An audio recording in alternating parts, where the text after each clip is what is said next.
Hello, hello. Hey everybody, happy Wednesday, and you're all very welcome back to another Microsoft Flight Simulator stream, the Q&A edition. So, we're on the ground here in the hangar, and we're going to have a look at some things. I have a plan. Even though I said I wouldn't have a plan, I have a plan. Let us discuss the plan and see where it all lands, shall we? So, what we're going to do, we're going to talk about the flight simulator settings.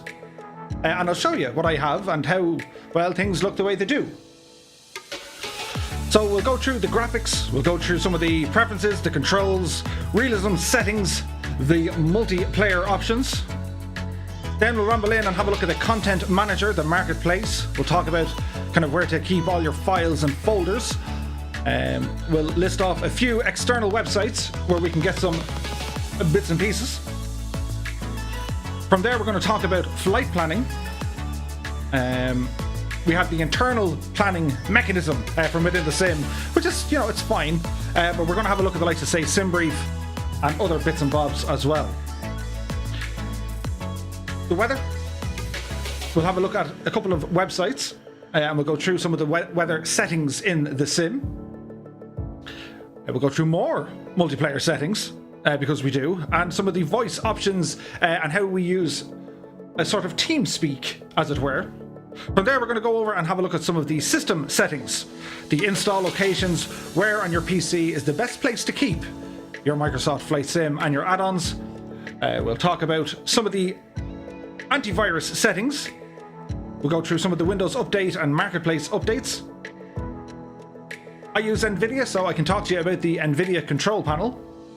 And we're going to look at Project Lasso, or Lasso.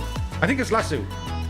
Lasso. We'll have a look at that thing, which is fairly good for your CPU. We're halfway there then. Then, we'll talk about some of the flight sim hardware, how to calibrate it and update it, you know, firmware, and how to keep it clean to get the best use out of it. Then we'll have a look at some of the streaming setup that I have, some of the hardware I use from microphones and lights and cameras and all that kind of good stuff. We'll also have a look at the streaming software, OBS. We'll talk about the plugins that I use, some of the filters that I use to have my voice sound not like it's from the 1930s, but maybe the 1950s.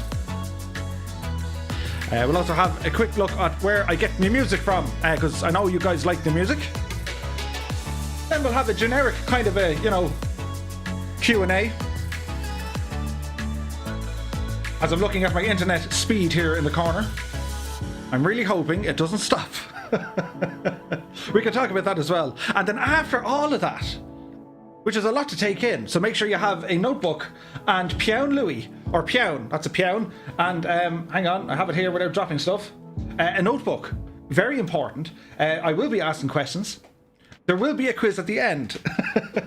And then we're doing our group flight, and we're going to head over to Princess Juliana over in the Caribbean, and we're going to try and land at St. Bart's and Saba, this time without crashing. So that's the plan. So I hope you guys like a plan. So I've no real kind of plan. When I keep saying plan, stop saying plan, Murph. So what I'm going to do, I'm going to play some music in the background. So bear with me, this might get loud. Let's see here now. So this will open. Background music. Otherwise it'll just be me yapping, and I don't have that kind of yapping voice. That's a big 10-4, good buddy. Many thanks, Tarvu, for becoming a member. Cheers, my dude. How's the music? Can you kind of hear it or not hear it at all? The objective is don't let it distract you, but at the same time, maybe tap it your foot. So I'm going to say hello to some people while we're here. I have a list. So we'll get down through the list fairly quick, and then we'll start going through our settings. I imagine we'll be about an hour or so. If you guys want to, after, of course, the video is done over on YouTube, if you want to check out the timestamps, or if you want to let me know the different timestamps, if you guys want to obviously look back on this video to see any of your settings. And of course, I don't in any way claim to be a genius when it comes to Microsoft Flight Sim, far from it. However, if you do enjoy the videos and you're looking at, you know, my sim, and you're probably saying, how did he, this might be of help. So, we're going to say hello to some peoples. Mainly the subscribers and supporters, if you like, of the channel who support the channel financially, which is not an absolute necessity. In fact, it's not any necessity. But if you guys feel the need to support, well, I'm very grateful. So we'll start off with our flight crew, for which we have a few. So a big shout out to Rob Lewis, Rudder, Burned Bash, Jan Morecamp, T-Man Gaming, Jack61, McShiggity Pilot, Papa Joe B, Dougal McTavish, Dangerous Brian, Bartman7490, Gil Klein, Ethan Short, Andy Shaw, and Sticky Rice. Thank you all so very, very much for your continued support, guys. I really do appreciate it. And then we'll jump into the chat. I'm doing it the opposite way. Yeah, you get it. Anyway, moving on. A big shout out to our co-pilots, which is the next tier up in the ladder of tiers. So a big shout out to Dan, Scotland 737 Project, Maj C 888, Andrew Brown, Sean Leo, Daza T Arab, Alison Johnson, the Vidya Crusader, the Burko Flyer, Bad Dog, he's a great dog, Warhamster, Avioman, Pilot Peely, Samuel Dye, Patrick Cullen, Philip Breen, and Brian Spain. Thank you all so very, very much. You are fantastic. Cheers on Sláinte. Wednesday. We're getting mileage out of that, I can tell you. Moving on, the other co-pilots, of course, on Twitch. So if you subscribe to the channel on Twitch, well, you come in at the co-pilot tier. So a big shout out to Speedy McHaggis, Neon Jedi, Fugros1, Balky14, Captain Bombasso, Mr. Chippy, Adam Jacob 995, Ailerons into Wind, Friendly Fire, Andy Brown, as KG Moose has just subscribed. Good man, KG, you're straight in there. Many thanks, KG Moose. Andy Brown, Annalisa, BG Smalls, Gustavo 19856, Cool Sax 98, Glenneth 74, and Samantha. These are brilliant.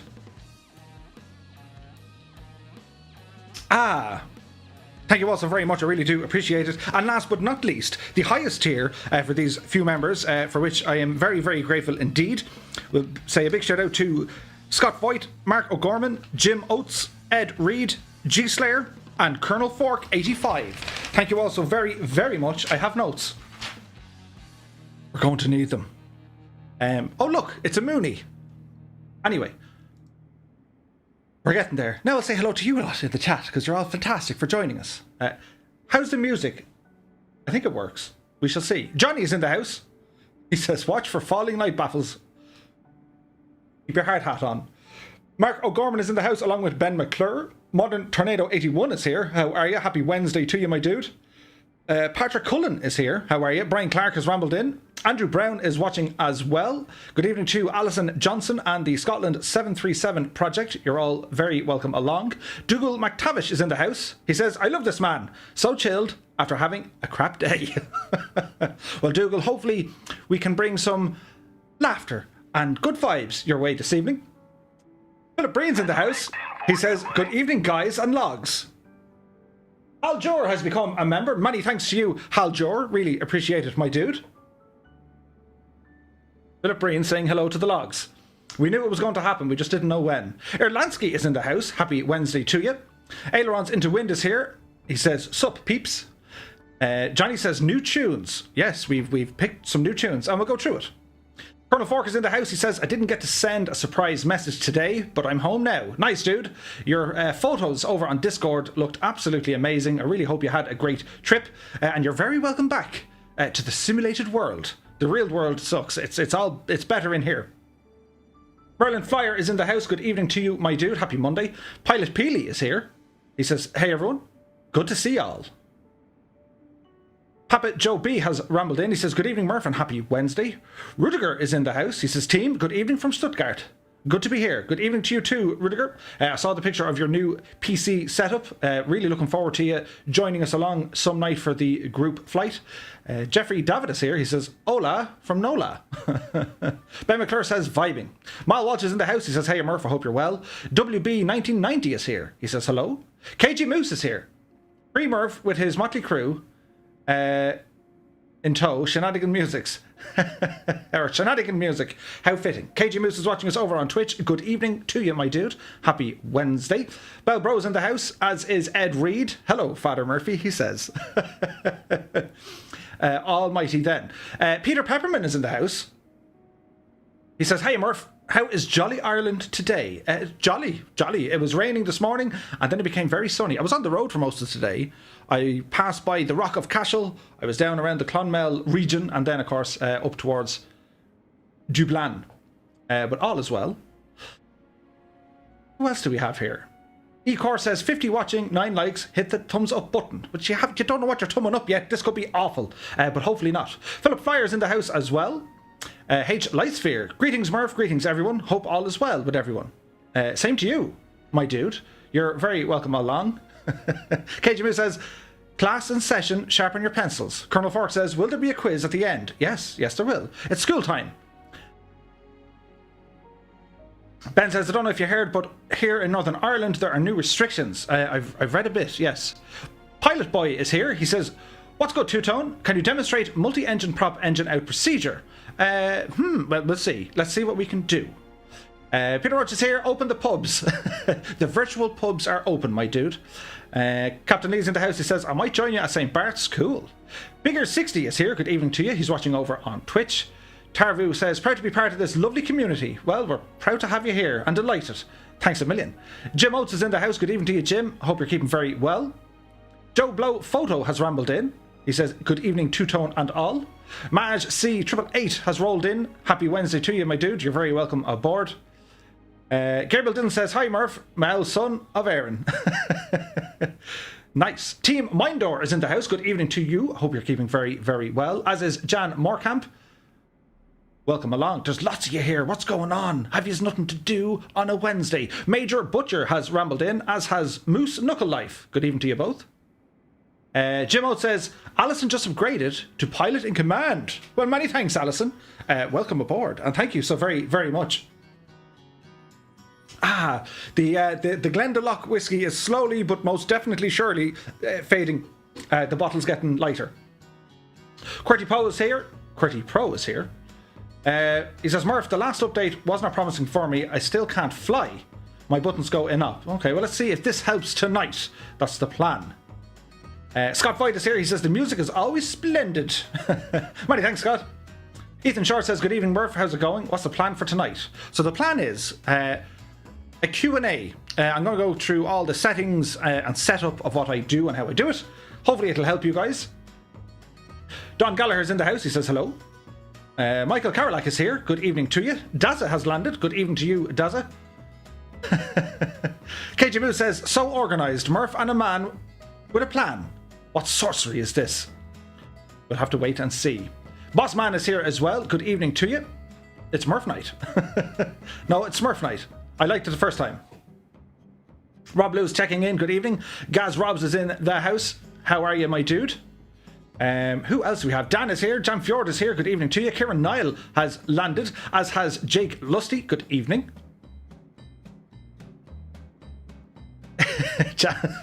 Damn! The Mooney is sexy. It is very nice looking. JB Tripaports is in the house. Good evening to you, as is Captain Reynolds. How are you, my dudes?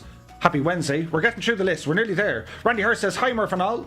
Can't fly with you today. Recovering from eye surgery. I'll follow along and try to see some of the fun. Okay, Randy. Here's to you getting better soon, my dude. I hope you're keeping very well. And thanks for joining us. David Shannon says, hi. Hi. Who else? Scott says, with you, it's always a good time. Nice. 60% of the time it works every time. I've been saying that all day today. Andy is here in the house. He says, good evening from Antwerp. Good evening from Tipperary. I hope you're keeping very, very well, my dude. Bad Dog is here. He says, hi, Murph, good to see you. I'm still building my PC. We'll have to have the crack tonight. Don't get me started on cable management. Spaghetti everywhere. I could show you my cable setup, but I won't. I'll wait. You'll probably read about it sometime. But Bad Dog, great to see you here, my dude. Got Border Collies is here as well. Good evening and happy Wednesday to you. Keen Rose is here. Hello, Keen. Jefferson 2001 has landed in. He says, greetings, Murph. Listen to your podcast. I must say they were great and professional. Mrs. Jepson also approves. Well, that's fantastic news. Thank you very much. Podcasts are very new to me, so hoping they all work out quite well. Spaceman 11 has landed. Good evening to you, dude. You're very welcome aboard. Ryan D. Walker is here. Hey, Ryan. Hope you're keeping very try that again in English, Murph. I hope you're keeping very well. Shall we start? I think so. So, we're in the hangar. And you might say, how did you end up in here, Murph? What is this trickery? So we'll go back to the main menu. Some familiar territory, if you will. So this be at your main menu. And I'll stay here for the minute to keep you company, but then I'll disappear every now and again. But you should still hear me. So when you have your sim installed, you will be greeted after it all loads up, and after you press any key that they said they were going to remove, and the exact words were, it should be quite simple. It's still there. So after you press any key, I don't have an any key, but just press a key and it'll work. Mike71G is here. He says, new PC setup and beer in the fridge, ready to join you all Friday night. Nice. I approve. Darren Leonard is here as well. Good evening to you. So your main menu, what can we do from in here? We have the world map. We have the tour of Japan for the moment, but that's more to do with kind of bush flying and stuff. We have flight training kind of hidden half behind Ismisha. Activities, news and updates. So this is your welcome screen for your navigation. If you want to just jump into the sim and go flying, click on the world map. It'll open up this page and you can start doing stuff. Okay? We'll get back to this now in a jiffy. Across the top, you have profile. We'll click in on profile. Here you will see how many flying hours you have, or you can click into your profile and it'll give you some statistics on what badges you have and what achievements you have. They're just kind of nice to haves. They're interesting, but it's a good way to keep an eye on, you know, how many hours or whatever you've done. Moving across, you have my hangar. It's my hangar. And in the hangar, which is really, really cool, it's kind of like the old kind of, I think it was Forza Motorsport, Forza Motorsport, who did this. And it was a case of, well, let's show off the aircraft in a really nice way. So you have a couple of options down the bottom. I'm blocking one of them, but you can click on the C specifications and it'll give you some information about the aircraft. Monkeys is here. He says, a bit late to the party. Evening, Murph from Galway. Hello, Monkeys. I hope you're keeping well. Luven Art is here. Good evening to you. G Slayer is in the house. Happy Wednesday to you, my dude. And Agent Ice 007 has rambled in. He says, hey, Murph. Happy midweek. Happy midweek to you too. So we can see our specifications. We can change liveries if there are more liveries available. It's only a matter of clicking on one. It'll think about loading. Then it will load. And then you'll have your new liveried aircraft. Any minute now. There we go. And there it is.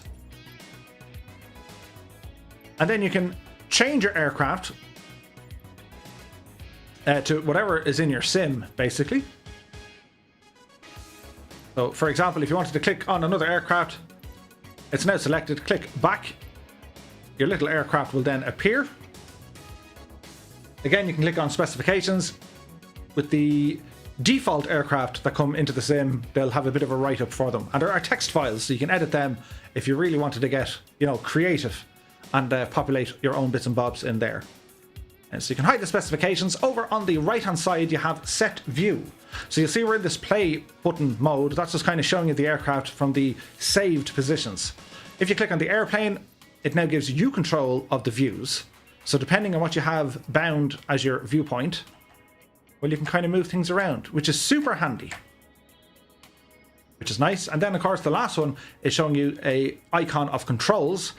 This will put you into the cockpit or flight deck. And again, it's only a matter of moving around. You can use the right button on your mouse, press and hold it, and drag your mouse. You can press in on the middle roller ball on your mouse, and now your mouse just becomes kind of a view thing. Or if you already have the views saved, you can just press them, and they're there. A way to get a beer from the fridge, says Scotland 737 Project. I absolutely approve. So that's the hangar. We'll go back into our profile. Next up then we have the content manager. This guy is important. We click in here.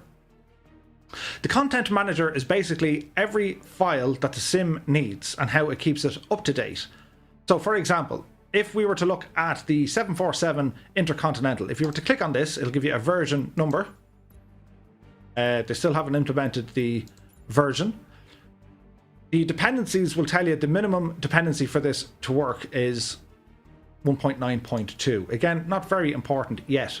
When the sim matures better, it'll make a whole lot of more sense. But essentially, what we're looking for here is, it'll tell you the current version, is it up to date, and the size or the space it's using on your hard drive.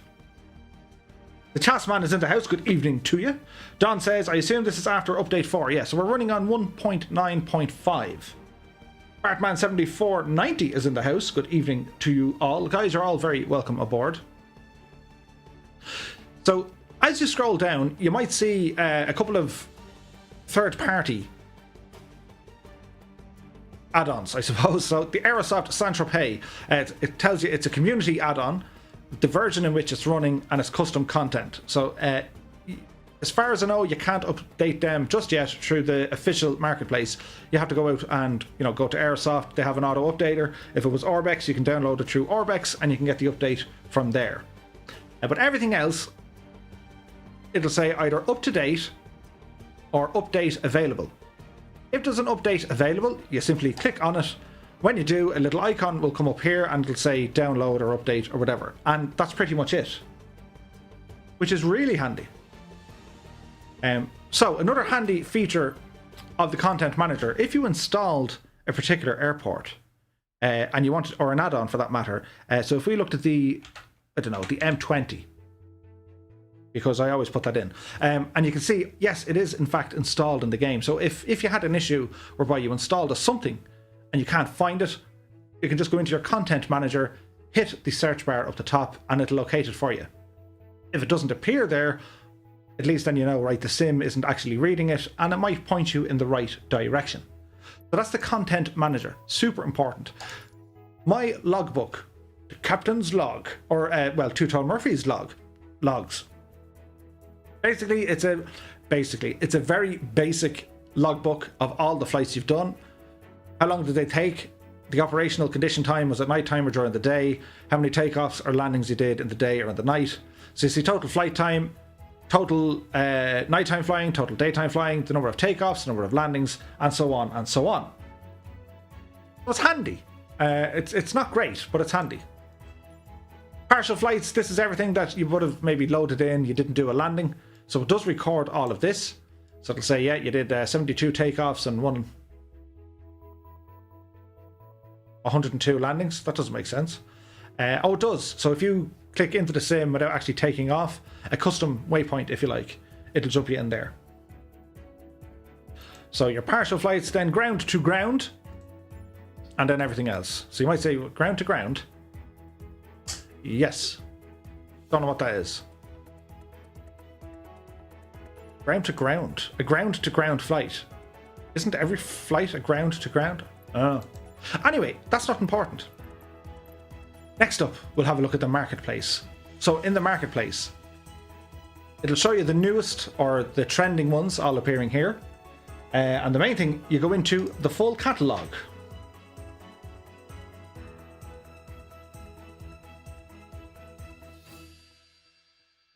As we put the phone on silence. So from in here, on the left-hand side, you can filter the catalog, how everything looks. On the right-hand side, it's going to show you what's new. And if you scroll down, all the way down, it should show you what's already installed in the sim. All these filters, if you're looking for something in particular, rather than having to go through the entire marketplace, it's not too bad now. There's only, what, 38? There's 38 add-ons officially in the marketplace. There's a heap more outside of it. But in time, I would predict there will be hundreds, if not maybe thousands of add-ons over the entire lifespan of the simulator. So it's really handy. And I'm looking forward to seeing promotion items and free content. Asobo or Microsoft, you might like to chime in here and tell us more. That's the marketplace. And last but not least, we have the options. Now, this sim has options for the options. There's lots of them. So we have general, assistance, and advanced. and controls. So we're going to start at the beginning with our general settings. This is basically the graphical settings, and we'll talk a little bit about each one. If you guys have any questions, or if you say, hold up Murph, what did you mean by that? Be sure to put it in the chat. And if I don't see something, just put it in a second time. General. So in the general, we have this tab over here on the side. So let's see, disappear me for a minute, because you might want to be reading this kind of stuff. Ed Reed says Paderborn would be a free airport in the marketplace. Correct and right. Yes, Aerosoft released Paderborn as their first add-on, and it's actually their home airport. Question 1. How many items were in the marketplace? Anyway, so we'll look at our graphics.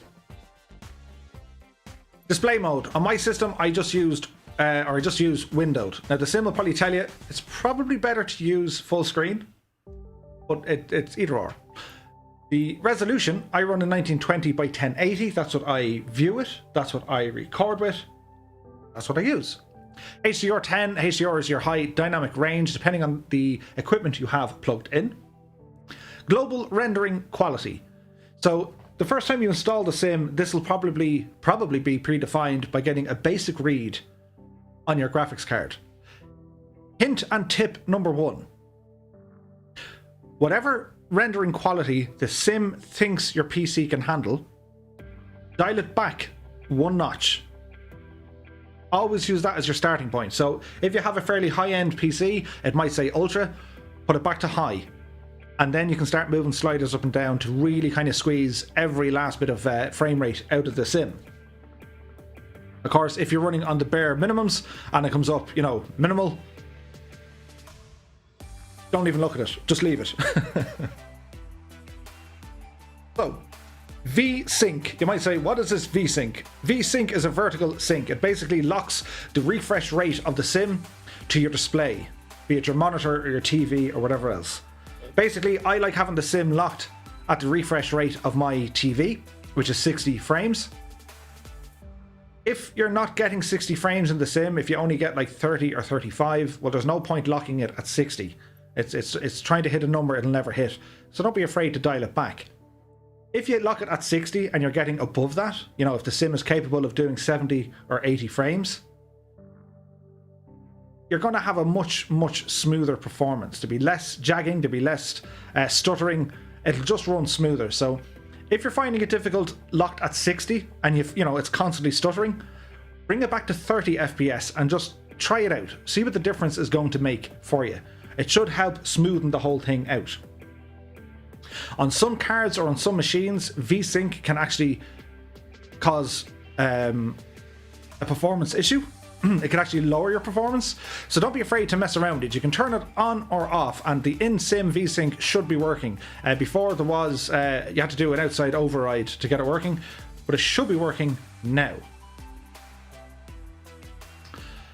So Ed says, maybe discuss the basic and recommended specs per Microsoft Flight Sim. Yeah, well, like the global rendering quality, if you don't select custom, it's going to give you the recommended settings. So for example, it'll say, you know, low, medium, high, or ultra. So you can leave it in that, but my advice is you got to tweak it a little bit. We continue. Render scaling. This is a big one. This is huge. This has a huge impact on FPS, and it also has a huge impact on your visual fidelity. If you have a low rate monitor, i.e. it can't project at anything more than 720, well then you can render up the scaling. However, if you're using a fairly sharp monitor with a high resolution rate, there's no need to scale the rendering upwards. You're not really going to see a whole lot. On every flight I've done so far in the sim, it's been on 100. So if you guys like the quality that you see on my settings, 100 is fine. I can increase this, you know, the odd time I might throw it up to 150. If I'm using OBS, I have a bit of an FPS hit. If I fly this sim offline with render scaling up to 150, it doesn't impact on performance. But the difference in visual quality, it's negligible. Between 100 and 150, there's not a whole lot, particularly that I'm using 1920 by 1080. That's important. So if you're having very, very, bad frames and you realize that this slider is all the way up here, bring it back down and just test it and see that you get some sort of an increase. Next up, we have anti-aliasing. Basically, with your anti-aliasing, it smoothens out how the graphics kind of look. We'll talk about it more. Over on the right hand side, you can see the description. It'll say fast approximate anti-aliasing, directionally localized anti-aliasing, or temporal anti-aliasing. TAA is probably the best quality for the highest cost. Again, this is going to be your user preference. It depends entirely on what graphics card you're going to use. If you have something up there along the lines of, a 1080 Ti or a 2070 or a 2080 or 2080 Ti, leave it at TAA. The third generation or the 3000 series cards, they're all going to be TAA. So leave them there. The terrain level of detail. Basically, it is what it says. The level of detail on your terrain. The difference between 100 and 150, not an awful lot. The difference between 150 and 200, I can't notice the difference. I leave mine on 150. The level of detail you want to see in the terrain, anything to do with from mountains or hills, all this kind of stuff, that's where it's at. Terrain vector data. Now you might be familiar with the word vector. Orbex had a product which was something vector. I forget the name of it, but it had vector in it. Basically what it is, roads, rivers, oceans, all that kind of stuff. If you have that on Ultra, it's going to render the roads and rivers and lakes to the highest possible accuracy. If you dial it down a good bit, your roads would look similar to what kind of X-Plane do. So I leave mine on Ultra. It doesn't seem to have a huge impact on my FPS. Overall, in the sim, you're talking maybe 1 FPS, if that. But I like to have these things turned quite high because, well, I spend most of my time looking out the window, especially if you're flying in GA. If you only fly the tube liners, 100% you can lower these things down. Buildings. It's just the visual quality of the procedurally generated buildings. Again, if it's going to be using data from Bing, it's going to be looking at the photogrammetry. When it comes to the AI or autogen, this is where the buildings are going to come in. I can't really see the difference between high and ultra. They might add in an extra antenna here and there, or a satellite, or there might be an extra handrail or something like that. I leave it up there. Trees, grass, and bushes. There is no need to go any higher than high. I don't see any difference. You might get 1 or 2 extra trees, but it has very little impact, I think, on the visual performance or the visual fidelity. But on your performance, if you crank it up, you're talking maybe an FPS or 2 for these two guys. I leave mine on high.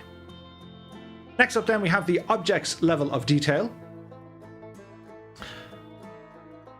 Every object you see in the air in the sim, outside of your aircraft that is. So again, between 100 and 150, it's a very kind of small difference, you can see it. Between 150 and 200, I've yet to see the difference. I leave mine at 175. I tend to tinker with this the odd time. Frame wise, it doesn't give me much of a hit. If I'm at 100 or 175, it doesn't register any of the FPS hits. So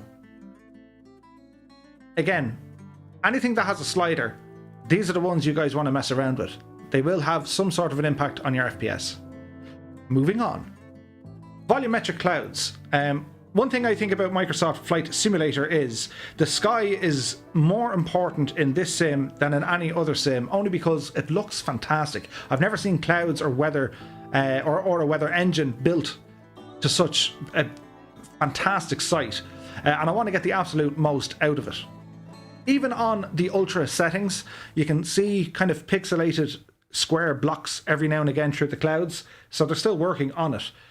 High is going to be fine for most people. Ultra, there's very kind of small differences, but high is absolutely fine. I like ultra because I think the sky textures, if you like, are just as or even more important than the ground textures, just to make it look all nice.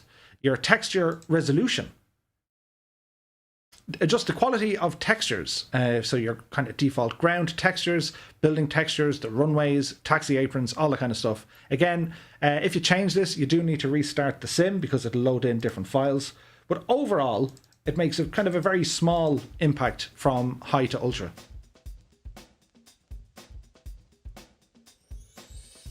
Are we following so far?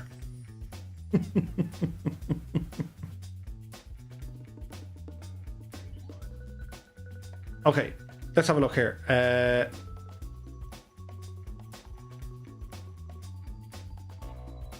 Ecor says, Rob Lewis, Q&A session tonight. Yes, there is. Where are we starting from the multiplayer tonight? We'll be starting off in TCNM, Princess Juliana. We'll be going up there in a little while.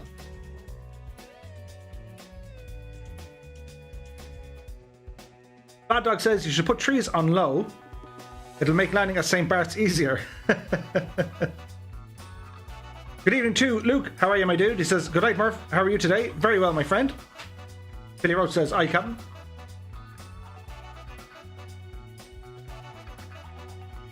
Okay, moving on. So I'm going to try anisotropic filtering. Again, depending on the graphics card that you have, 8 to 16 is pretty much good. This is going to keep your scenery, your aircraft, and everything else, how sharp it is. Now, there is a little bit of a difference from jagged lines and this kind of stuff, but 8 tends to be fine. 16 is kind of really fine. It's not bad. So if we have a quick read, let's read. I came prepared. Bear with me.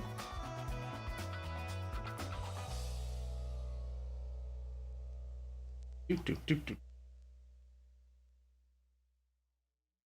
see, I had to write notes earlier.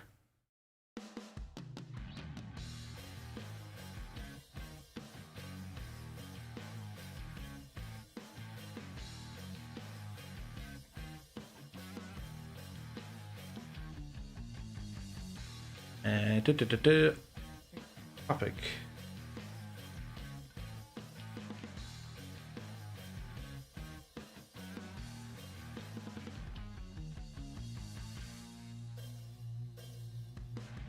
So, I tend to leave these on 16. There's no huge difference. Your texture super sampling. Adjust the quality of super sampling key materials, such as floor markings. Higher values will improve visual quality, but may affect performance. Basically, this setting here and this one alone, this will tackle your VRAM. The higher you go, the more VRAM it wants. So be very mindful. We can go off 2x2, 4x4, 6x6, or 8x8. 8x8 being the highest. I have a 2080 Ti. I have plenty of headroom in it. However, if you're using an 8 gig card, I recommend 4x4. You won't see much of a difference. Plus, it's going to save you a ton of VRAM. If you're going to be using third-party add-ons, some of the weather engines, some of your VATSIM, all that kind of stuff.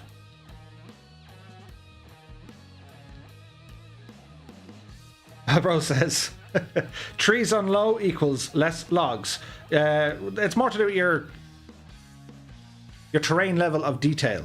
That might reduce the logs. Anyway, moving on. Texture synthesis is the quality of synthesized textures. Again, where's the little gadget I'm looking for? Come hither. What I found, the difference in the visual fidelity. This is great for the synthesis. It's great for kind of the dashboard shots, looking at the aircraft inside in the cockpit. It's also great for kind of defining very far distance shadows, this kind of stuff. Ultra doesn't seem to have much of an impact on my machine. I wouldn't worry too much about that. The water waves. So it depends. If you're not going to be flying anywhere next or near water, well then at the start of your flight, turn it off, because it does use up a few FPS. If you're going to be flying high altitude, again, turn it right down. You're not going to need that much headroom. However, if you're going to be flying low and slow, I would recommend high, medium to high. High gives you the lovely kind of white crispy waves that are happening when the water breaks. It just kind of adds to the damn, look at the view.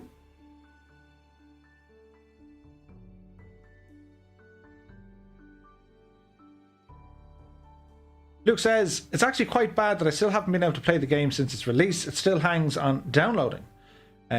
Luke, did you update all your Windows Marketplace stuff? We shall see. Next thing, shadow maps. The shadow maps. Adjust the shadow map resolution. The higher values will improve visual quality, but may affect performance. I keep mine down at the 768. You can go higher. Shadow maps, really, outside of the aircraft. Inside of the aircraft, you might see the jagged lines and they look like ladders and stuff. But I recommend 768. The shadows, obviously in a sim, it makes everything look very alive, especially if it's sunset or sunrise. But it does have a bit of a kick on performance. So if you're flying at high altitude, not going to see a whole lot. If you're flying low and slow, you might notice a little bit, kind of the jaggy textures. I get away with 768 or 768. As you know, it's on my stream. That's what I have it. So if you guys like my settings, well then that's where it's at. Terrain shadows are pretty much the same. You can go all the way up. I keep mine at 1024. You can go up to 2K resolution, but again, it's not a huge thing. Contact shadows, screen space shadows. I keep on high. Windshield effects. So there's a video on YouTube to make these comparisons. Essentially, by having the windshield effects on ultra, it affects how water moves on your screen, on the windscreen. So if you're sitting on the ramp and it's raining and you have ultra settings on, you'll see the rain droplets hit. If you increase the power or the speed of your prop, you'll actually see them move and react. They do the same with the wind. If they're on high settings, well, obviously there's less movement. Medium settings, again, they don't react as much. And then low settings, they just get random drops on the windshield. I like having it on ultra. For me, it really adds to it. There was this fantastic plugin over on X-Plane that completely changed how X-Plane looked, and it was a third-party plugin. This windshield effects that Microsoft have does the same. Ambient occlusion, again, it's how it works on the ambient shadows. I leave mine on high. Reflections, again, on the glass, on the aircraft itself, over water. You'll see other aircraft reflect off your aircraft. I keep them on ultra. Again, I have the headroom, but you can always lower that down a notch. It'll have a bit of a help on your FPS in the sim. Light shafts, I keep them on. There's nothing better than watching the sun kind of breaking through clouds. Bloom, lens bloom. Depth of field, keep it on high. Lens correction. So if you have lens correction off and you zoom all the way out and the lens looks kind of weird and the planes look kind of long or whatever, turn it on and it fixes that. Lens flare is when you're looking up at the sun and you'll see these kind of weird circles appear. Let's turn it on or turn it off. The last, or the next two, if you like, use generic plane models for AI traffic and use generic plane models for multiplayer. By default, these are probably turned to off. I know for the multiplayer on the live stream, I need to turn them both on. There is an issue whereby if you guys are using a custom aircraft outside of the sim, my computer or my sim doesn't like it, and then it's murder, death, kill, and we get the... So to avoid all of that, I keep these guys on. It does have a little bit of help with your FPS as well. It's not trying to load up specific liveries, the high quality liveries, so it helps a little bit. Master Gamer's in the house, good evening to you. I'm going to be hoarse by the end of this. Don Gallagher says, lens flare is only visible in photos, not the human eye. I agree. But again, it looks really nice though if you're recording stuff and taking screenshots. So there they'd be the graphics. The last one here is the glass cockpit refresh rate. So your G1000s, if you keep it on high, it's going to be very, very fluid, but it does cause a little bit of the performance. There's like a huge memory leak associated to this. I keep mine on medium, and although the screens don't update or refresh as much as they should, I get a decent balance of performance. Andrew Noble has rambled in saying, hello Mr. Murphy. Hello Mr. Noble, good evening to you. Jimmy Ireland is here, he says, hey Murph, gonna join you for the first time, finally got a PC. Nice one dude, you're very, very welcome along.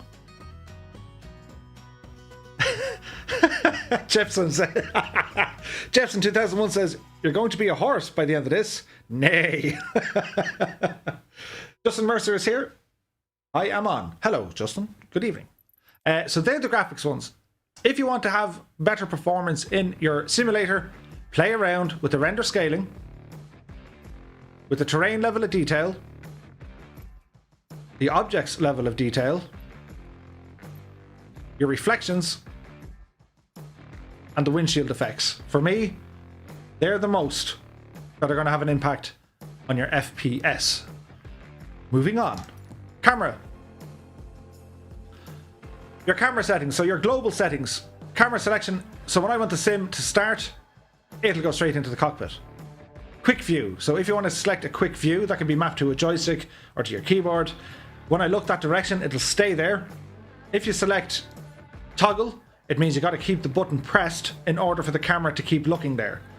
So I'd rather hold, but it depends. If you just want to have a glance, you can press the button, it'll glance, and it'll jump straight back to whatever view once you let go of that button. Your smart camera acts the same way. It'll hold that position. The zoom function, I keep it on manual. I don't trust the smart camera for zooming in. Focus mode, toggle. And again, you have a description over on the right hand side what everything does. The camera system in Microsoft Flight Sim, it's very powerful. It's annoying and it's hard to get used to.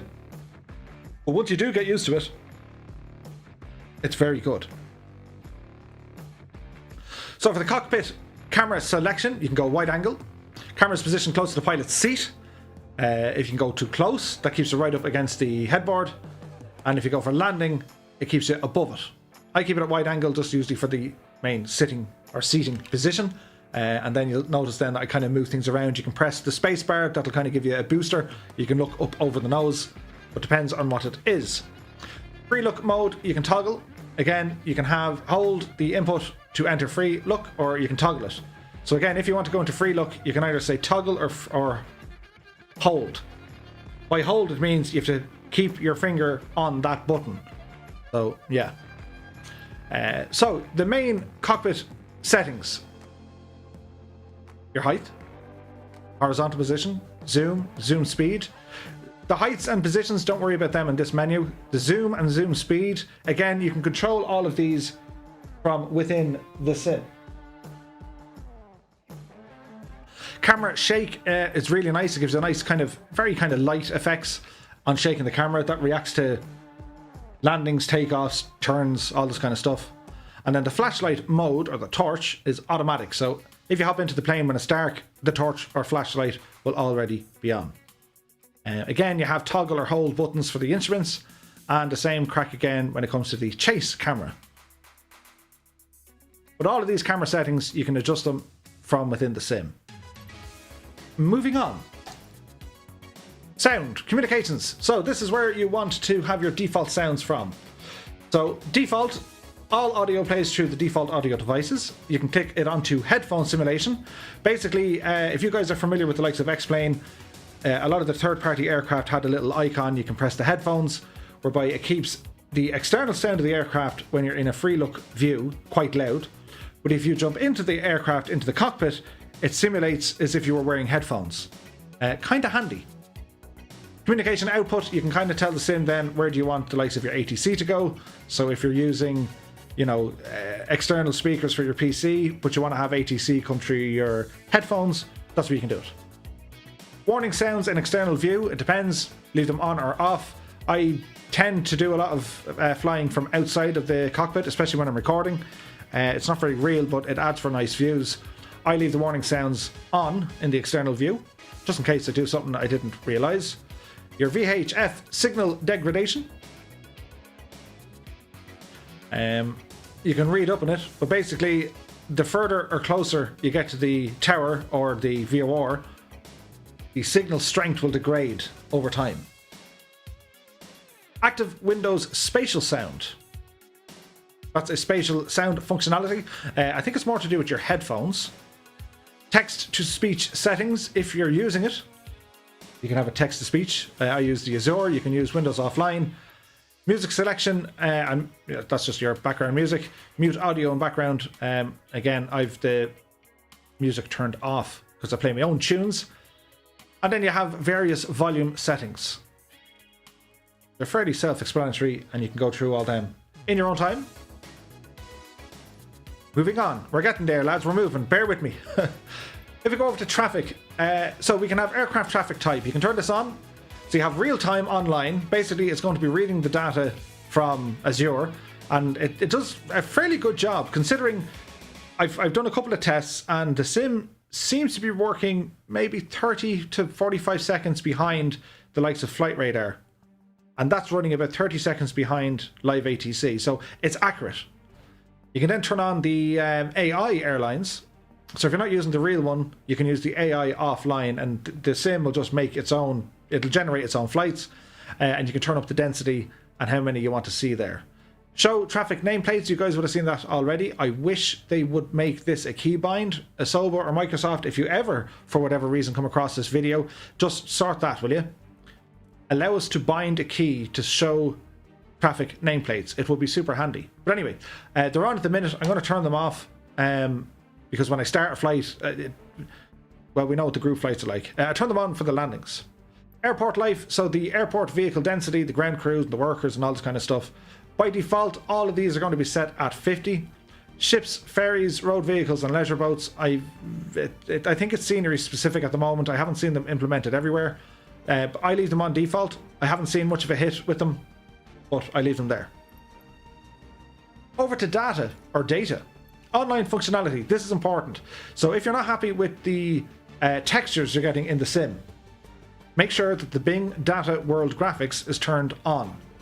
There was a bit of a glitch whereby if you lost the internet or your bandwidth was quite small, it would automatically turn this off.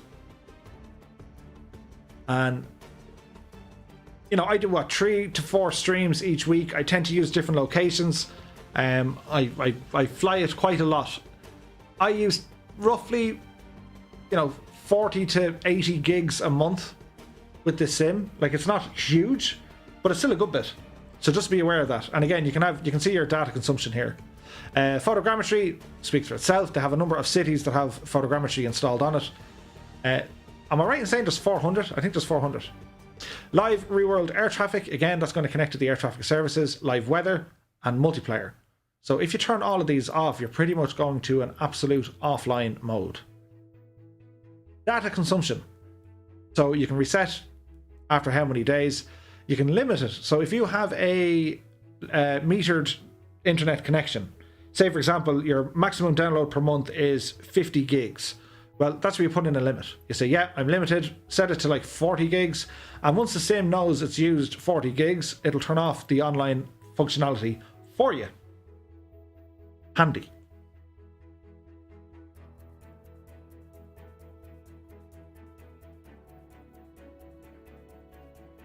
Ecor says, well, he whispers, if you have a 4K monitor, try this.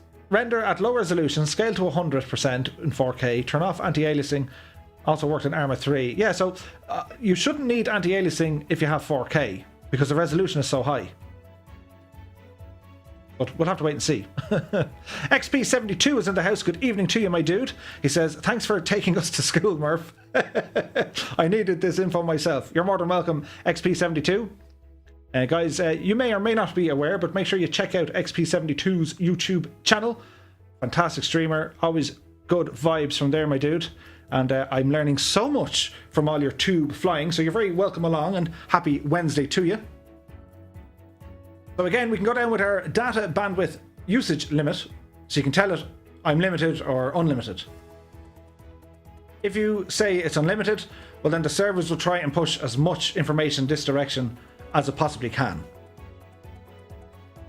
Rolling cache. So a rolling cache will allow you to as you're flying over an area, and if you're flying there constantly, well, it's going to start downloading the texture files and caching them or storing them locally, in which you just need to give it a home. So you click on the path, how much space you want to give it, and when you turn it on, every time you fly over that area, it's going to save it. So the next time you want to boot up the sim, it should load in a little bit faster. You also have a manual cache. Now, manual cache works similar to, if you guys have experience with Auto for XP. If you jump into a manual cache, the globe should appear. You can select where you want to save it, how much space you want to save it. Let's see. So here's our map. Oh yeah, I deleted it. So basically what you can do, you have to create a new cache. And now this takes time, so be very careful. If you say I want 50 gigs, be prepared to sit for about 10 minutes looking at the screen. But essentially what you can do, it'll grid the entire planet. All the little tiles will appear, and you can select at what level of scenery do you want to download it. So for example, if you want to go flying over New York City and your internet speed is kind of slow, well, you can tell the sim, right, I want to download this entire region, so when I do load up my sim, it's not going to, you know, kill my bandwidth as it tries to download it. Is that New York? I think it is. It is now. It never looks so good. So that's pretty much how this works. I recommend you guys do it. If you have the space on your machines to do it, do it. Because if you want to fly around a densely populated area, or like, you know, a super scenic area, if you pre-download the area first, everything runs smoother. Your sim will be faster. Scott says, Murph, you just zoomed in on me. I was going to say, Scott, you have the house looking lovely, and you cut the grass. But that's a super handy, useful tool. You can cache multiple areas throughout the world, and it'll stay accurate until, of course, Asobo give you a patch update using the Bing maps. So I find that really, really helpful. Where were we? We're in here. And that's your data. So hopefully you're all following thus far. Next up is flight model. So you might say, why are they even giving you the option to use a flight model? I'm not quite sure. I have my ideas, but I'm not really sure. The new flight model in Microsoft Flight Sim is built upon the old legacy ESP platform of Microsoft Flight Simulator X or 10, FSX, and they've added thousands of new sensors or manipulators to the airfoils, the wings, all this kind of crack. So you have an option. You can turn it back to legacy, which would be FSX. We're not going to do that. We're going to keep it on modern. Now you can tweak things if you go back to legacy, but I leave it on modern.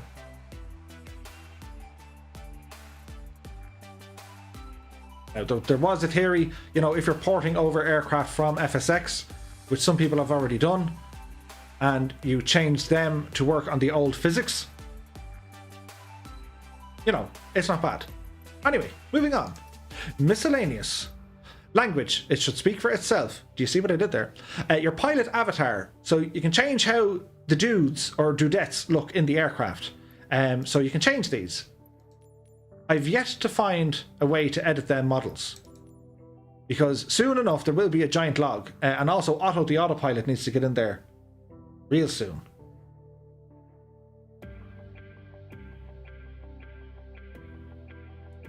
Co-pilot avatar and the flight instructor avatar. They're just kind of they're a nice thing to have. They're not very important, but they are a nice thing to have, and it's cool that you can change them up. Who knows what they're going to do with these in the future? Train COD is here. Good evening to you. Matthias is here. Good evening. If you use the likes of Coronado aircraft, they have their own flight models. You can't really change them. Peter Pepperman says, I would personally like to see a giant lobster flying a plane. Rock lobster. But yeah, it's a thing. They're there. Like, I don't know if a third party was going to work on these. Like, say for example, if you use this avatar, if there's like a career mode in it that you can get promoted and rank markings, I don't know. But anyway, that's where I leave mine. Legal and credits, that's just if you want to do a bit of bedtime reading. Accessibility, again, how the user interface looks, how the background looks. So as you can see, we can see kind of the hanger behind us. We bring that all the way up. We can, you know, we've filled out or made it more transparent. Subtitles, skip to pre-flight cinematics. So if you spawn on the runway, you usually get a nice kind of cinematic of the aircraft taxiing up into position, and it's all good.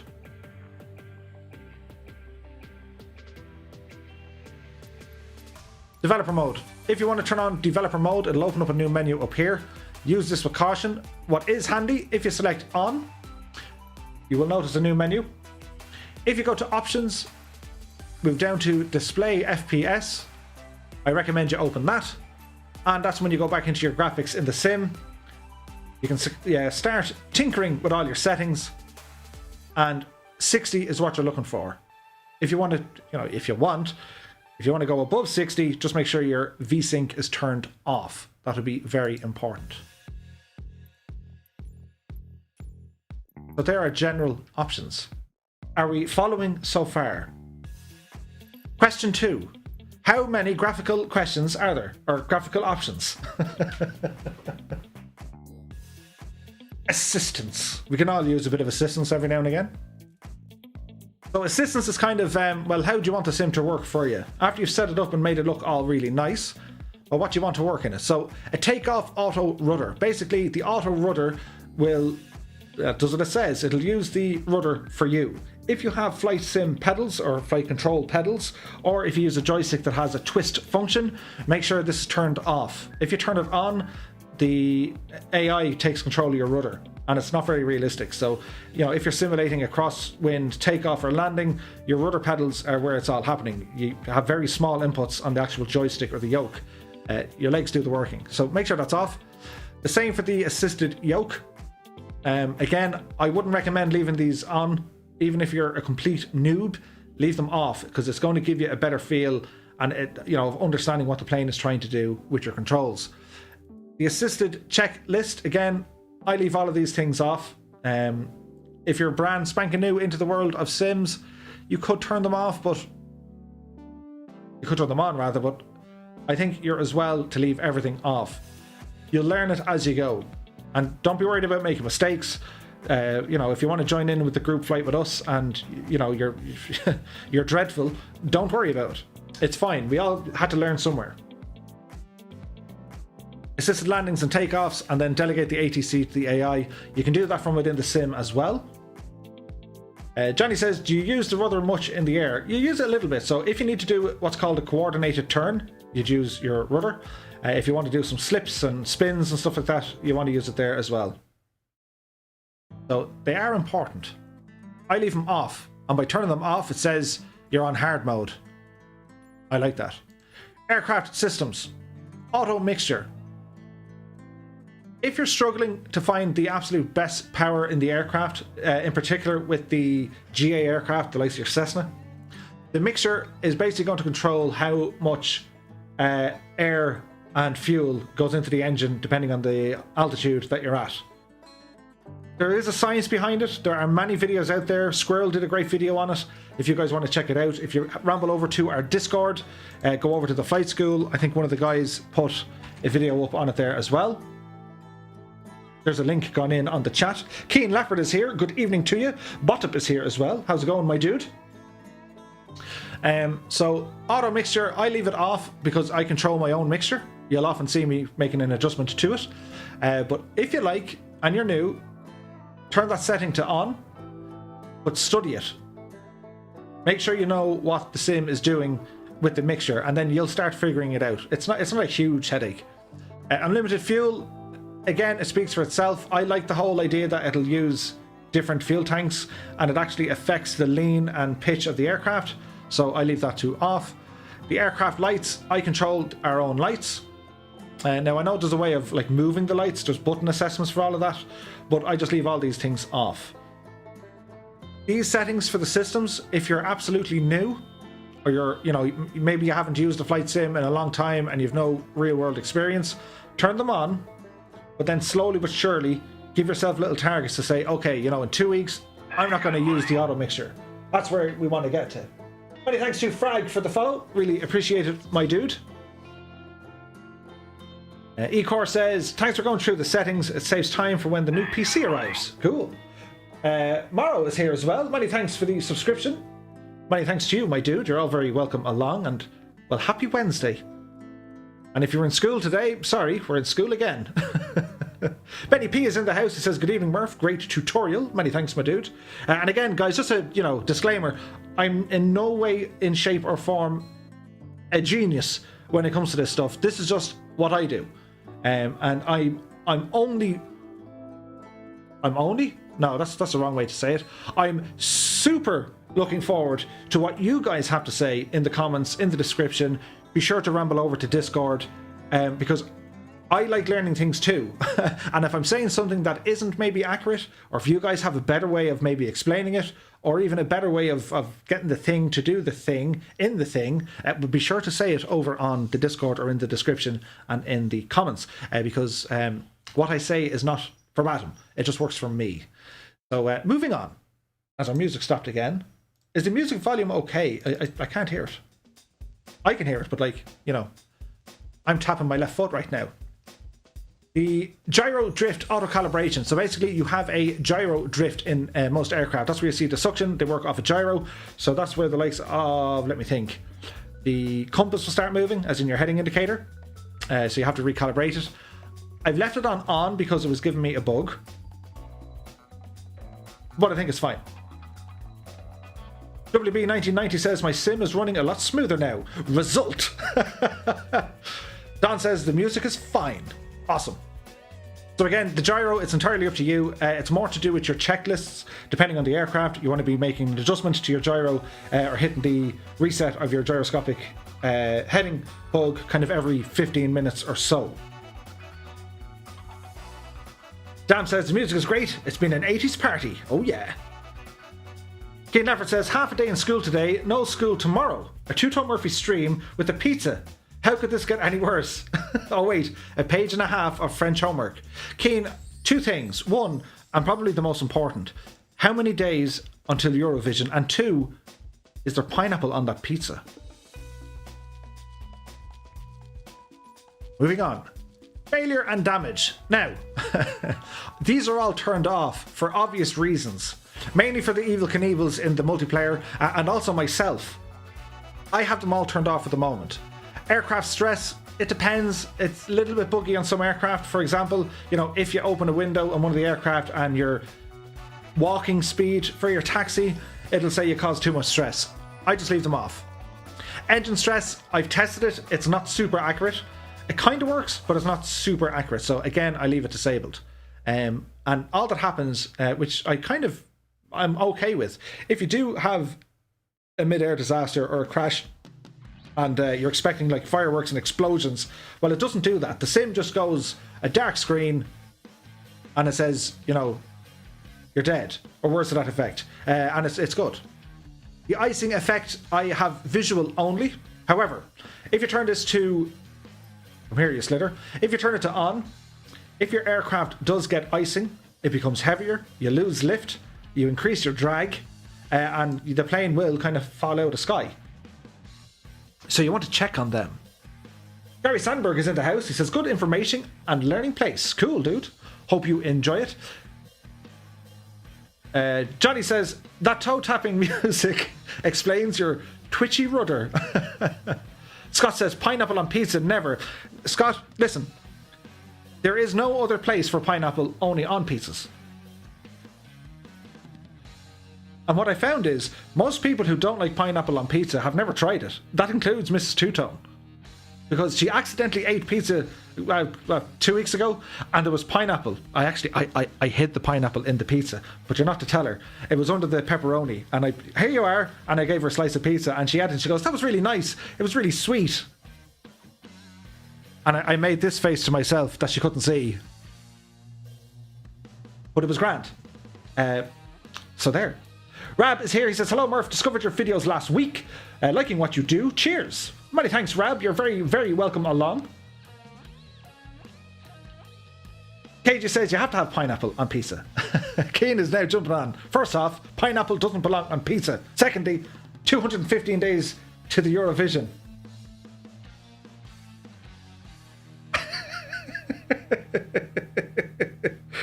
Oh dear.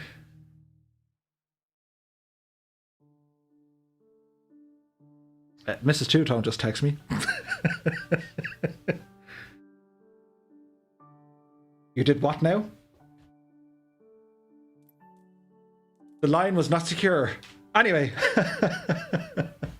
we'll continue on, shall we? Pineapple on many things, just not pizza. Now, if it was a dessert pizza with cinnamon and sugar, I would give that to. Oh, that sounds nice. Lunar Orbit says you can thank Canada for pineapple on pizza. Blame Canada. It's a great song, that. Alonson says she'll know now, Murph. And like seconds later, told you. Do we have pizza settings? Coming to a stream soon. The Two-Tone Murphy cook along in the kitchen. Could you imagine? I'd be like your man. What's his name? Gordon Ramsay. Without the bad language, of course. Anyway, moving on.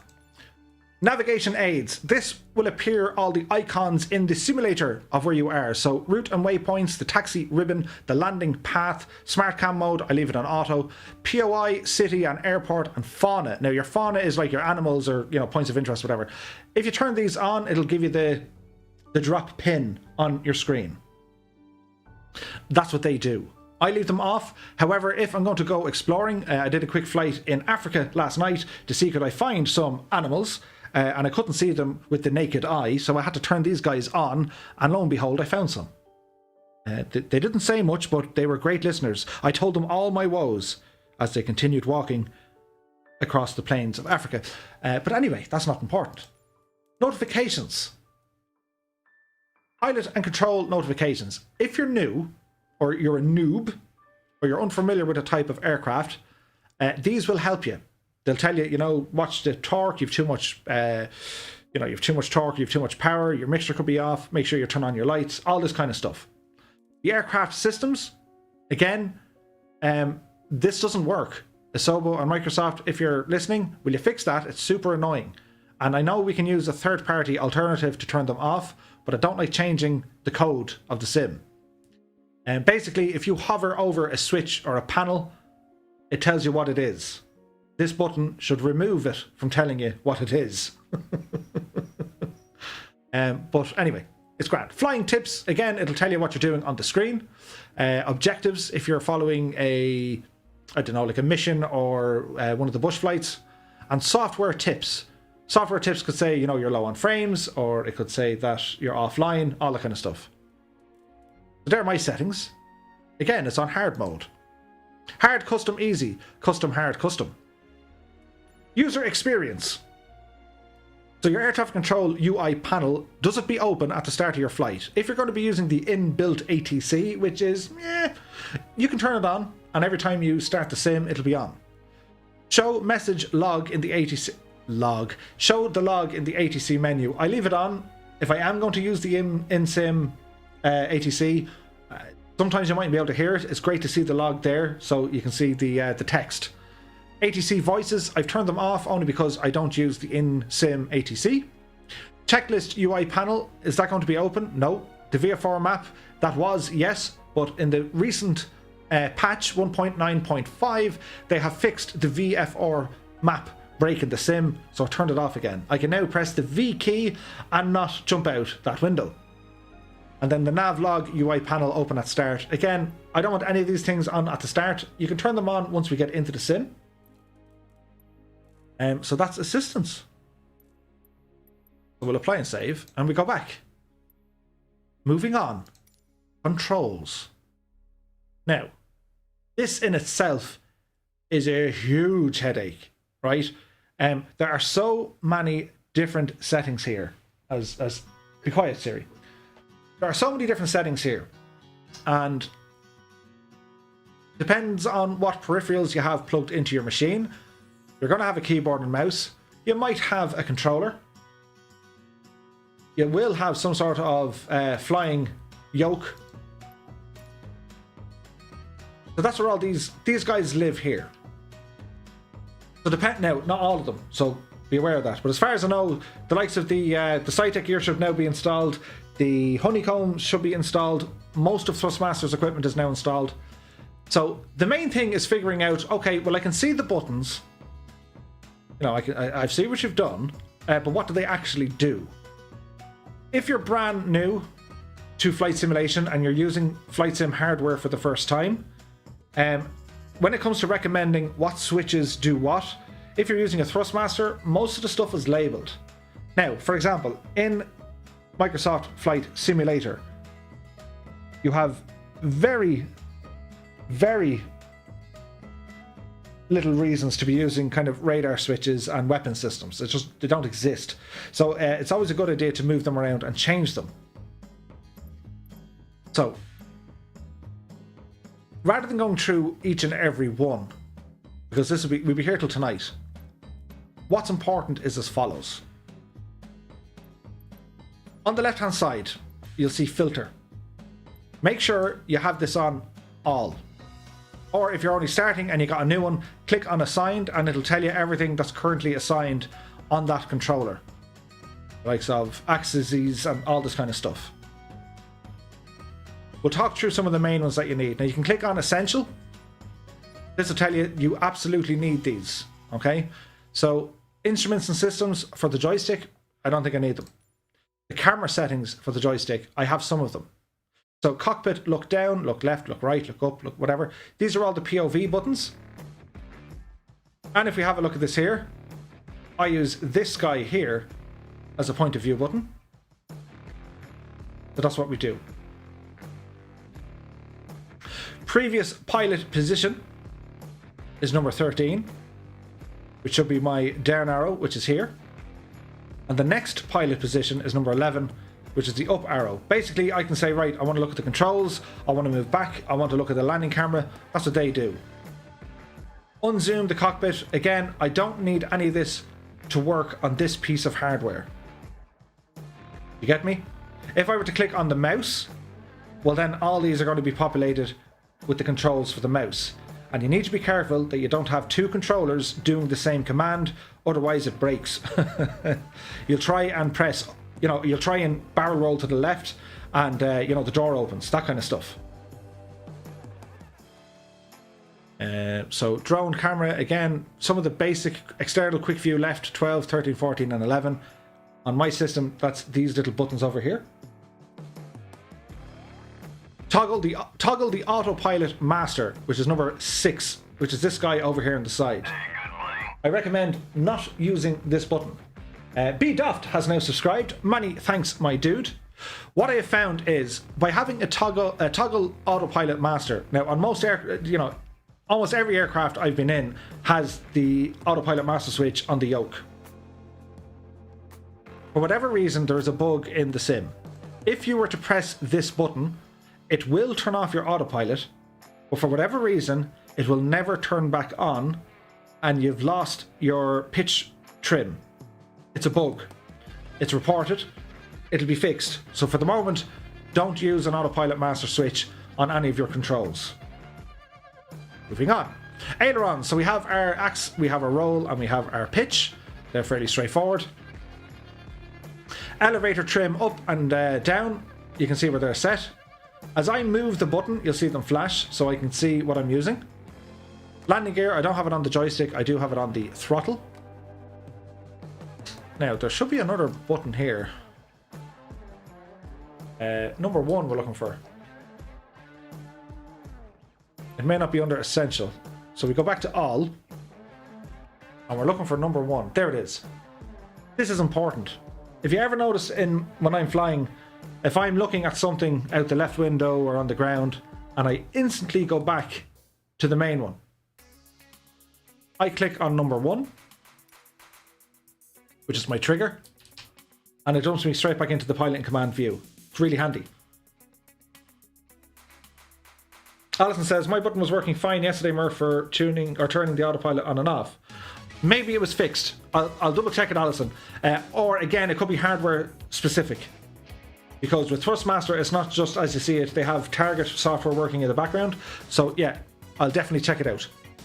Anyway, your custom cameras. This is very, very important. If you're coming from the world of X-Plane, you know, you press your shift and numpad button and that'll save a view. That's how I've configured Microsoft Flight Sim to work, because I'm just familiar with that. So for example, if I press 0, that's pilot in command, 4 is look out the left, 6 is look out the right, 7 is look up over the dash, and so on and so forth. However, if I want to zero back in at the main view, or my default view, I just have to press the trigger on my joystick, which is super handy, and it jumps back in there again. What else do we have? There's other buttons and stuff you can set up, but they're kind of the essentials. Now, if we were to look over on the throttle,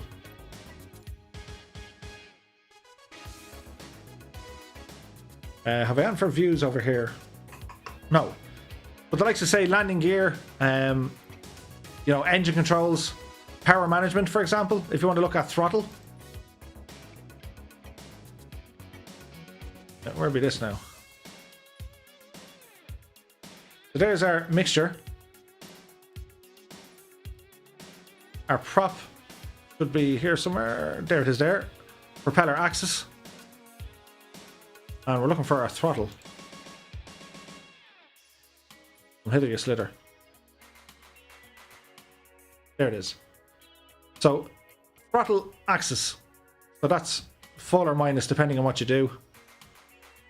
Reversers. This is a question a lot of people had. How do you get the reversers to work? Yeah. Hold throttle reverse or toggle throttle reverse. I have that set, which is this one here, 9 or 10. If you look over, well, where is 9 or 10? It's on this slider button here.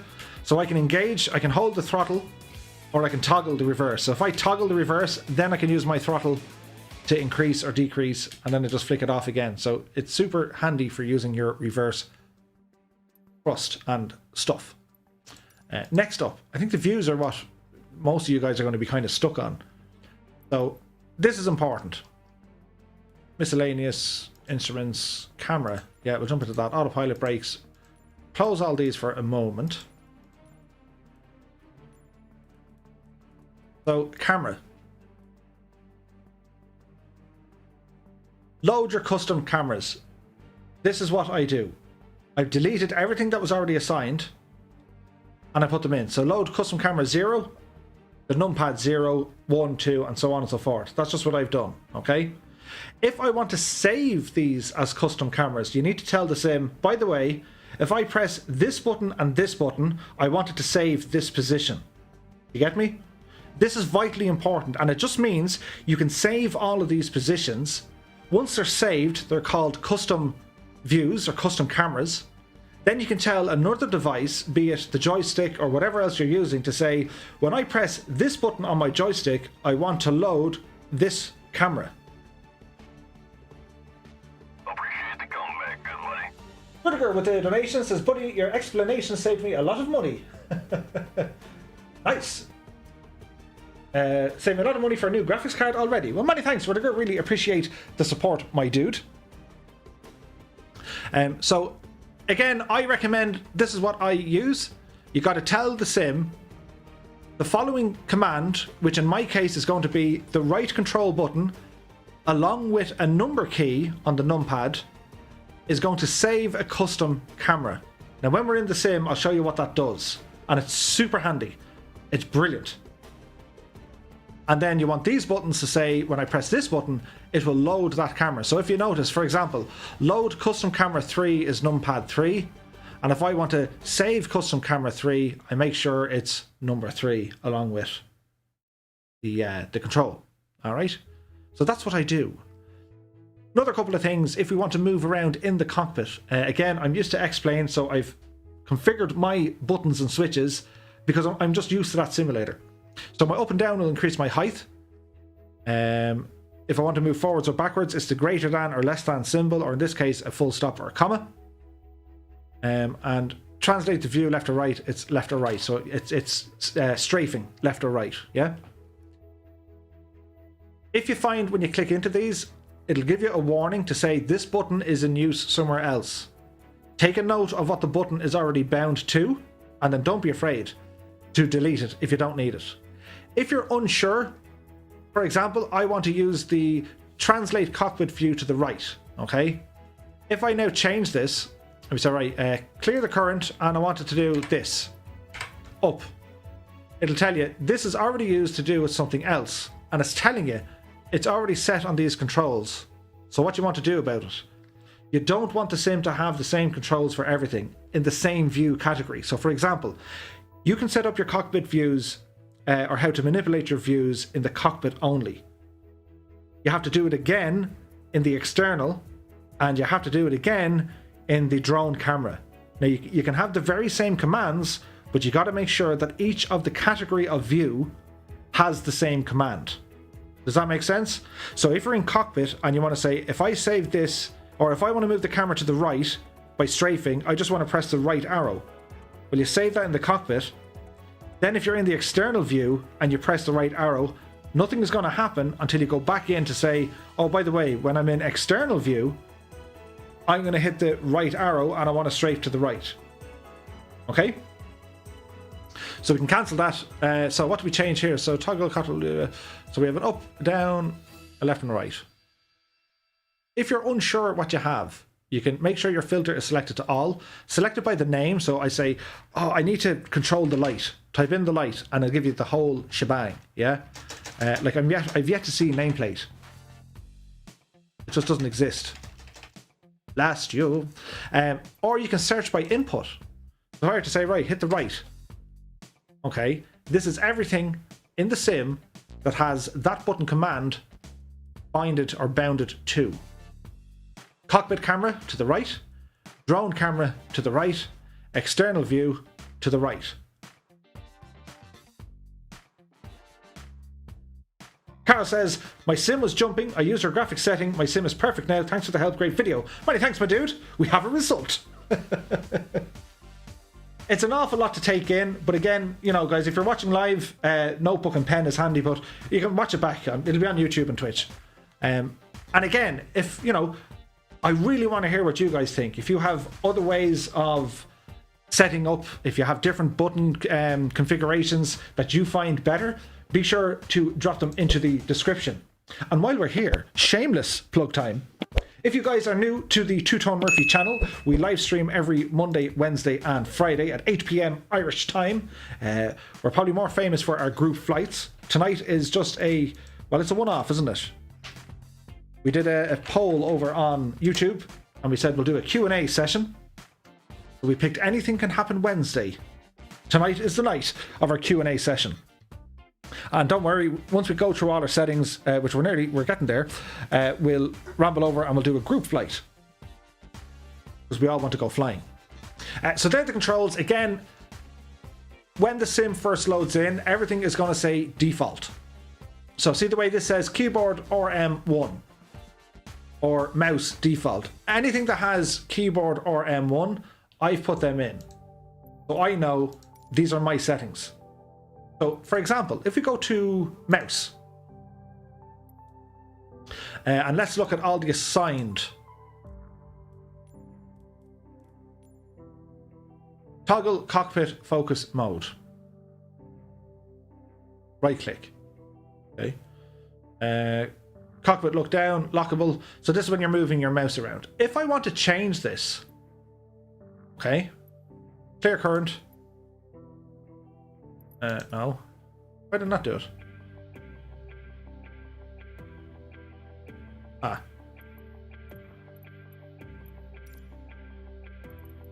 Here.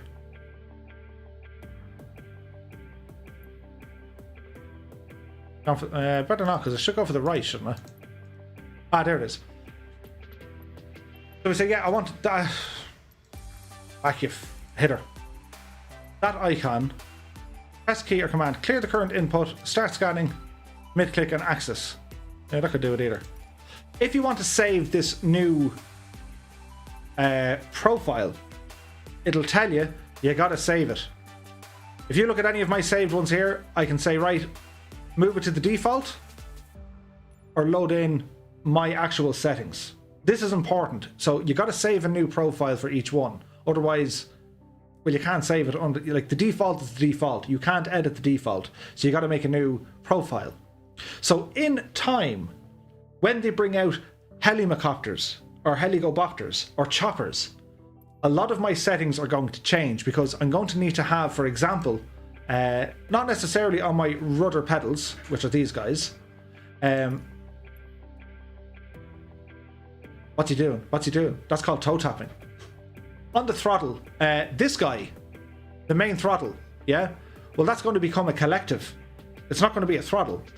So I'd be saving a new one. You have a preset manager. The current profile is throttle, HOTAS Warthog throttle, HOTAS Warthog RM1. I can say, right, I want a new one. I want to duplicate this. I want to rename it. I want to clear it. I want to reset it, or I want to bin it. If I go to a new or I go to duplicate, if I go to duplicate, let's say, for example, HOTAS Warthog profile, and let's call it chopper. And we go OK. You'll now notice over in the top right hand corner, I can change this throttle axes. Is there a collective in here, by the way? This would be interesting. So if we go to all. No, so they haven't put in the chopper stuff yet. But for example, I can now click over to the side. It'll say default. It'll say RM1, which is my one. That's what we currently have. Or eventually we can select the Warthog chopper once choppers are in it. It doesn't have to be a chopper. You can have a very particular set of skills, a very particular set of controls for GA aircraft than you would have in, say, the airliners. So the sky is the limit, and I say that loosely, but you can have so many different types of profiles for this sim. It'll take you so long to figure them all out. So if you're only going to be flying, for example, jets, the heavy jets, well, you're not really going to, you're not going to be worried about mixture. You can reassign the mixture to something else. Speed brakes, for example, that kind of thing. Goes right at 115 is in the house. Good evening to you, Lord Marmaduke of the Lake. This has been the best explanation of settings and controls I've seen. Thanks very much, Murph. You're more than welcome. Brian Clark says, how do you set up multiplayer? We'll go through that now shortly, my dude. Can you short solo flight to check fixes? Yeah, sure, we'll do that now very soon. But yes, they are your controller profiles. Again, always stick to the essential ones and then just start playing around with them. And if you're unsure what you're doing, create a new profile and call it like test. Whatever one you save that's turned on, the sim is going to use. So for this, if we go to preset manager, this is the chopper. Don't want the chopper. Turn off, delete. Are you sure you want to delete the profile of chopper? Yes. And we just go back to our RM1 gadget. Okay. Apply and save. So here's our controller, which is a little Xbox controller that I have. We'll go to what's assigned. Mainly the views. Now, if you guys are stuck with only... if you only have an Xbox controller and you're saying, I don't have a flight stick, I only have a controller, can I fly the sim with a controller? The answer is yes, but this is going to be important.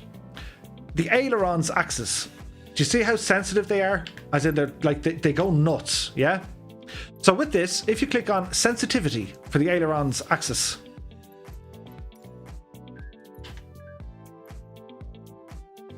so because I'm making a change, we'll call it profile or M1.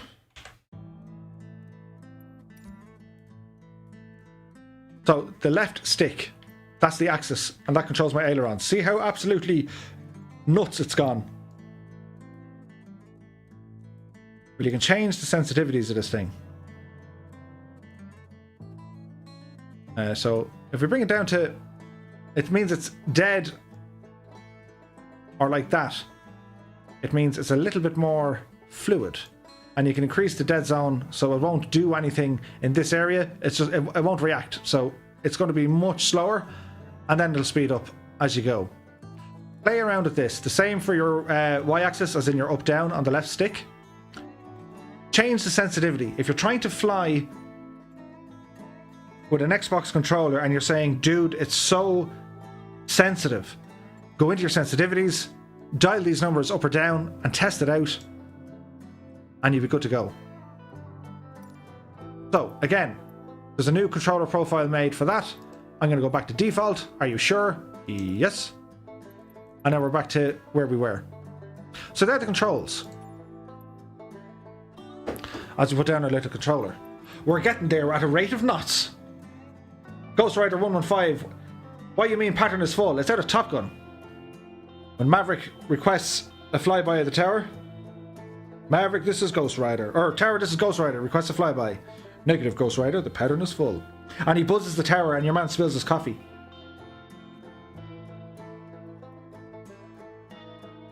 Carl says, any tips on when you crash and hit the ground, not having to restart the flight sim, any way of getting the plane back in the air? Yes. Carl, if you press the Y key, or the Yankee, Y for Yankee, you will enter slew mode, and then you can move your aircraft using the directional arrows or your Xbox 60 controller to move up or down. Then press Y again, and hey presto, you're alive. I'll show you how to do it shortly.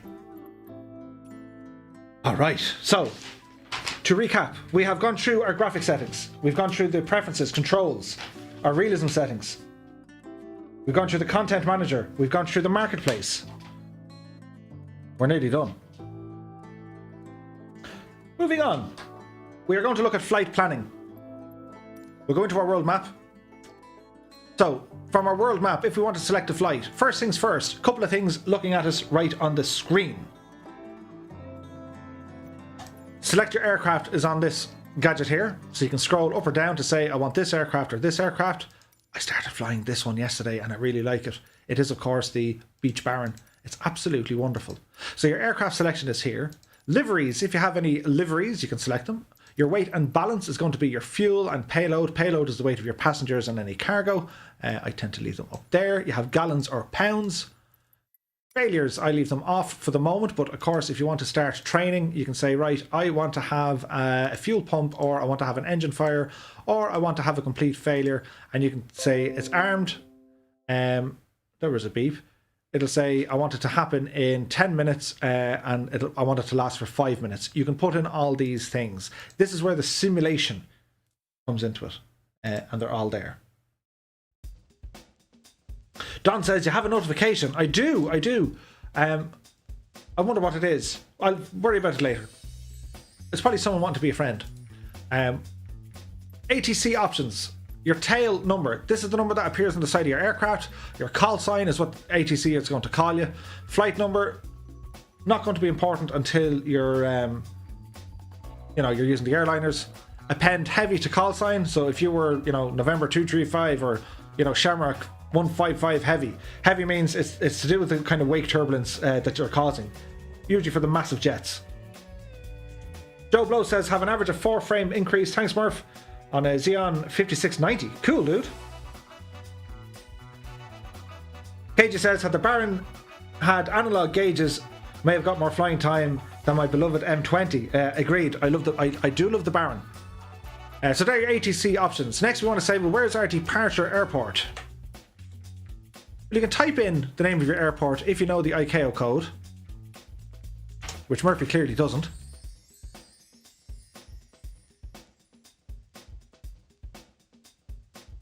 I knew it was one of them. Or you could just find somewhere, click on the little map, and say, I want to go flying over here. Now see the way you can even hear it in my voice. Where is it? You have filters on this map. So you go for the satellite view, an IFR, or a blended. The weather, clouds, rain, or off. Wind effect. See where the wind is, on the ground, the low altitude or the high altitude, or leave it off. Show your friends where they are, where they aren't. And third-party content is basically any of the third-party airports you've downloaded. You'll see them flickering on the screen, which are, of course, Kitty Hawk, and then we have the one with the logs. They're all up there. Airports, you can turn them on or off, show them where they are, show me where any of the airspaces are, where the faunas, the cities, the landmarks. It's a basic filter system.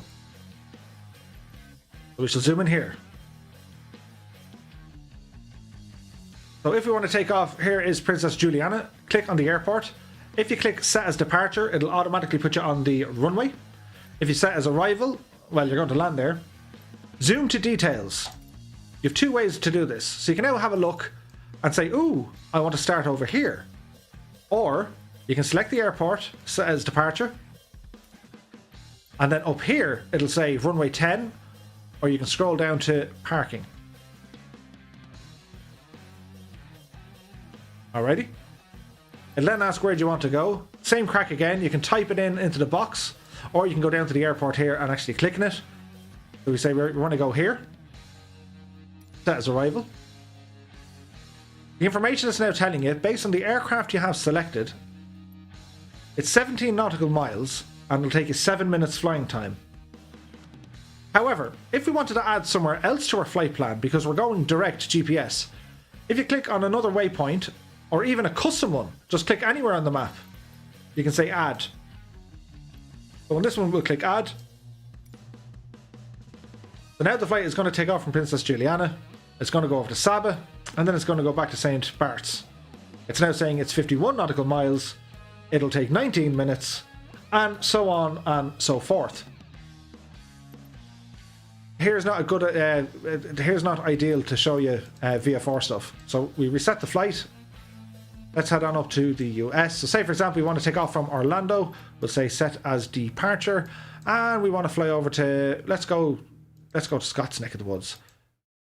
So that's a 4 hours and 49 minute flight in the Beach Baron, 854 nautical miles, and it's direct as the crow or as the bird flies. That's not very realistic. You could go VOR to VOR, which is a variable omnidirectional range, but basically they're little waypoint stations that transmit different frequencies so you can navigate. You'll notice that has increased the flight time dramatically because you're not flying a straight line now. If you want to go to a low altitude airway, these are now called waypoints. Or if you're high altitude, obviously once you're above, I think it's 18,000 feet, you have different waypoints. You often hear it said, take the, your SID and your star, fly whatever waypoint, so on and so forth. Balbro says you can even enter the coordinates in the search box for flight planning. Correct. So see this search box over here. Click here, reset everything. So say you don't know what you're looking for, but you do have GPS coordinates. You either got them off, Bing Maps or Google Maps or whatever. You can type in your coordinates in here, and away we go. 52. Or is it X? What way does it work? That kind of thing. Or if you want to say, I want to see a bear.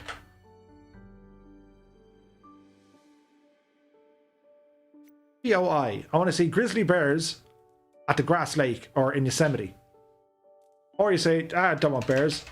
I want to look at, I don't know, a giraffe. Or if you can't, type giraffe. You type in giraffe and it'll show you, well, this is where the giraffes are. If you don't know the ICAO code, which is the international code for the airport, and you just say, I want to fly in, Dublin. It's going to show you all the Dublins in the world. Dublin Field, New River Valley Dublin, Grey Strip Dublin, Barron Dublin, Moxley's Dublin, Dublin Municipal, what? Anyway, you can pick Dublin. Dublin MI, there's so many Dublins. You can just type it in there and it'll give you the location of it. As Daza is flying, look. But that's super handy, you can just type it in where you want to fly. What else? So that's your navigation within the sim. Once you have it all kind of set up, so we'll just go back and do a really kind of a quick setup. Yeah, we're going to start set as departure over to arrival. So once you have it done, we're going to change some options. So we have a time slider bar down here. That changes the time of day.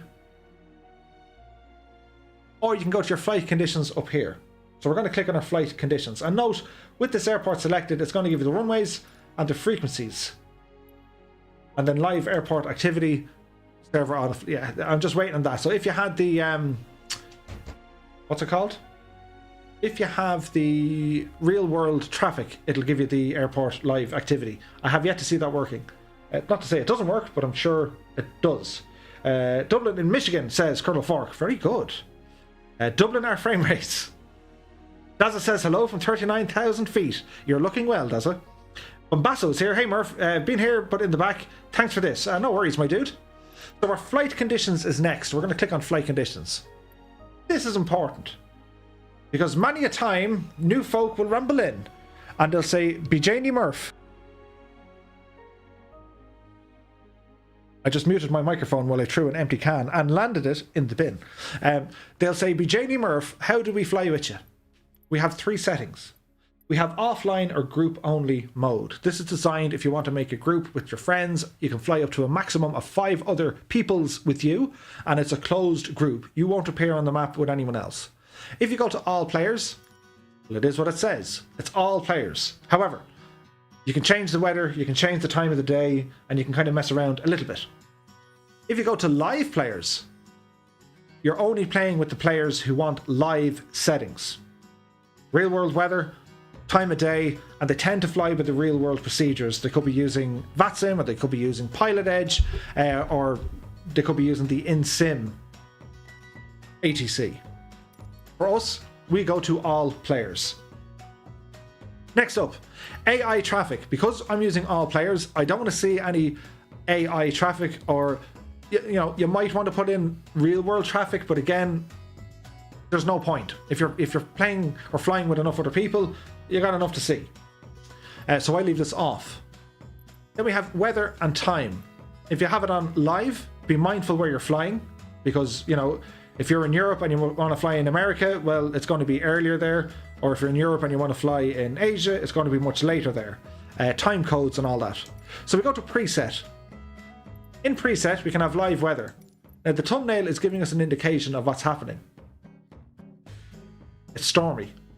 So we can change it. We can check a select a preset down here, and you might notice, Murph, you have an absolute barrel load of them. So I have the add-on from SoFly, which is all the Weather Preset Pro. So there's loads of them. It's a really neat add-on. It adds some nice templates to select different weather. It's not very changeable, but I like it. Papa Romeo 77 is in the house. Good evening to you, my dude. As is Owen 593. Hope you guys are all keeping very well. Thanks for joining us. Happy Wednesday. So if we go live weather, grand. Few clouds or scattered clouds. We'll go with few clouds. You can edit them once the sim fires up.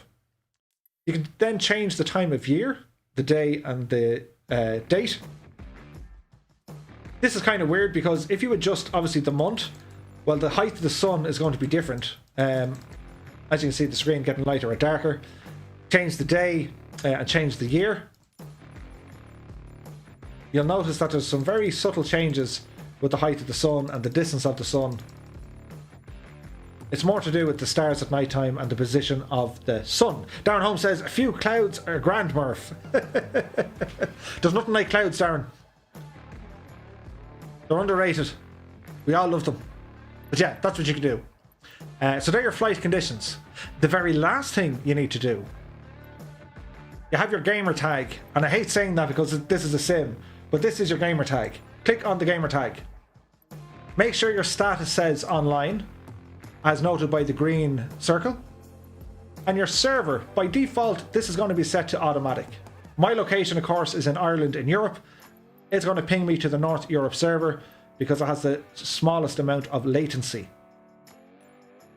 We tend to fly on the East USA servers because the North Europe was acting the maggot for the last couple of weeks. I do believe it's fixed though. They've, Asobo have done a bit of work along with Microsoft on their servers. So it's pretty cool. Kramer Airlines is in the house. Good evening to you, my dude. John says, Murph, look up Bader in New Jersey. Bader in New Jersey.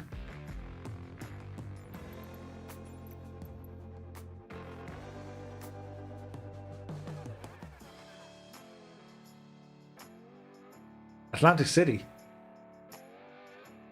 Would that be right? Smooth Flying's here. He says, Murph, do you have the fly-by-wire H320? I uninstalled it because I'm waiting for the update. It's not working too well on the recent patch.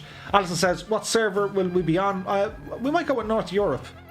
Now we're nearly there. I have another maybe 5 minutes to show you other stuff and then we're good to go. So once you have all these settings done, you click fly and then we're in. And the rules of course are, don't use airliners because we tend to use GA aircraft. Don't use any third-party liveries from outside of the marketplace or the sim. And don't use any aircraft from outside the official marketplace in the sim because it just breaks things. It's a bug. It's a horrible bug. It hasn't just affected me. It's affected Ozflight Simmer. It's affected, I think, Catstrader. It's affected us all. And the only workaround is we got to turn on the generic models, which isn't great, but it is what it is. Alrighty. So that is the in-sim planning for flights and whatnot. We're now going to move you on. Now, how am I going to do this? Hey, good money. As we get a hey good buddy in the background. Let's see. Already closed that. Extract Games has just subscribed. Many thanks to you, my dude. Really appreciate the support. So, this is where it gets a little bit confusing for Murphy, but let's see what happens, shall we? Ooh, look, I managed to change the screen. So I'm going to go through a couple of websites that I think are very useful and handy when it comes to flight planning. Okay, first up is simbrief.com. Simbrief.com, this is a flight planning website. It's free. Just register up, put in an email address, go into dispatch. We want to go into our dispatch system and you can create a new flight, load a flight and so on and so forth. So we're going to click on create a new flight.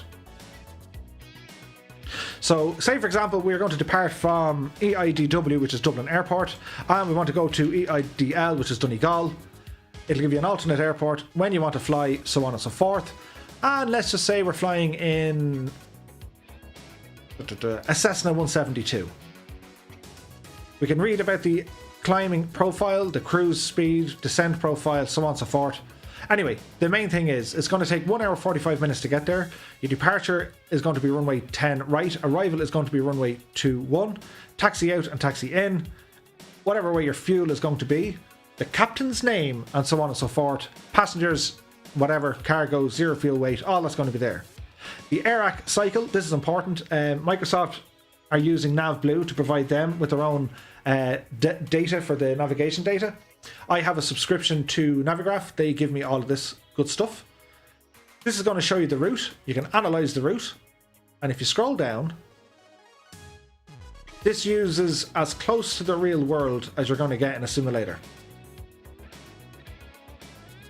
So the type of flight, obviously, it's IFR. So once this is done, couple of things. You can go up and have a look at the historical weather, the alternate airports or ETOPS. So the alternate airport is going to route us back to Dublin. When you're happy with this, you can edit the flight. You can generate an official flight plan. Yes, it'll load.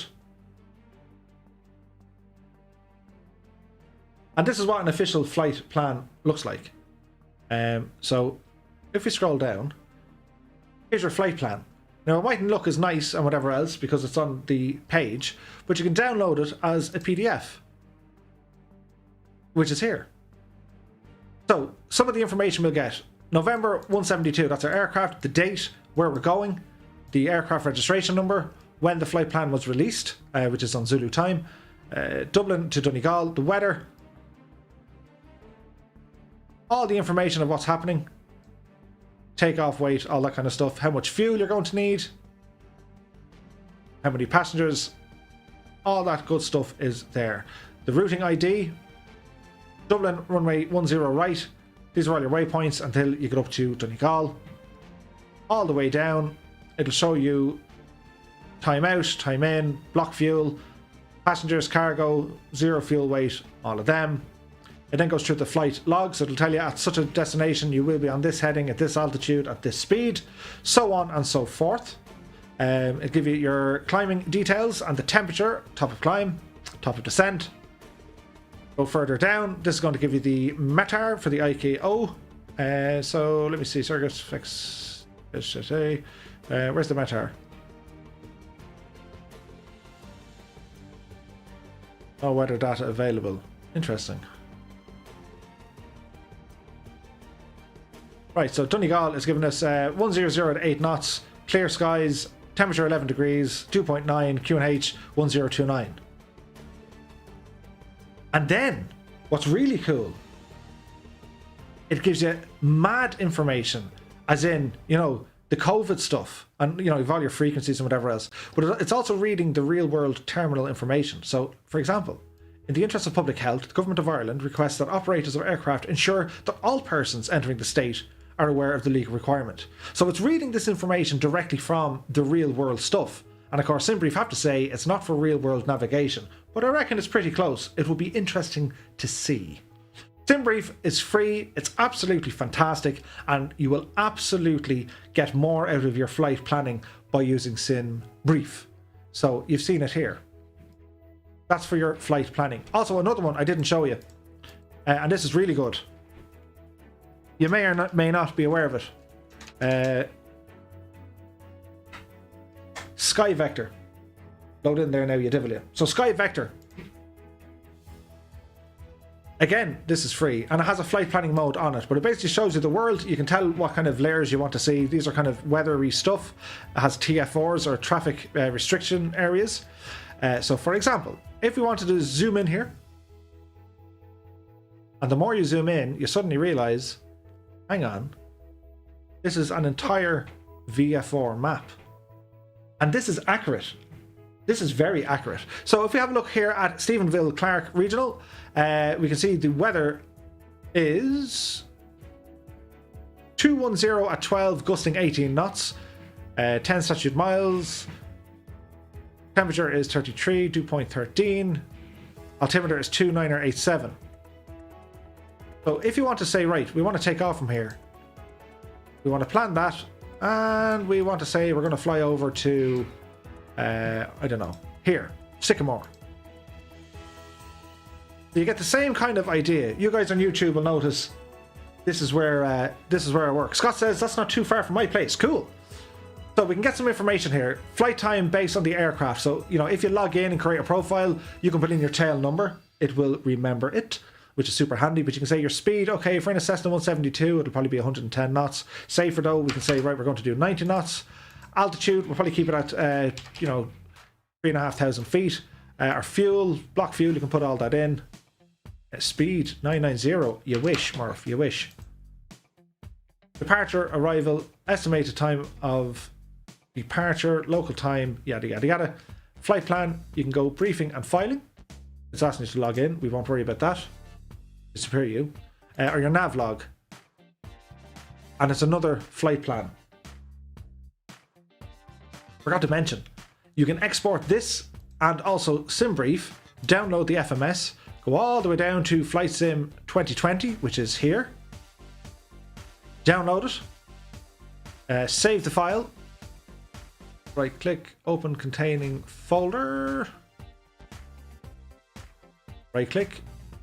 But now if I go to a flight plan folder in here and paste. So this is EIDW to EIDL. Jump back in the sim. I want to load one. Load the flight plan. Go to my desktop. Go to desktop.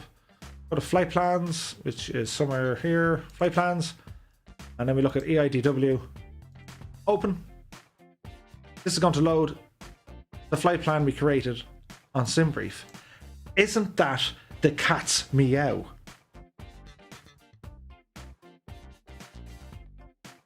It absolutely is the cat's meow.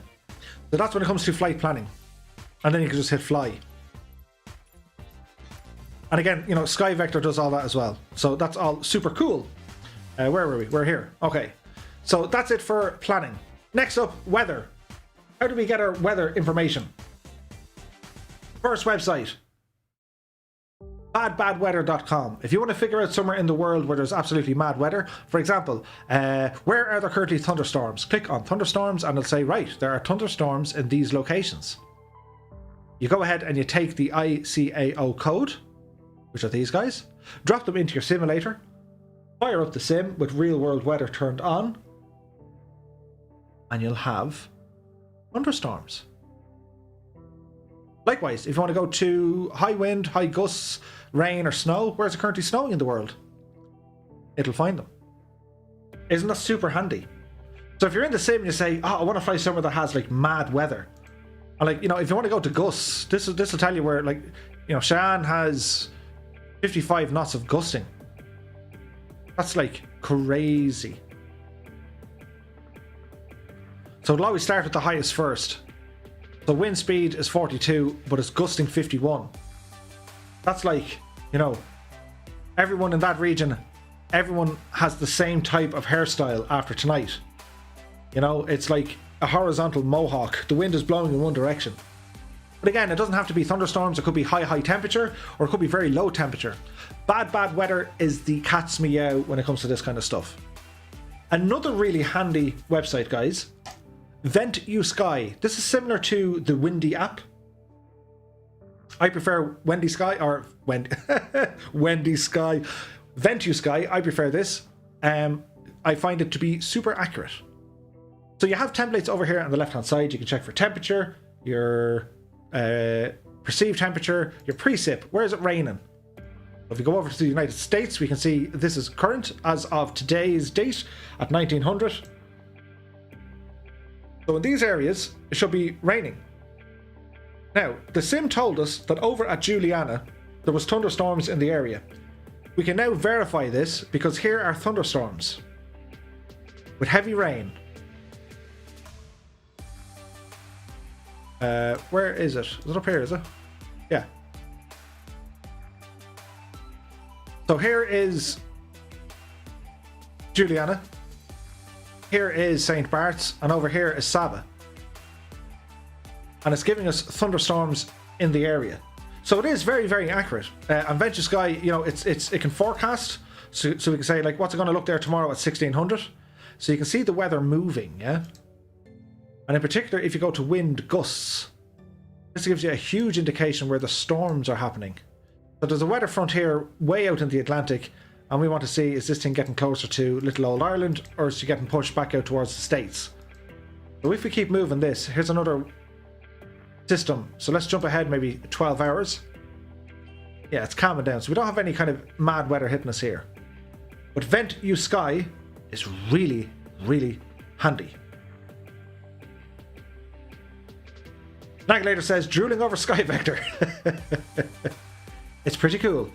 Pilot Billy says, there is, and there are. Cool. Scott says, just ordered another M2 drive for my new machine. Nice one, dude. That's going to be awesome. So they're the sites I use for weather. Moving on very fast now. When it comes to information and news, how do I stay on top of all the news? I'm going to give the guys over at Simulated Aviation a big plug because they're doing fantastic work. If you guys haven't checked out this website, be sure to ramble over there. They're working on the community side at the moment. And it's not just Microsoft Flight Sim, it's all flight simulation, including DCS, X-Plane 11 and P3D. They have the latest news, which is very much up to date. They have reviews, they have lists for add-ons, they have previews, an absolute barrel load of information, including where is it? It was hardware. Flight control systems.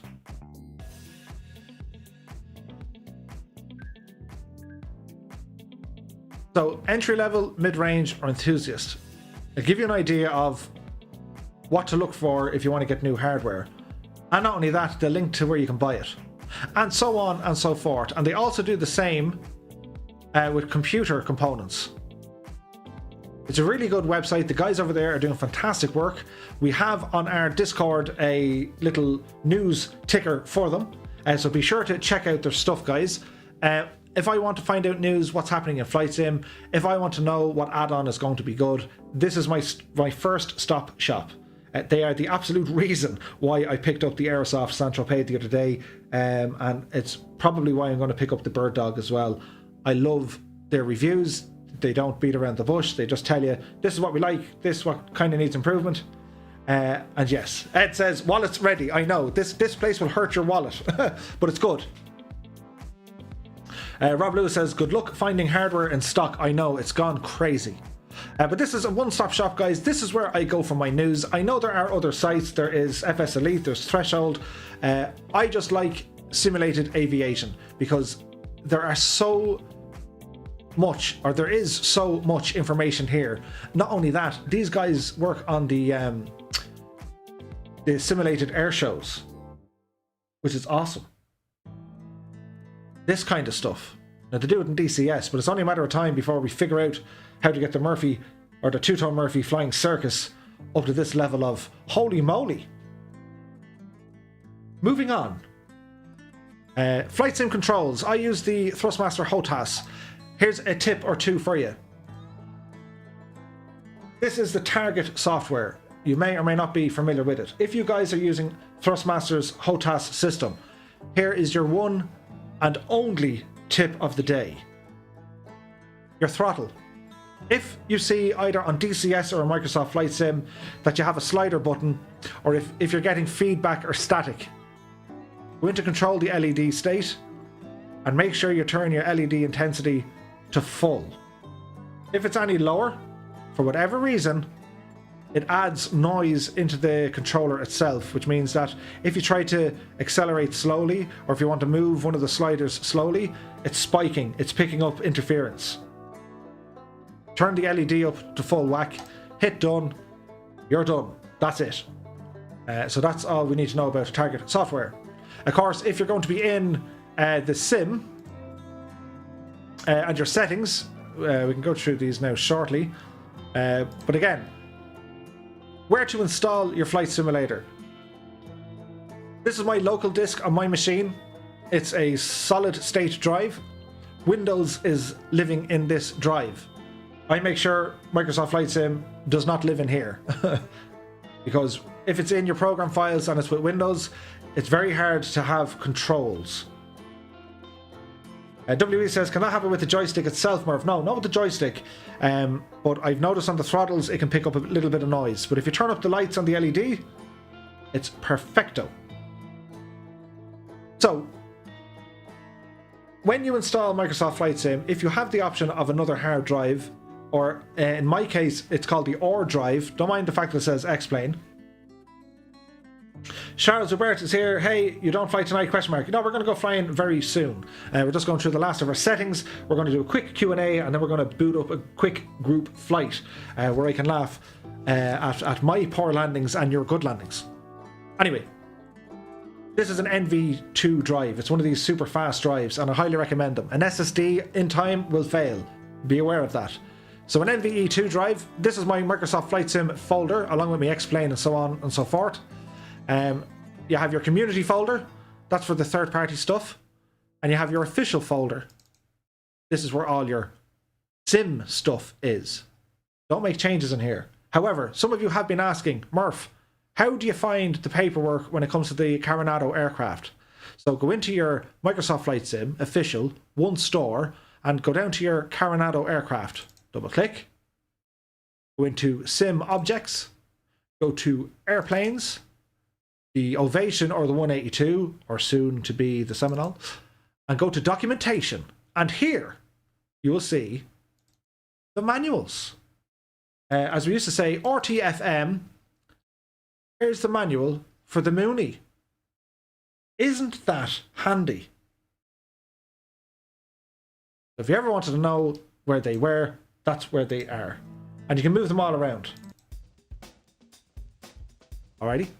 And we can, let me see, move that over there. And if we want to open up, say, the 182, there it is. Coronado Aircraft 182. Go into the Sim Objects, Airplanes, 182, Documentation, Normal Procedures, ramble over here. And there's the manual for the 182. Now, it's the manual according to Coronado, so bear that in mind. It's not the, the official pilot operating handbook, but it is super handy to have it.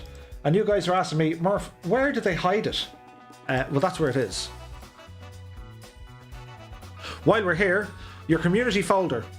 Because I have this located on an NVE drive, the capacity of this drive is... Okay, it's a terabyte, so I have plenty of room. But if you look over here, like, here's an 8 terabyte drive. So I have loads of space on my 8 terabyte drive. So what I can do, I can put the actual files in here. Where did I hide them? Orbex, for example.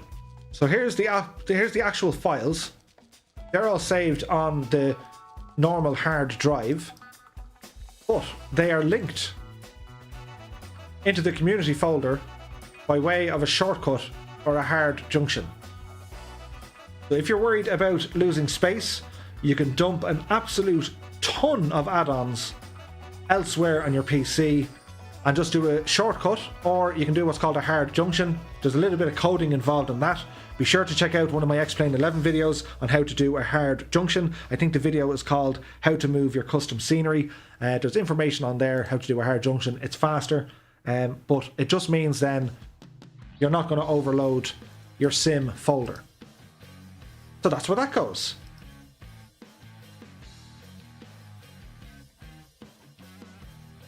So that's covered the install locations. Next up, antivirus. The advantage, of course, of keeping your flight sim outside of your local disk or wherever Windows is, you can kind of tell your antivirus to do crazy things, as in, antivirus, don't even look at this folder. It depends on your antivirus what you can do. I use what's this called? Bitdefender? I use Bitdefender, and I can say I want to exclude the following drives or folders. Be sure you do that.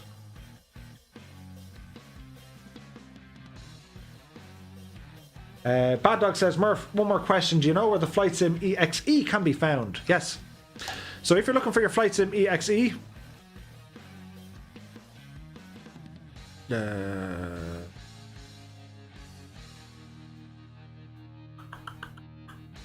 EXE, I believe, is in your local, because it's part of the marketplace, if I'm not mistaken. We'll do it this way.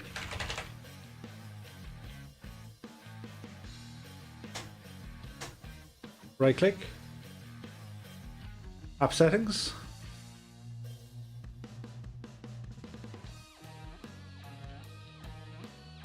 it's thinking about it.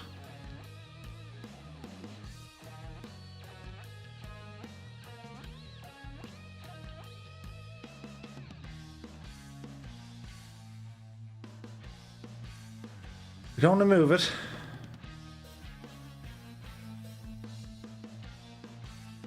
I'm almost certain it's in Windows. Program files, Windows apps, PowerShell.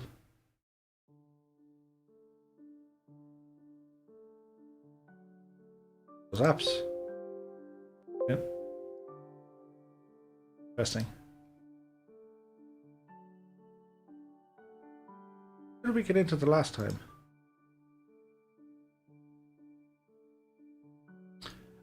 Let's do the workaround. Open Task Manager. Hello, Task Manager. Microsoft Flight Simulator. Yes, go to right click.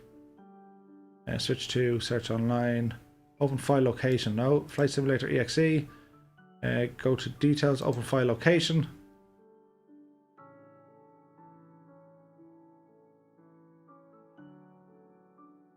Come on. It is in here somewhere.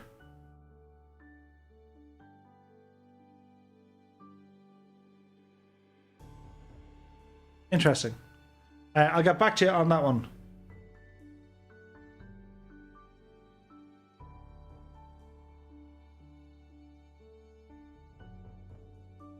Nvidia tools have probably showed up, yeah. Yeah, I don't know why I can't find it there, but anyway, it's not important.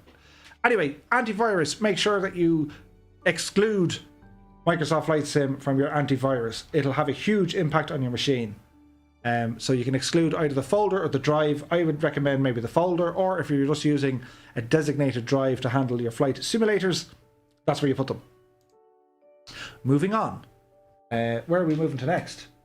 Update Marketplace. So if you guys are having problems with your Windows, if you're having problems with Microsoft Flight Sim, the first thing I always do, go into your Windows apps store. Now you're saying, how did you get there, Murph?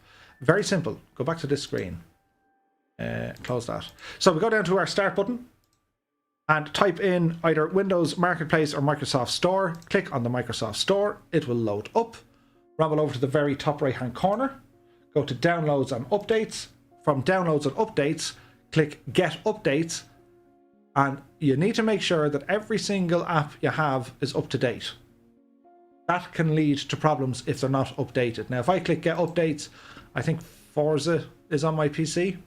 A little fella plays it from time to time. That's looking for an update. So that'll probably appear here. Because it's a game, I don't need to worry about it, so here it is. So there's an update for Forza. I can stop that and get rid of it. There's a little update coming in for the gaming services. That's belong to Xbox. We'll let that update and do its thing. So always keep that up to date. The next one, Windows Update. So again, hit your start button. Just start typing in Windows Update. You need to make sure that your Windows is up to date. Check for updates and you should be good to go. If there's any updates sitting in there that you haven't installed and you're having issues with your Microsoft Flight Sim, this is where you need to go.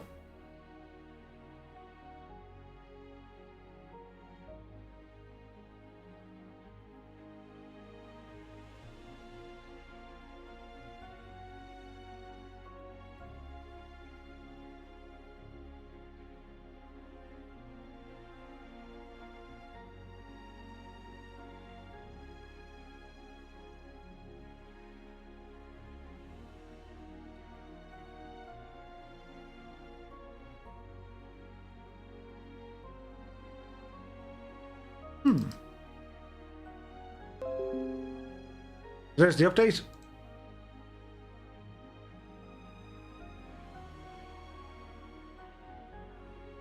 I'll find that Flight Sim EXE soon. So you need to make sure that all these are there. It's a local disk users app data local. You know, it's not there for mine, which is strange. It's hardly in the main folder, is it?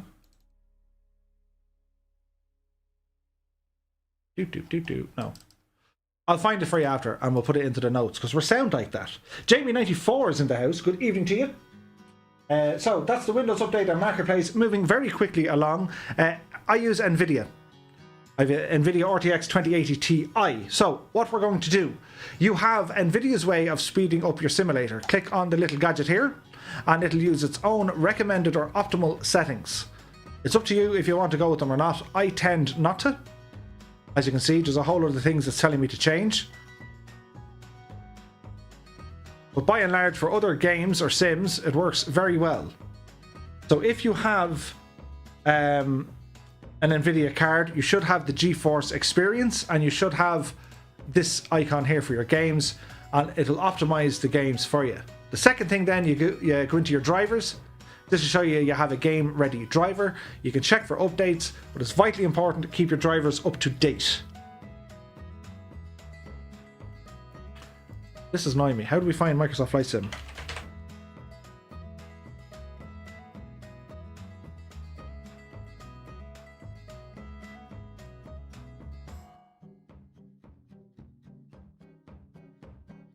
It's an app, right?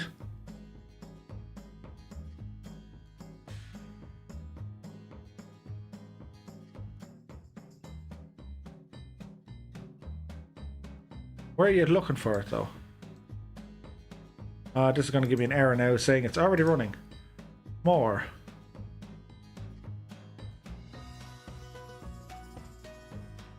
We will find you.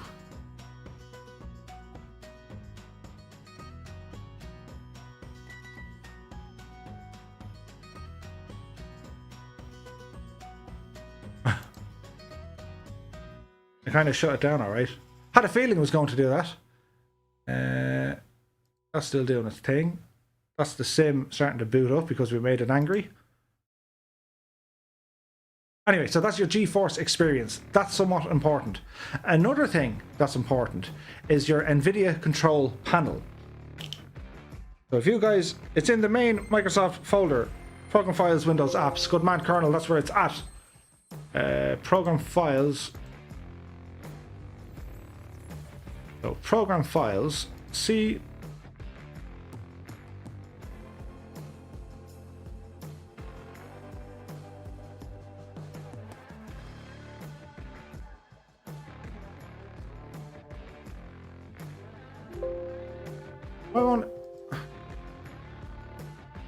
Why won't it let me in there? It's because I have it open. Ah, it's because I have it open. Alright, okay. It's in your C program files, window apps, and it should be in there. Mine won't open because it's in the sim is already running. Anyway, that made total sense. Anyway, moving on. We're getting there. We're making progress. Considering I haven't stopped talking in 2 hours. But we're working through the drink nicely. So, Nvidia control panel. Click on Manage 3D Settings. Go to Program Settings over here. If you haven't figured this part out yet, this is going to have a huge impact on your flight sim experience. You need to navigate to your flight simulator program and copy the following settings. Anisotropic filtering application controlled. Power management mode. Prefer maximum performance. Make sure that's on. That'll turn your hardware onto full whack. Texture filtering is on. Texture filter quality, go to high performance. Texture filtering trilinear optimization, turn it on. And I use vertical sync off.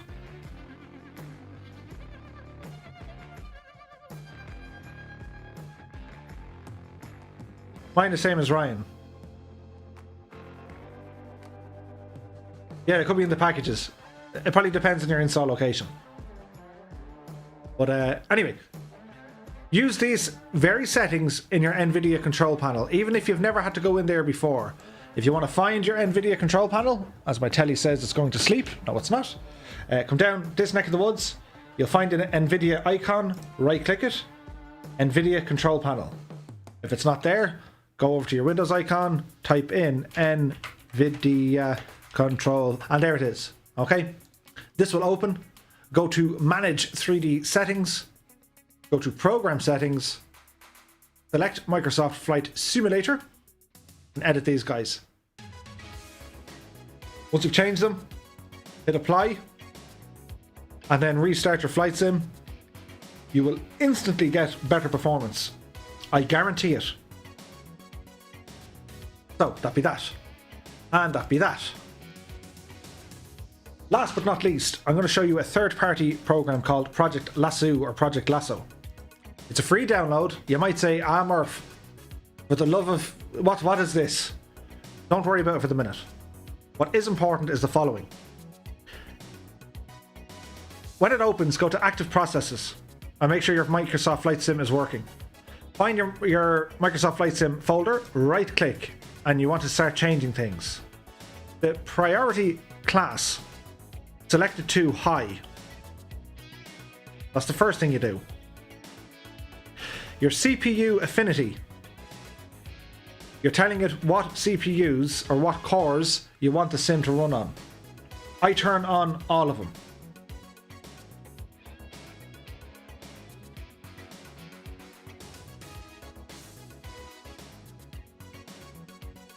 Chippy says, I highly recommend everything search by Void Tools. Cool, dude. I'll look it up.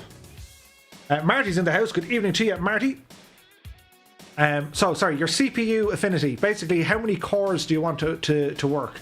You can turn these off if you wish. Like if you look at the CPU utilization at the moment with the sim running, every core is getting a bit of activity. If you want, you can turn off cores 1 and 2, which means the sim won't use your 1 and 2 core. It'll use everything else. And then your PC can utilize these cores.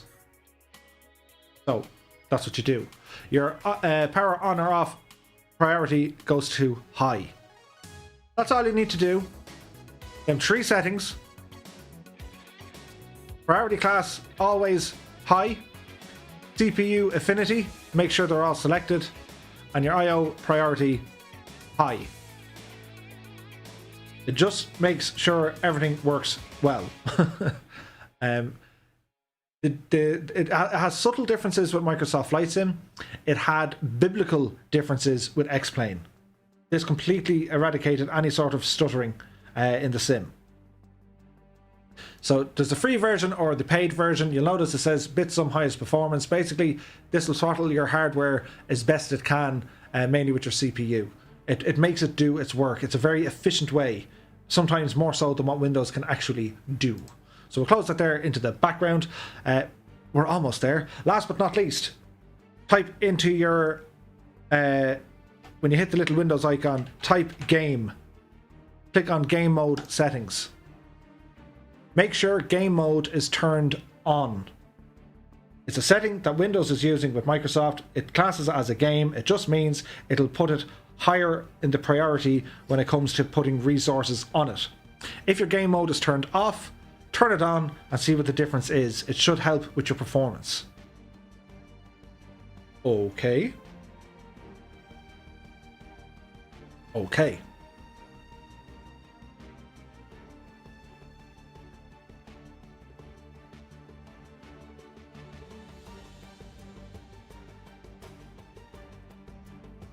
Daniel M is in the house. He says, hey Murph, happy Wednesday. How was your day today? Very well, my dude.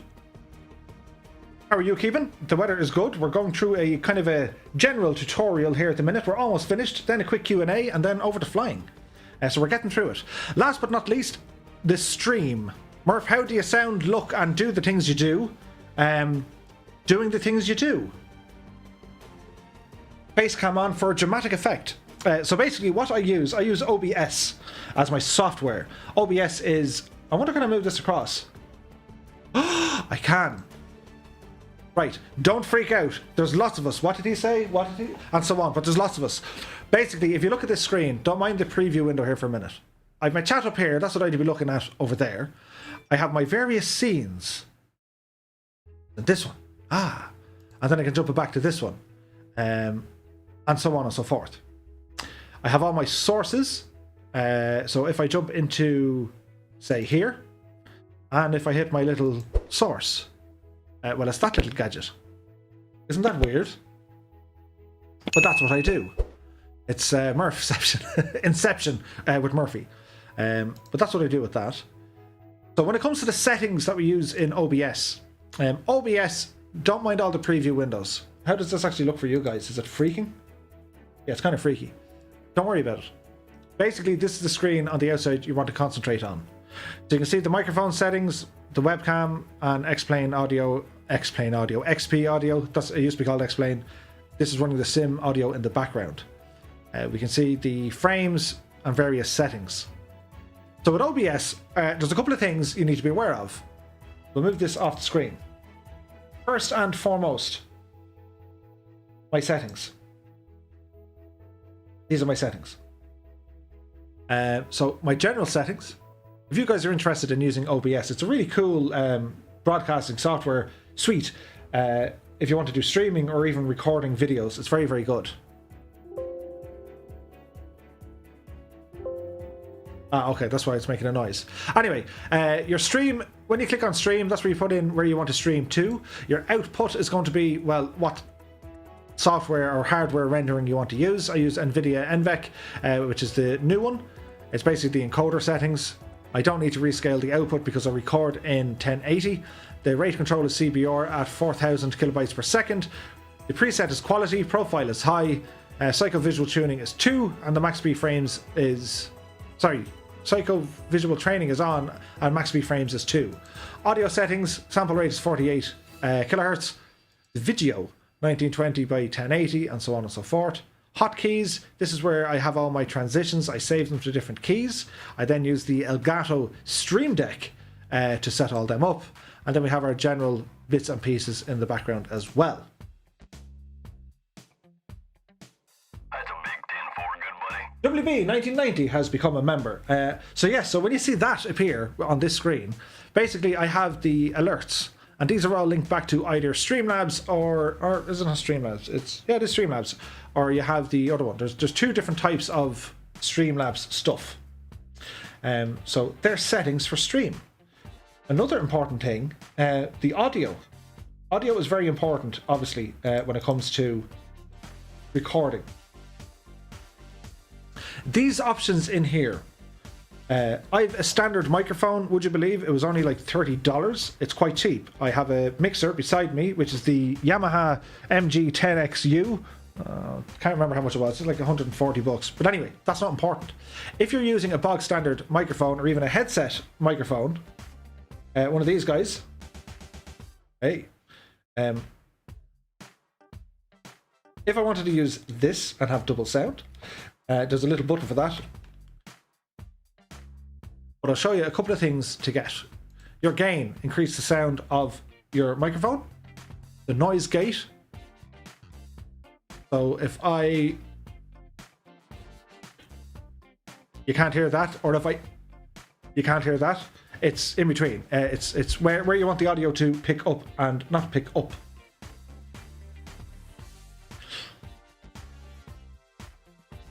Where else?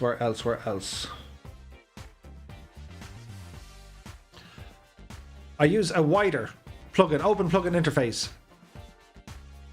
Google this, Polyverse Wider. This is the stereo widening system. This is what gives me the kind of broadcasting voice instead of like sounding like I don't have one. So for example, if I turned this off, there should be a dramatic change in my voice. If I turn it back on again, well, it's kind of nicer. The same goes for the Kachinikov. Again, we can turn that on or off. If you go into it, open the plugin, you have all these cool things moving.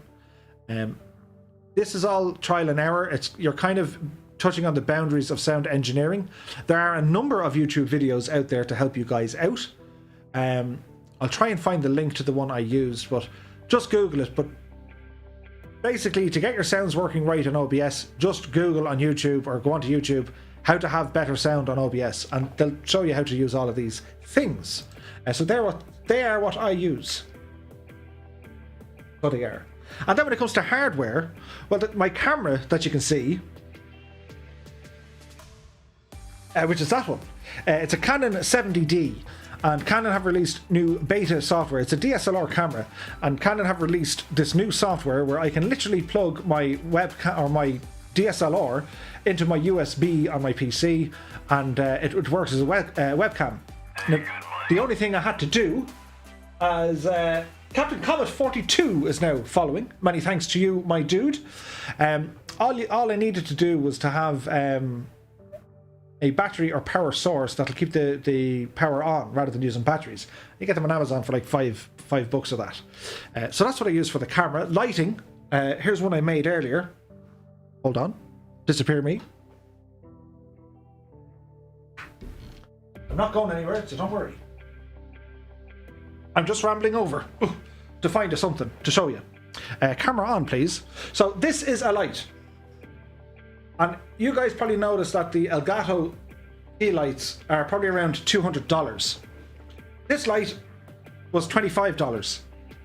And it does the exact same thing. It needs a power source. I put it on a Gorilla mount, so you can kind of put it anywhere. The light, of course, is off. It needs a power source. It plugs into the back. These are super light, bright rather, like really bright. Put it down there, and we'll hide it. Behind me, I have a couple of weird LED lights, and I can change their color. So if I turn these off, eventually,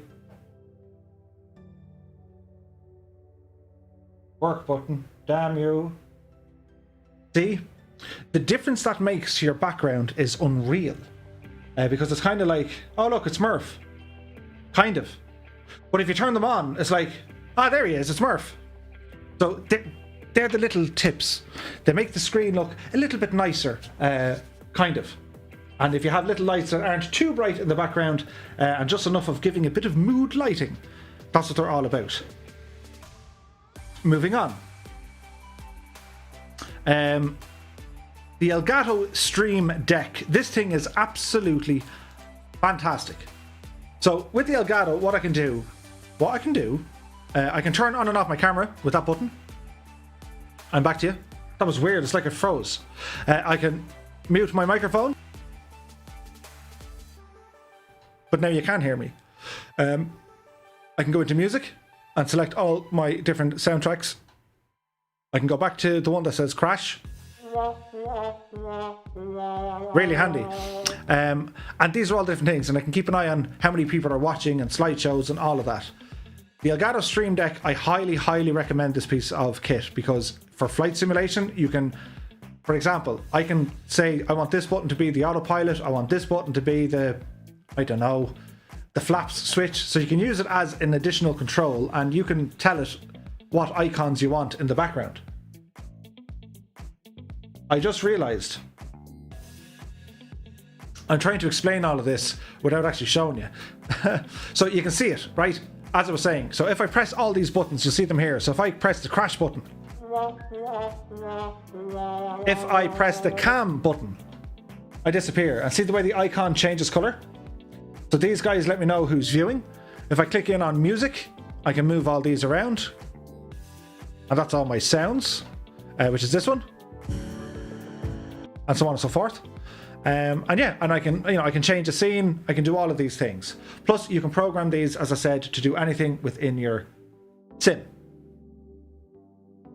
The Elgato Stream Deck, absolutely fantastic. I can't remember the price of them. They're not woefully expensive. And they also now have an app whereby it'll work on your phone. Your phone becomes the Stream Deck, and it's the same layout, but on your phone. Have a look at it, because it will work in real time with your computer, which means it will work within your simulator as well. Super handy. You know, you can have like GPS on or off, or autopilot on or off, or all your lights, for example. If you want to press a different button to turn on and off your lights on your aircraft, that's how you do it. It's awesome. So, have we covered everything? I think we have.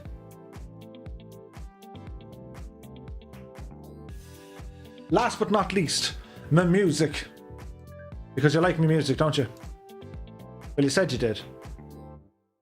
So, music. Pause that. Jump over here. Epidemicsound.com is where Murphy gets his music. And it's a, you have to sign up and whatever, and I give them dollar monies, and I have then music for it. But for example, you can browse what they have. Here's a song I found tonight, which I wanted to play.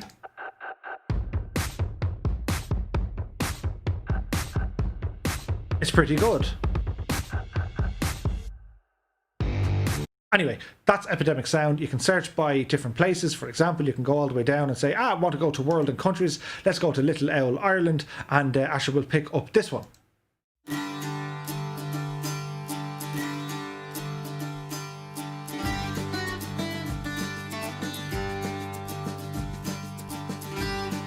That's where I get all my music. And that's where I keep it.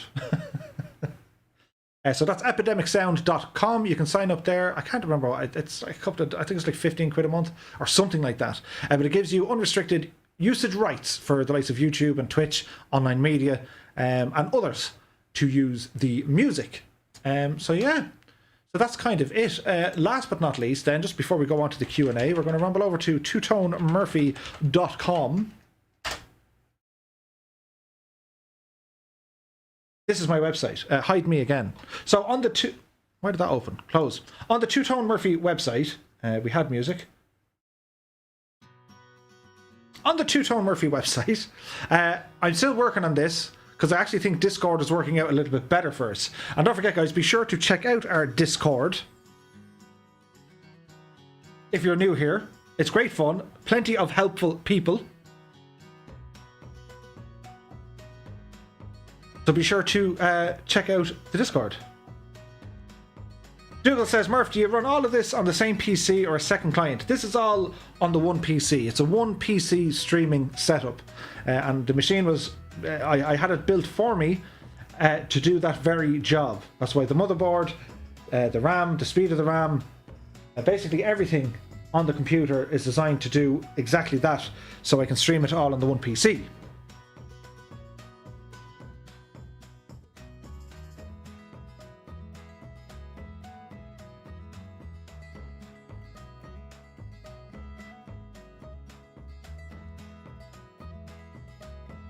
So over on the website, as I said, Flight Simulator, you can click in here. This links back to the likes of YouTube. podcasts. I've made 2 podcasts if you guys want to go check them out. That was super loud, but that's where they live. I've stuff there on X-Plane, everything from a couple of photos and a couple of settings for X-Plane. There's a link to the Discord, it'll take you into Discord. I did a bit of photography, that's my trip in France, over in Normandy. I took them myself, but well, I only took photographs of them. If you guys want to check them out, they are pretty awesome and pretty cool. That was in Coville, which is a very warm yet chilling place to visit. Of course, the American cemetery. Mrs. Two-Tone took that photograph, by the way. So yeah, you can have a ramble over there. As I said, there's bits and bobs.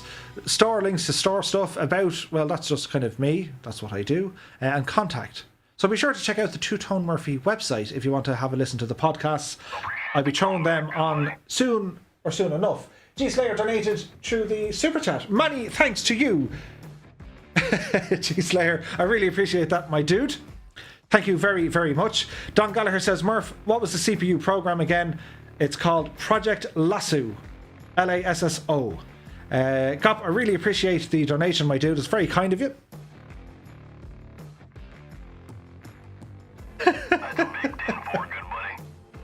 Chevy 1963 has just subscribed. Many thanks to you, my dude.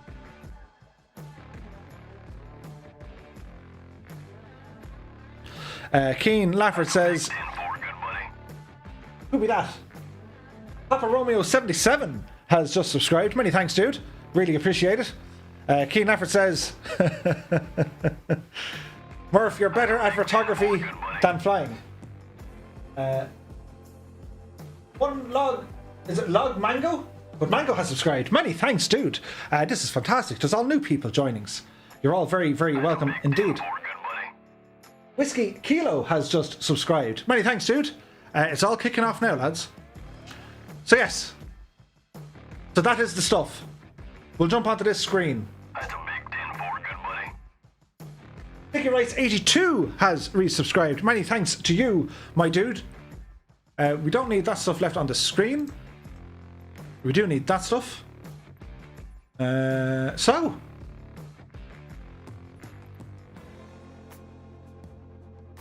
Andrew Brown says, nice to see you have the same camera as me on your Amazon link. Absolutely. Andrew Bonnick is here. Good evening. He says, is it all over? No, we're going to do a group flight now in a couple of minutes. So for the next few minutes, the Q&A. Have you any questions? Don't forget, you can always check back on the videos here, guys, as well. If there's something you missed, or if there's something I've missed, or if I'm doing things a different way that you're used to, put them all in the comments. And we'll read up of them. Papa Joe B says, what are the best procedures or tricks for loading Microsoft Flight Sim to a new PC with all updates from the old PC, originally purchased from the Microsoft Store? Must I reload from the store? Not necessarily. Papa Joe, if you have the hard drive space or an external hard drive, you can copy all the files across, all of them. And then when you get into the sim, it'll ask you when you're installing it where you want to download it to. If it can find all the old files, it'll just update what it needs. If you get me. Colonel Force says, what is the velocity of an unladen swallow? 33 knots. Rob Lewis says, what's your day job? I work as a operations manager for a logistics company. I drive the desk. I ask drivers what to do and when to do it. Most of the time they say yes. And I try to look after our customers as best I can. Andrew Monica says, I just got rudder pedals today. Nice. Shiny Pants Airline says, can you stream 2 people at the same time, split screen style? Yes, you can. If you have 2 people and you want to have 2 people, you can set up 2 cameras, or you just have 2 people sitting side by side. Or if they're on a different device, like Skype, or they're online or whatever, you can use that as a source, add the source, and then just move things around in OBS. If you want help with that, shoot over on Discord.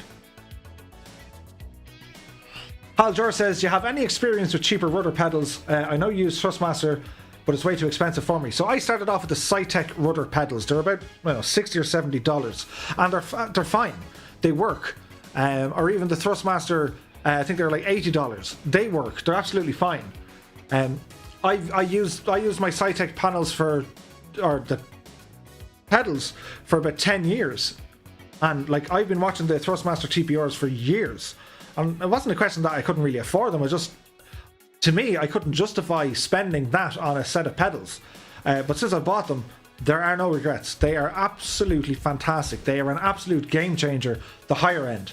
But you got to start somewhere. The Cytec ones are absolutely fine.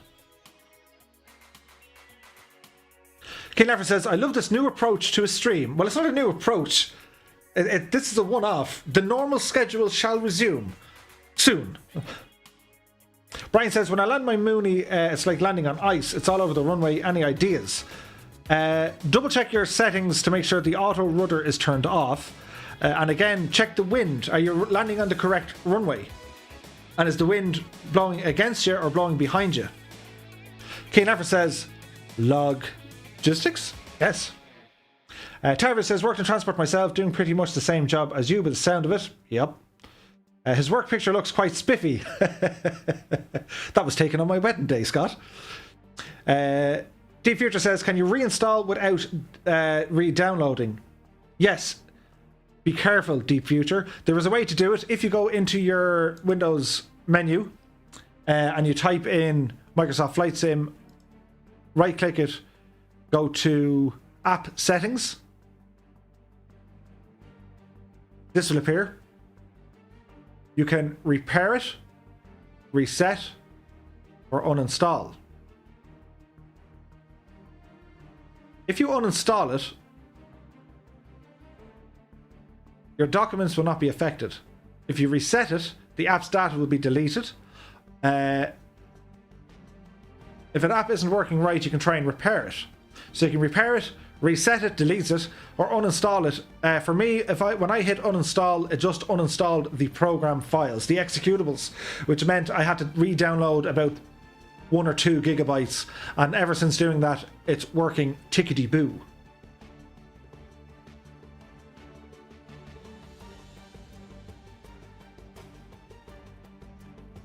We'll let that load up. I used to be an ops duty manager for a well-known airline based in the north of England, says Jepson. Cool, dude. Dougal says, did you learn all your skills by trial and error or any tech training in the background? All of this is trial and error. The first computer we had was a gateway system. My dad bought it years and years and years ago. I was very young and I thought I knew something and I deleted Windows. And my dad had said, no problem, you fix it or it's binned. It's up to you. I don't mind which one you do. If you can fix it, you can keep it. If you can't, it goes in the bin. And I spent about 2 weeks figuring out how to fix it. And I really enjoyed it. So since then, I've just liked computers. And everything I do is trial by error. It's just like, I'll give this a shot. Like everything. But I do like to share any information. Like if I find out stuff that's helpful, I don't know, it's a part of me. Like I just want to share it. Like, oh, guys, try this. I found this to work great. So it's awesome. What's your favorite approach in Flight Sim? Asks Kevin. There's a few of them. Donegal is fantastic. Especially if you get the weather and the time of day right. It depends on what stars you want to use, as in the arrivals. Where was my favorite landing? I was always a sucker for Half Moon Bay, which is over in San Francisco, or just south of San Francisco. I love flying in there. Everybody is cyber stalking you now. Maz says, really struggling to find the HOTAS Warthog hardware here in Canada. You're not the only one. It's hard to get anywhere now. Can you route any deliveries of some yokes to my house? If you can find them, Scott, no problem. Master Gamer says, just another 2 months till I get my PC so I can play this masterpiece. Absolutely, dude.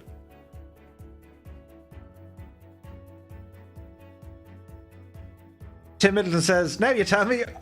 I'm currently downloading. Sorry, dude. Rob Lewis says Gateway, the old cow print. That's the one. You know you're setting back into school when you wake up at 7:45 in the morning. Oh, yeah.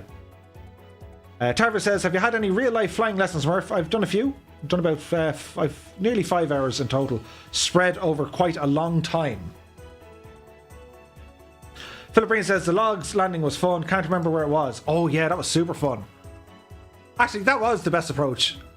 That airport was Quattam River, Charlie Quebec Romeo Alpha. It's a third-party airport, and it's absolutely the cat's pajamas. It's fantastic.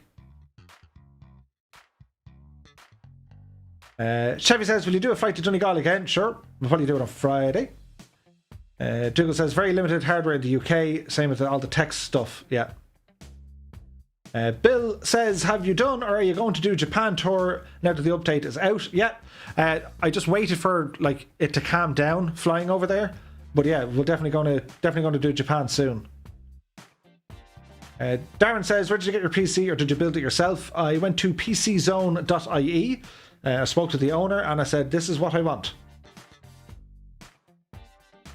Brian Clark, where do I find this auto rudder, Murph? Brian, if you go into your settings, we'll jump back here briefly. You can see the screen as you can. Go to options, go to assistance, go to piloting, take off auto rudder. Make sure it's turned off.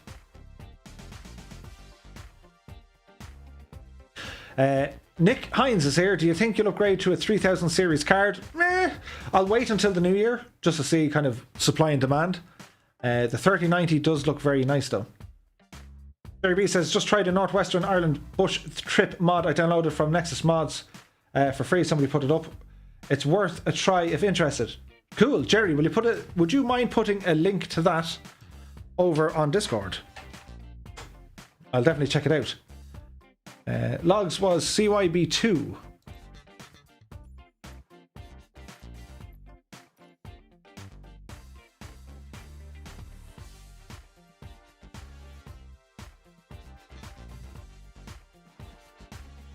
No, the logs were down here. CYB2 is where we took off from, and Quattam River is where we landed. Remember, we turned right, and the logs were at the end of the runway. Dougal says, gotta go for now, Murph. Have a great flight, my friend. You take care, Dougal. Many thanks for joining us this evening. We'll see you on the next one. Ghost Rider says, can you do a tour of Japan, then fly in the 787? Yeah, we'll have a look.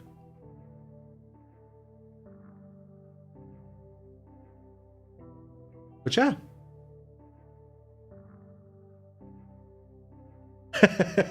Ed says, sorry, but it's the right neck of the woods. It is, Ed. It's very close to the right neck of the woods. And Don says there were bears. There were bears in the woods. There were bears. Absolutely. So guys, I hope you enjoyed. I don't know, can you enjoy it? But I hope it made some sense to you. I hope some of it helped. And it made you a little bit wiser when it comes to flight simulation, how to install it, how to keep your computer up and running. And again, when it comes to your peripherals, anything from your keyboard and mouse and joysticks and pedals, keep them clean. Very important. Don't let dust gather and it sinks in, it blocks sensors and all this. So be sure you give it a good clean every now and again.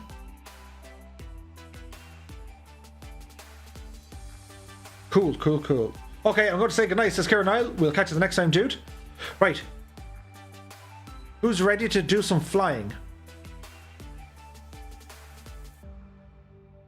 I'm going to try and take off in the... no. Should I? No.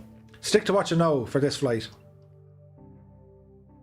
We don't want a multi-engined aircraft. We're going to jump into our beloved Mooney. And we're going to take off from Princess Juliana.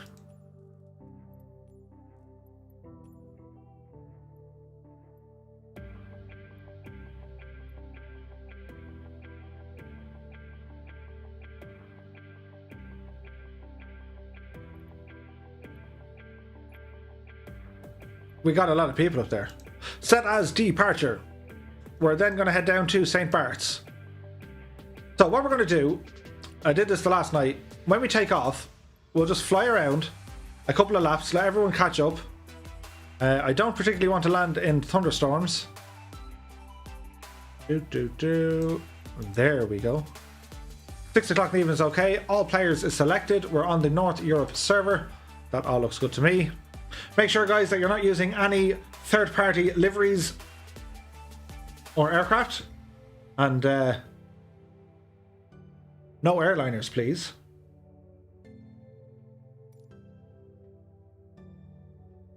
We'll go back to this screen. Isn't it handy? He can move things around. It's almost like magic.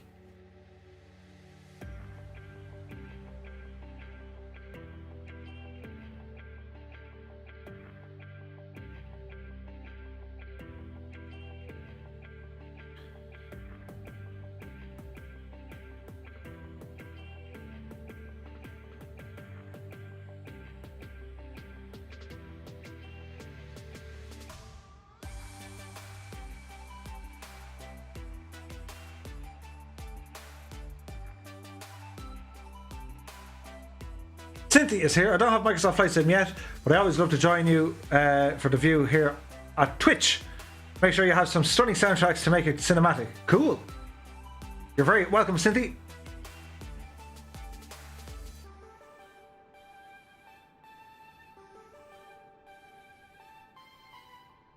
Jam says lots of good stuff in this one. Not only getting a like, it's getting added to my Microsoft Flight Sim playlist.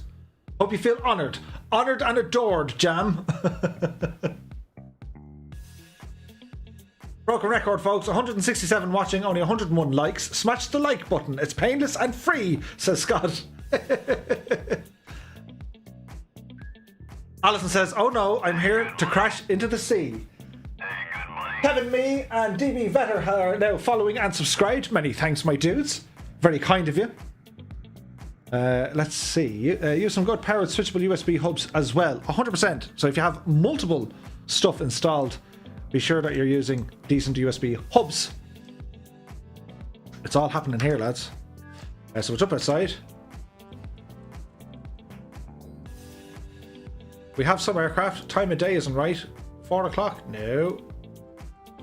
Let's make it kind of half 1 o'clock. We'll give that a second to power up. Johnny says, I liked it before it even started. Tim says, can you do me a favour and check the second effect of rudder on the Mooney? Where rudder input causes roll doesn't seem quite real. What do you mean, dude? Could you do me a favour and check the second effect of rudder? You have a rudder trim over here. So make sure you've done something with that. Right, we're live. Battery's coming on. Recognition lights can come on as well. Open a little window. There's planes. That's why it's flashing. There's planes. Planes be tripping. We're going to go up to 2,500 feet initially. Go ahead and set that. So we're going to put our mixture in. Our prop goes to full. We're on our left tank. Open a small bit up on the throttle. We're going to say clear prop. We'll start on the engine. Go ahead now and turn on our avionics. Put our pitch trim turned on here as well. Flight director can come on. Close our little window. Jump up here. We're going to put our strobes, taxi and landing lights on. We're not going to hang around for too long. Change our CDI over to GPS, which should be fine. Let's see. John Gallagher says, hungry. I'm out, guys. Murph, thanks for the tips. You're very welcome, my dude. And we'll see you on the next one. Ken Lafford, I'm off. As always, thanks for a great stream. Safe flight. Before I go, pineapple doesn't belong on pizza. Listen. Pineapple belongs on pizza. But Keen, you take care, my dude. Jerry says, Murph, I'll put that link in Discord in the Ideas tab for all to check it out. The Irish Bush mod. Cool. Super duper, Jerry. Nice one. Right, okay, I think we're good to go. So, parking brake comes off. A bit of oomph here, Murph.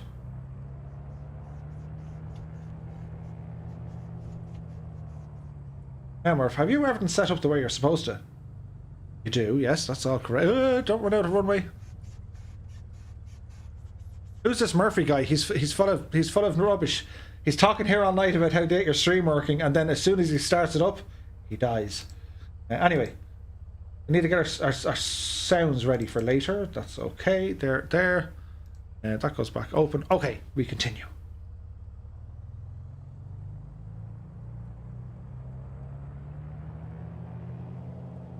there's always one. Or in our case, there's always many. As we have two Cessnas ready to go here on the ramp. Hey guys. I'm just going to kind of slip out ahead of you. Or not. As a pair of legs dangle in the wind. There go the Cessnas. They're pretty much ready to go.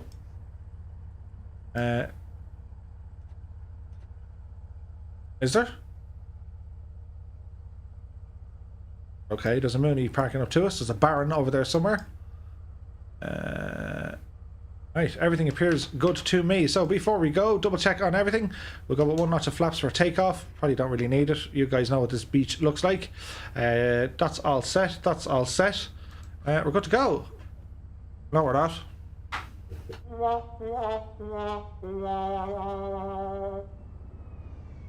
Okay, now we're good to go. Power set.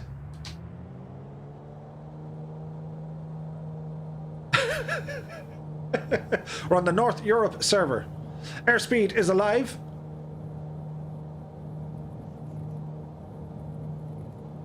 There's 60. We're starting to get light now. Rotate. Positive rate and indicated. Landing gear coming in. Touch on our toe brakes. And bring our flaps back in here now as well. We're going to fly runway heading for a bit. We're pretty much just going to do a full circuit around the entire island. Just so everyone can kind of play catch up with us. So we're going to go heading mode. And we're going to go to autopilot on. Go ahead and arm that. We want 2,500 feet. We're going to climb at a rate of 1,000 feet per minute. And all should be well. So we disappear me. And well, let's get some kind of music going.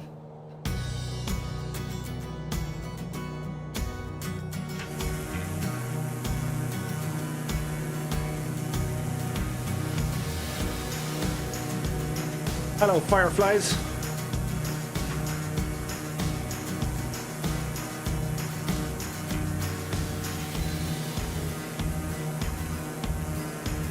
There's a big group of us here tonight. So, we want to make a left-hand turn. We're going to go to 180 degrees. As the sun is blinding us here.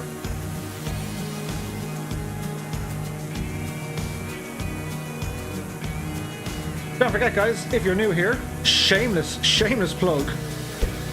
We stream every Monday, Wednesday, and Friday, both on YouTube and on Twitch. Be sure to like and subscribe, or follow if you're on Twitch. And we also have a link over to our Discord. Be sure to check it out. We have our own flying school, somewhere to put up all your photos and videos. And a really nice and a really big growing community of some like-minded individuals. We don't do drama. We just like to be chilled out. Care85 is in the house. Good evening to you. How are you, my dude? Happy Wednesday.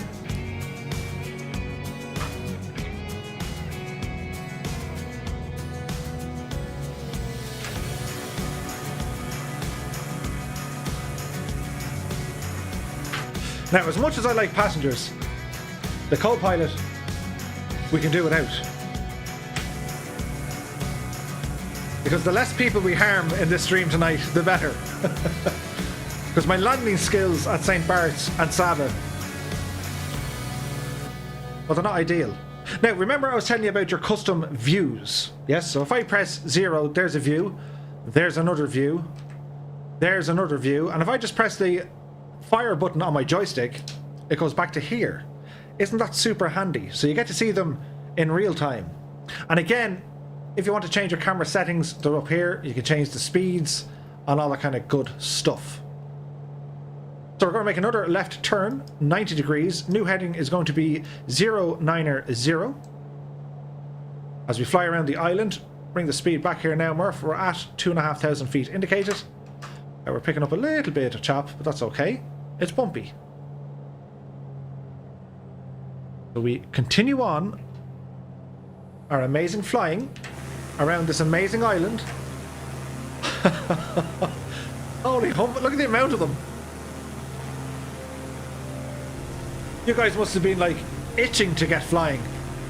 Patiently sitting there, watching me ramble on and on and on. And all you're saying to yourself is, come on, Murph. We want to have a go.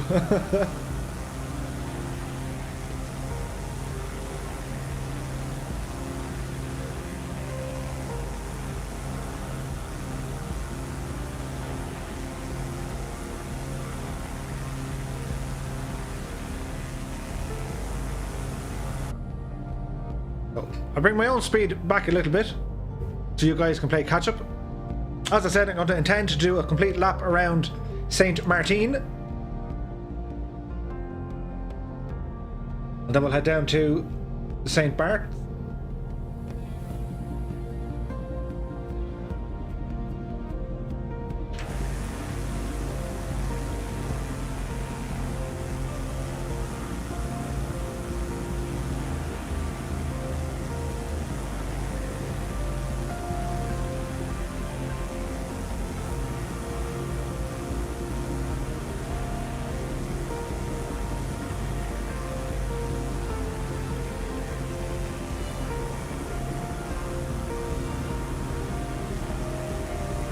We got some nice flying here with us. Looking good.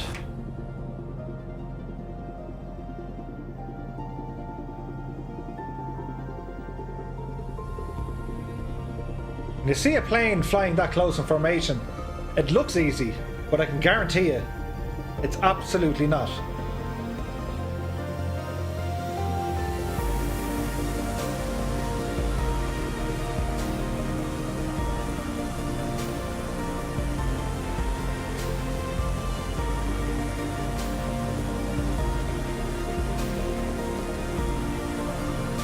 Production Saz here.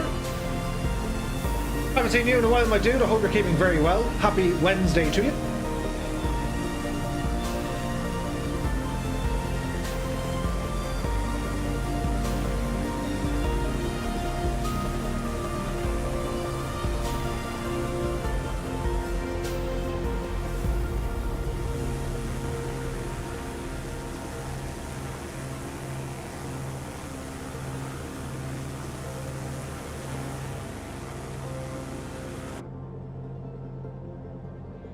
Okay, so speed is nice. We have a lot of planes with us.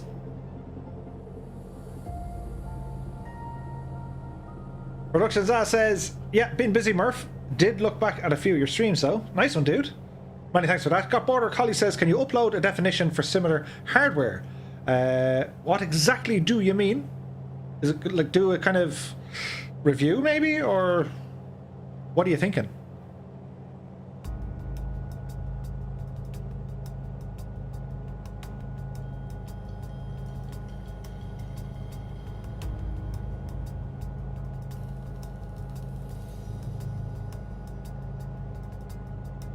Ah, as in flight hardware.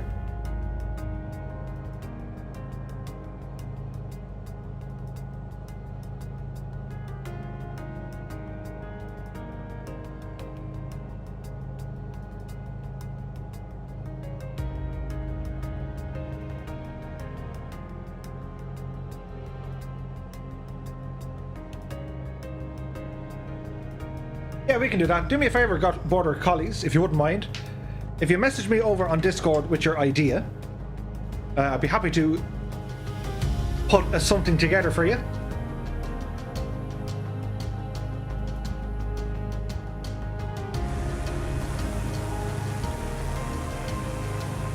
Business is starting to pick up.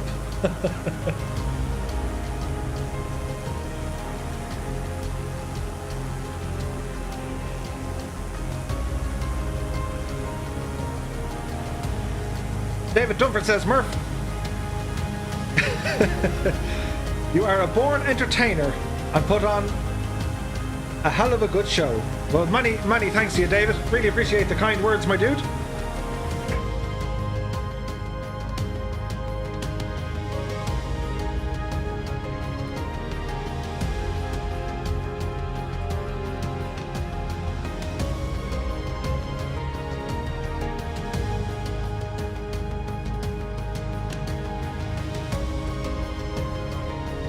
Okay, guys, left turn, new heading, 360 degrees.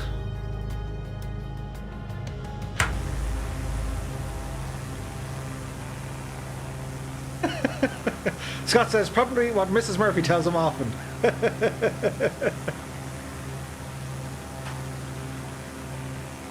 Look at this. This is looking decent. Hey, good money.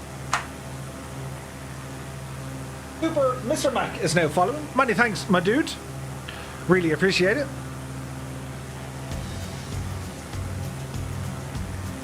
He says, how are you? How's it going, my dude?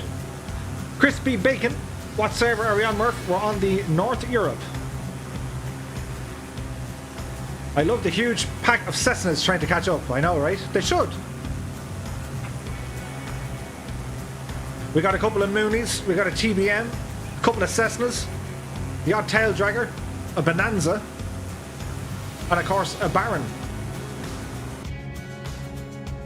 We're going to fly around the island. Then we're going to head down to St. Bart's. And this is going to be tricky. Because the runway in St. Bart's, spacing, just like the episode of Logs, is going to be vital. On your approach, if you see someone just ahead of you, go around. Because if you don't get the landing right, you kind of have to do an aborted landing. So rather than the camera looking like it's trying to follow tennis, keep your spacing. If you're making your final approach and there's someone already on their final, just go around. We'll keep the cameras rolling for you all.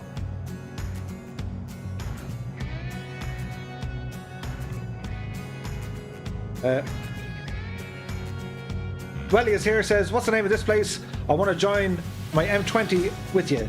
So we're over in Princess Juliana, Tango November Charlie Mike.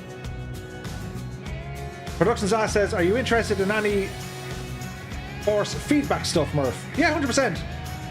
I know the, I think it's the Brunner flight system. That's pretty awesome. Scott White says, have to run. Wife had chores for me to do. It's been fun. I'll be revisiting this video when my computer comes in, so looking forward to it. Many thanks, Scott. And when you're watching the rerun of this video, hello to future Scott from the past, Murph. And I hope you're enjoying putting your computer together. And don't worry, as soon as it's all up and running, we shall be going for Manny, the group flight. But many thanks for joining us tonight. Stay safe, and we'll see you very soon. Shannon Russell is here, just joined in. Is this the airport that's over a hill? Yes, it is.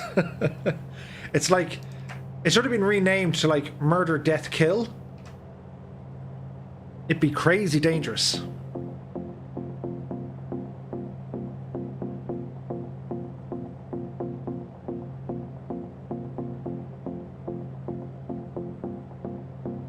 No worries, Scott. You can do so on Discord if you wish. I'll pick it up there fairly quick.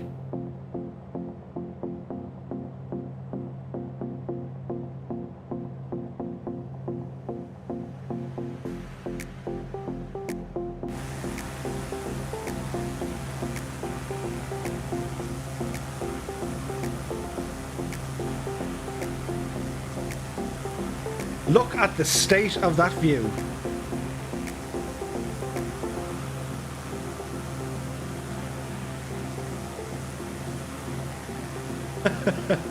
The flying circus is in full swing tonight. Tim says this is where the Mooney dive brakes come in handy. Oh yeah. Very handy.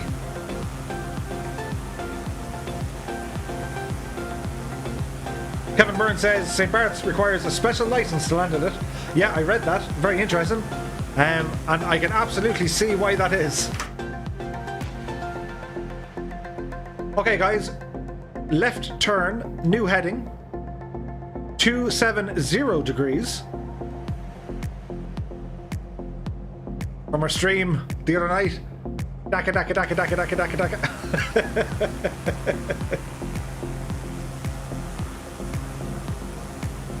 Andrew Brand says, I think I'm space enough, I'm last.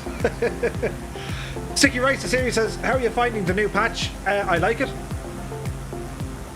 So far, it seems to be working quite well. It's very smooth.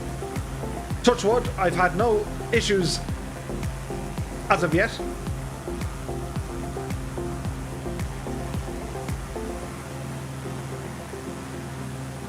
Captain Bombasso's in the house. What server are you on? We're on the North Europe server, my dude. Feel free to join along. Just remember, guys, if you want to join in on the multiplayer, no third-party liveries or skins, no third-party aircraft from outside of the marketplace, and please, please, no airliners, because they will absolutely kill our frame rates. Look at the shadows. They're fantastic looking.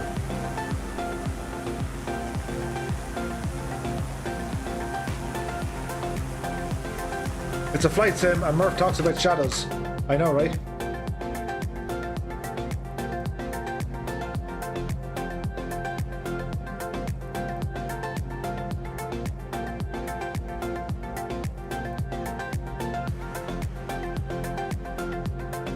Benny P says, I hope they will make the waves moving along the shoreline. That would make it more immersive.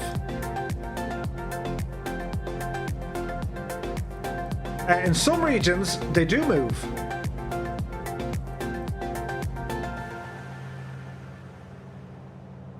It depends, I suppose, on the weather, but in some regions they most definitely move.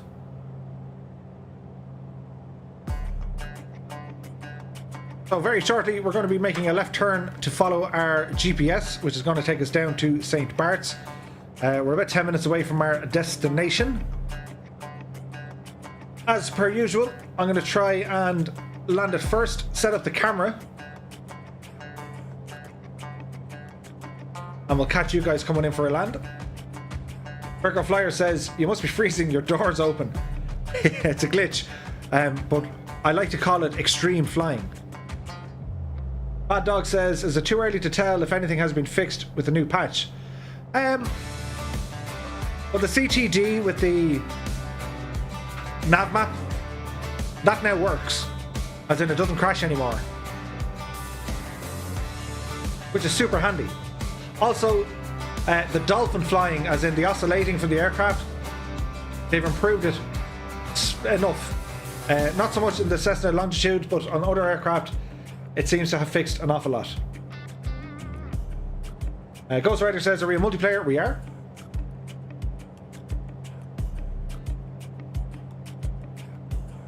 Alison Johnson says the Ghost avionics are fixed.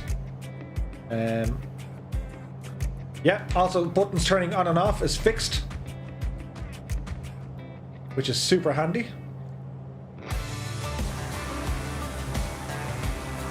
That TBM has a whole load of flaps going on just to maintain speed with us. Aljur said, I was flying the premium Cessna jet. It was very, very smooth. 100%. Peter Russell's here. He says, hi Murph, rushed home to jump in on your flight. Switched it on. Newly, never thought it asked for me to update. Maybe next time. Ah, there's an update. I see. You should be updating to 1.9.5. And so far, it's good. It's an improvement, a step in the right direction. Right, guys, I'm going to switch over to GPS mode.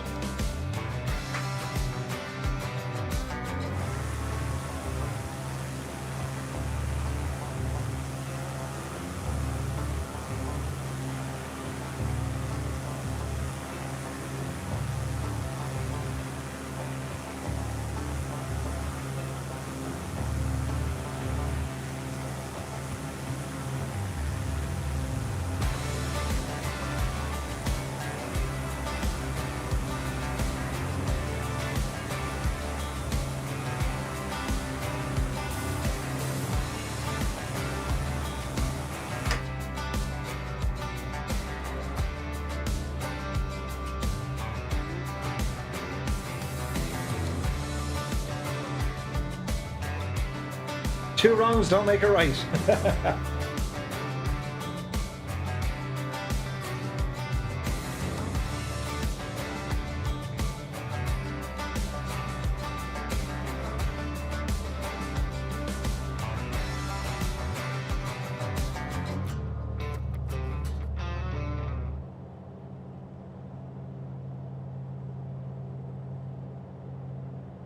Come hither, you slither.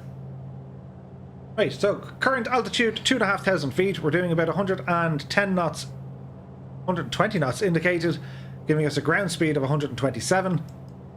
All as well. We're just under 10 minutes to our arrival. Well, he says, my nickname is Marco. Cool, dude.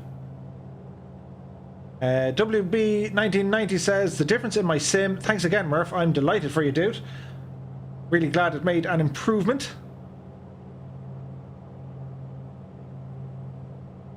Tim says, crowded skies. This is why it's fortunate that GA flying is so unaffordable. Yeah. Probably.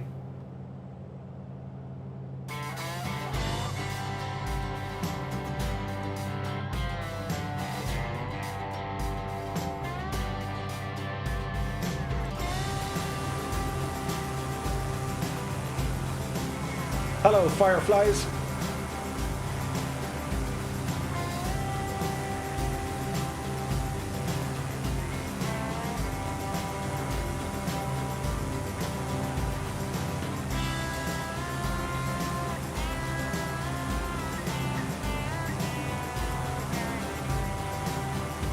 Wendy, I can fly. There's always one or two. Bad Dog says, I still feel that the gear looks like a hostess trolley wheel.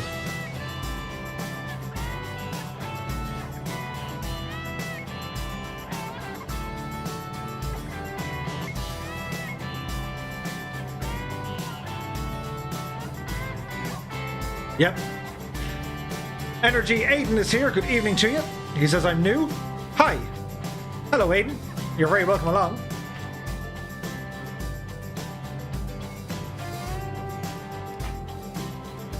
I wonder, should we go with that for a screenshot?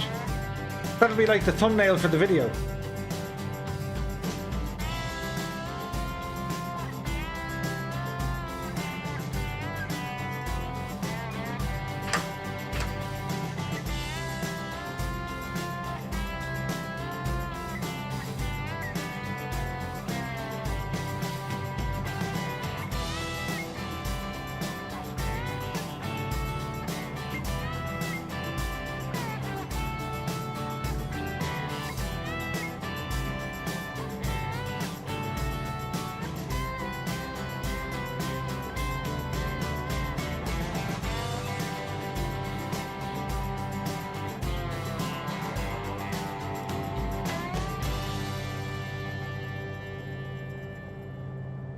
Okay, we're about 5 minutes away from our destination. Remember, guys, I'm going to try and land first.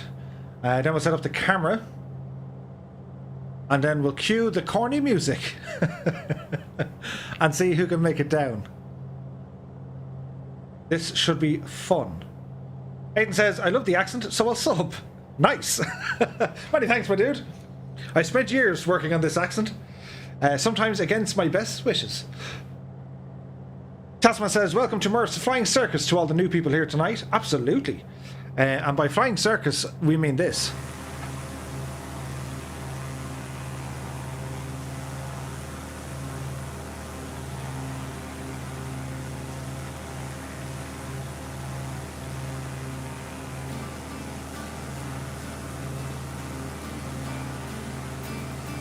Papa Joe B says, Murph, your tips really helped out tonight. Great stream. Many thanks, my dude. Glad they helped you out, Papa Joe.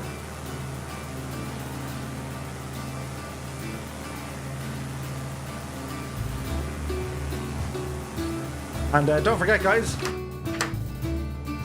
I also enjoy learning new things. So if you guys have any tips or advice, be sure to put them up over on Discord. The link has just gone through there on the chat. I'd love to know.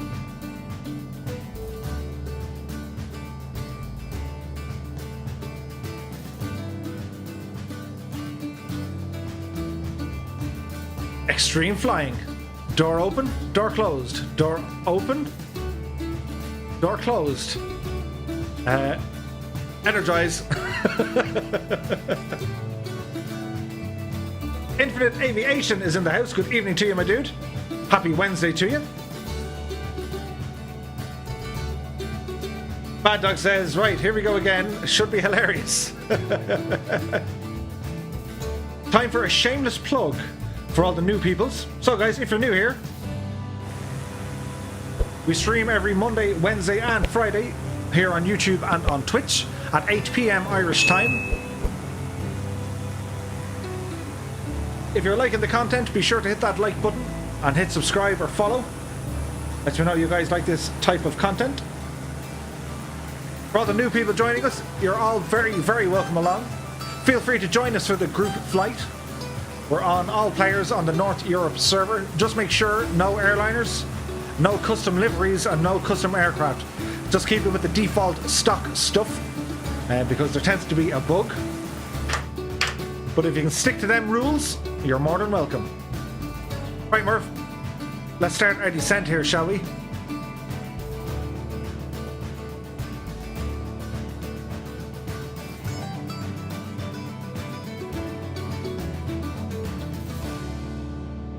John Morris says again, great info tonight. Thank you. You're more than welcome, my dude. Scott says, how did the sofa caster get onto the gear lever? Wayne Papadopoulos says, I'm genuinely worried about this one. I'll see you on the go around. Kevin Byrne says, Barons and TBMs are going to struggle. Let's hope they do. Tim Middleton says, yes, a tip, don't open the little window, it'll kill you. Yep. Make sure you turn your damage kind of stuff off, because it's dangerous. USA Pure 1 says, hey Murph, the one runway is because of the hill. Correct, it's because of the hill. Like, wait till you see the state of this. Like, this place is nuts. So, for all you dudes behind me, slow it right down, or, you know, do a flight over the runway just to keep an eye on it. So I'm going to attempt to get down on the first go, and that's not going to be easy, because this place is nuts. Like, I mean proper nuts. So, face cam on for the dramatic, that thing, and we'll have a drink. Face cam on for the dramatic approach, and dramatic effect. So what we need to do, turn off our autopilot, and we're going to fly this by the hand visually. Will somebody please think of the simulated horror? Shannon says, I tried landing this one before. Safe to say, it didn't go well. Pilot Peely, I have damage on. I live on the edge. You guys are dangerous.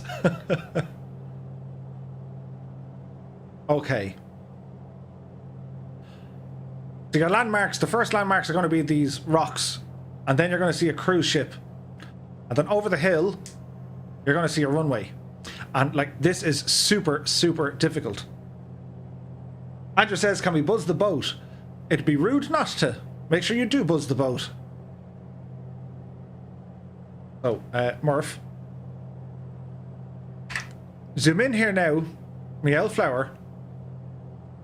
As we come over the hill, we should see a runway somewhere. I think I see the runway. Okay, I see the runway. This is going to be great. Okay, landing gear coming down. First notch of flaps. I have the fire crew and, like, you know, the crash trucks at the ready. They're going to need it. Second notch of flaps. Literally have to skim the trees on this one. Okay, stop reading the chat, Murph. This is where it gets, like, real. Full flaps. Oh dear. This is going to be... Right. Light a candle. Cross your fingers. Mind the tree. Right, now try your slip, Murph.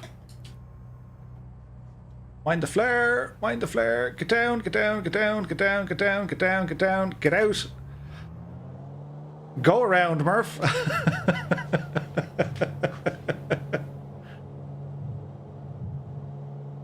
To be fair, I nearly got it. But if I waited any longer, it was just going to turn into, like, a fiery mess.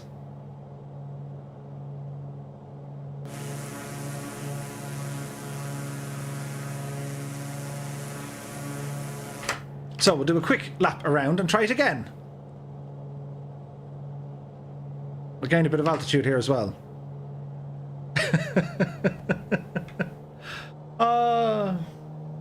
That was with like the brakes engaged.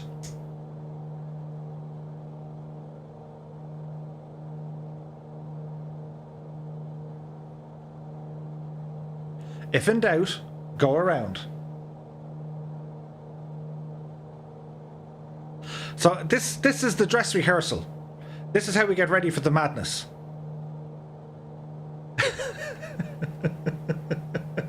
Mark says, where is this? This is St. Bart's. I think it's Tango Foxtrot Foxtrot Juliet. KJ Moose says, Murph nearly had it. Is that like nearly being pregnant? Yeah, it nearly happened. Tried to slip approach a little higher with a side slip. I tried that. Do you know what I was doing? I was too preoccupied of trying to dodge the tree. Because I went too far to one side. But we'll try it again.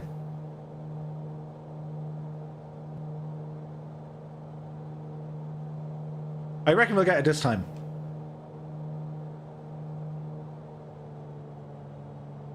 I sound confident, don't I?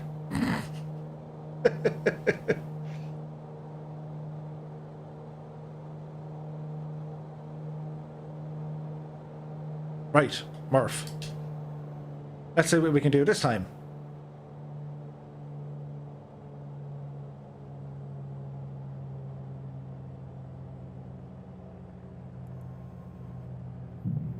Landing gear coming down.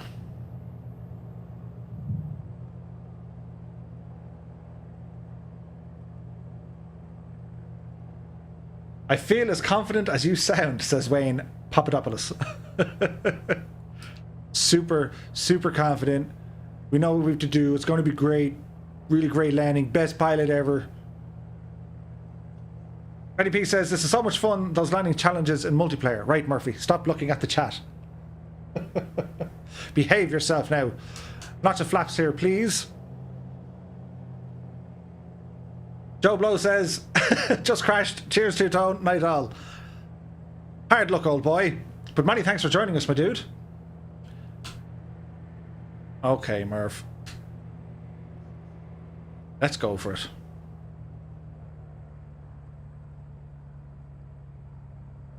He lines up the approach. There's 90 knots coming in. Skimming the trees.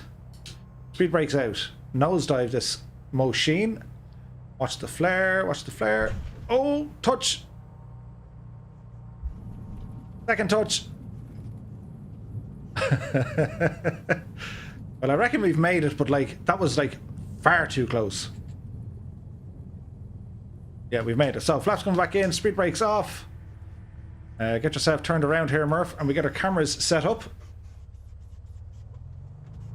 We probably could have done a little cleaner job. We had a bounce, but it's okay. We made it.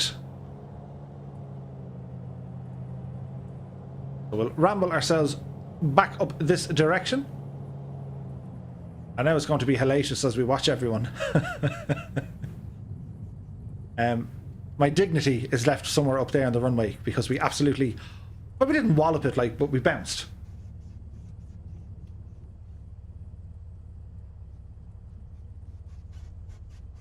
Right, Murph. Park it here. Parking brake is now on.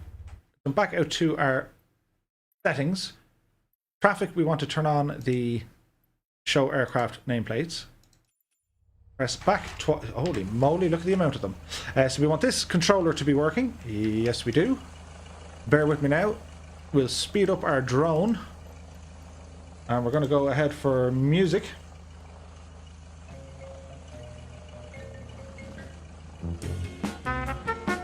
The runway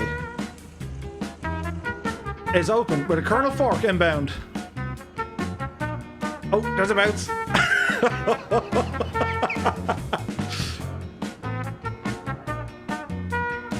What's going to happen, Colonel? It's a go around. I feel your pain, dude.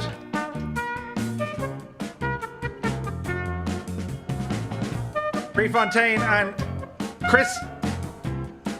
There's a bounce. Oh, what's going to happen here, guys? Well, Chris is down. Nicely done. Hit the brakes, dude. Pre-frontain. Pre-frontain.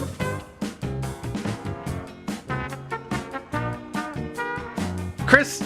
Look out, Chris. The speed was just too much. Warhamster.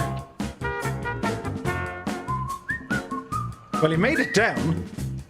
Uh-oh. Reg, what's going to happen? Guys, keep your distance. This is going to be super hard to record.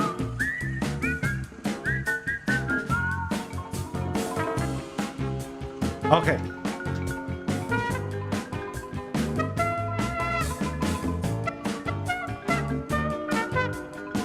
Here comes Jack Sorrows.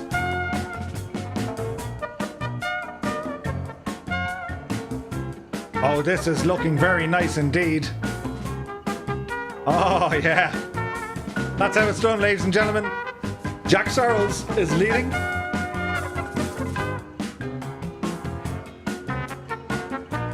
Here comes Jan.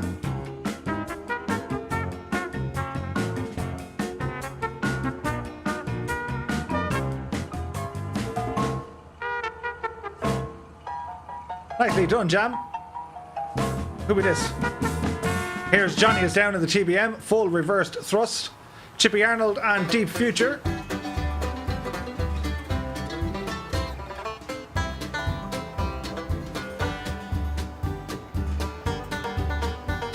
Uh-oh, Alley Cats, go around, dude. Go around. Uh-oh. Uh-oh. Into the wet you go. Ali Katz is dead. Pilot Peely. Oh, nicely done, dude. But, like, you gotta hit the brakes something fierce, man. It's a go around. Cherub goes around. Benny P. Full reverse thrust on that TBM. Nicely done, dude. Commandant Marco, can you please remove the jet?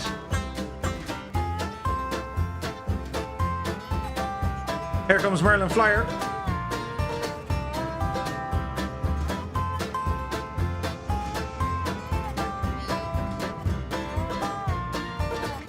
Here's Jet Tech.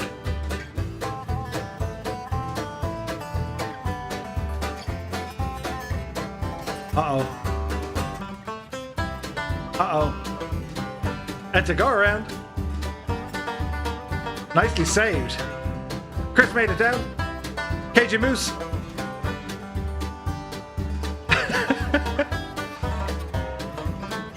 Look out, Pete.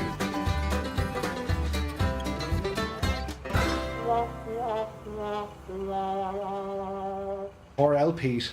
Here comes Bellbro. Oh, that's looking nice. Oh, bit of a bounce.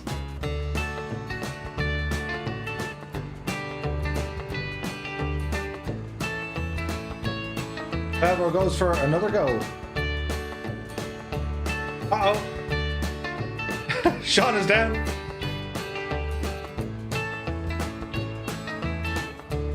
Nicely done. Scotland 737, you can do it. Uh-oh.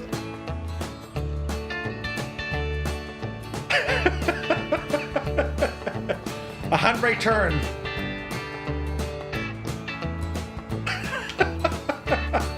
Nicely done, dude. Colonel Fork, flight pack, the Berko Flyer. Phil Breen. Nicely done, Philip. Nicely done. Catbat 9 is down.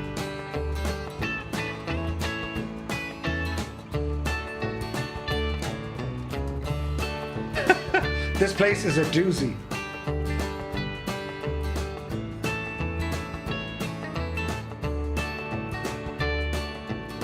Mountain biking rules. Uh-oh.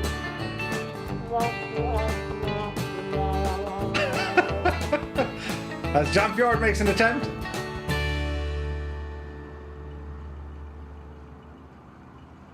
And he's down.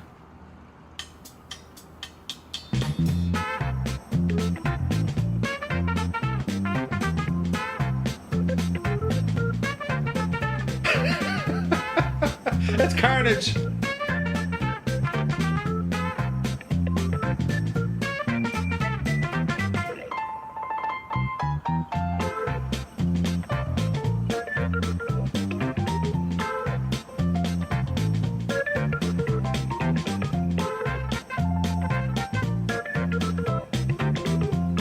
That wasn't weird.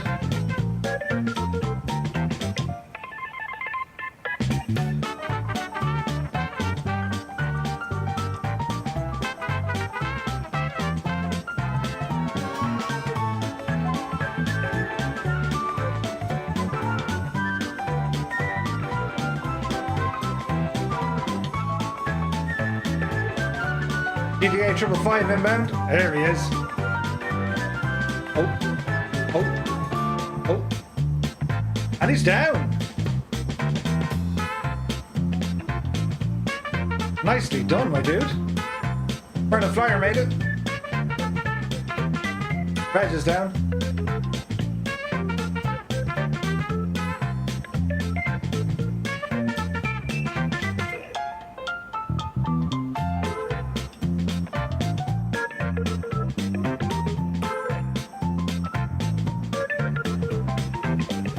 Did we all make it? Have we all arrived?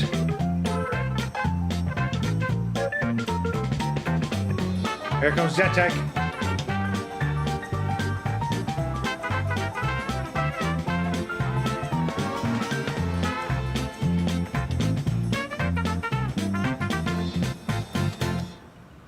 Pilot failure again.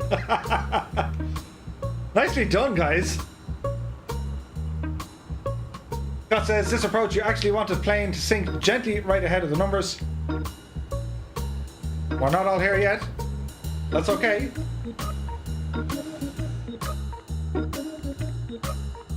Symbology.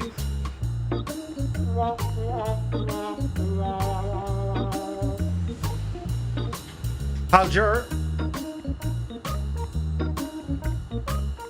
Nicely done.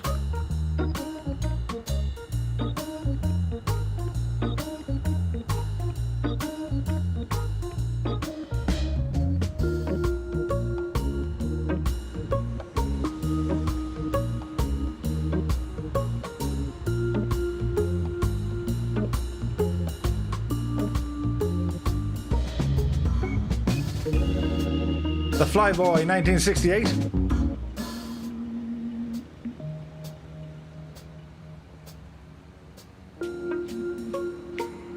Oh, oh.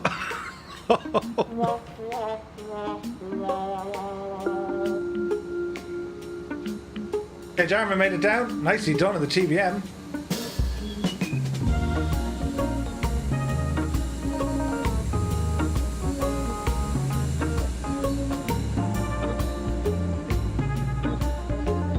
Peter Thomas crashed. Oh dear.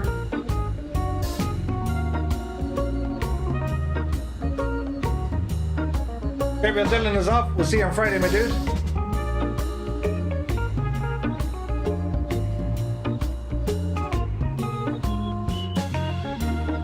Ethan Short says, I hate this airport with a passion. Here comes Larson.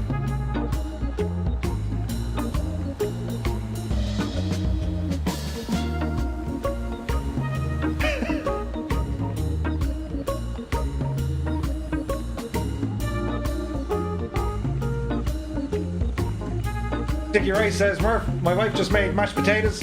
What ingredients do you think I should add? Butter. Chris says, ETA when we depart very, very shortly. I think we're just waiting on one or two now, I think. Jam says, I'm slightly traumatized. Give me logs over that any day. Steve Future says, Night Murph, great flight. Many thanks for joining us, my dude. Here's Dan 1. Somewhere. Anywhere. It's a go around. Major Butcher. Major Butcher by name, Major Butcher by nature. But who's left to come in? Alison, did you get here yet?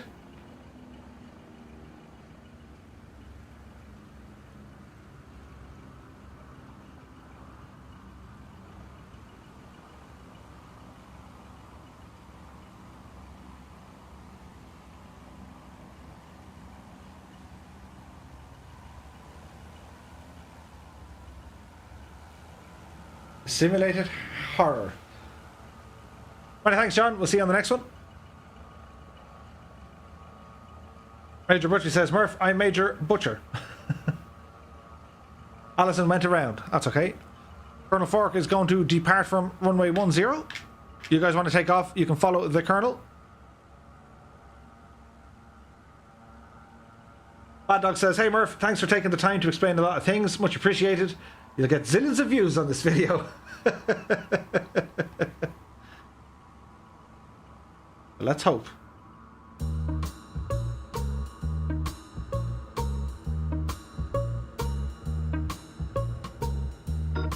Lock and Load is here. Hi Murph, love your stream. I'd like to join your next multiplayer run. Do you have a schedule? You'll see a schedule over on Twitch. But we stream every Monday, Wednesday and Friday on Twitch here and YouTube at 8 PM Irish time.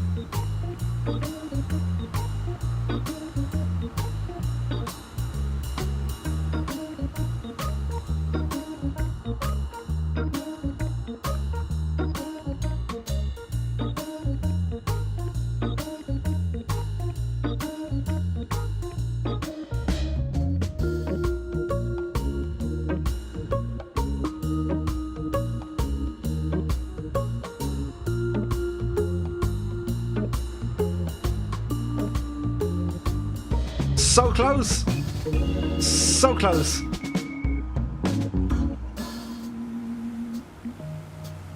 Speed brakes are out. Drop the anchor. Drop the anchor. Oh no! Full rudder. It's a landing!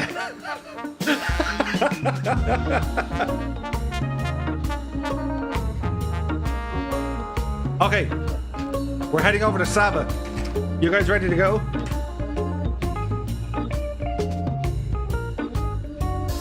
Turn off some of these labels here.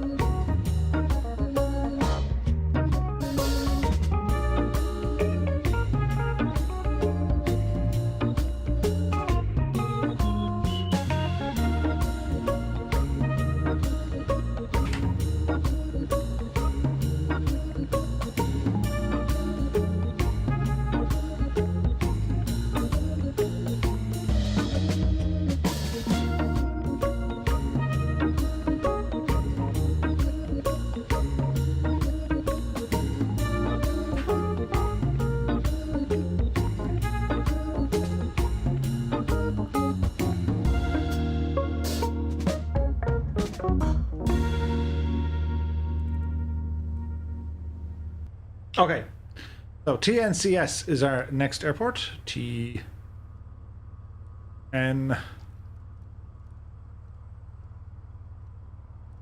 Now this next place is, I think it's harder.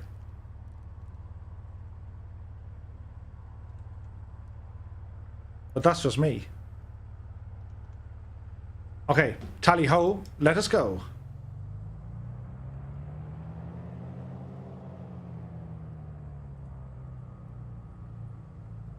Brian Clark says, great fun, Murph, but my bed calls. Good night. We'll see you on the next one, Brian. Many thanks for joining us tonight, my dude. Alison, you were dead right. Put it right beside the beach.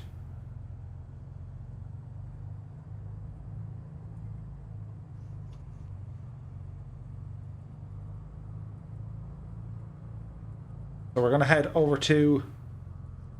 Oh, oh dear. You can do it! You nearly will do it. I think it's the only airport in the world where you have to look up and left to see if there's anything on final.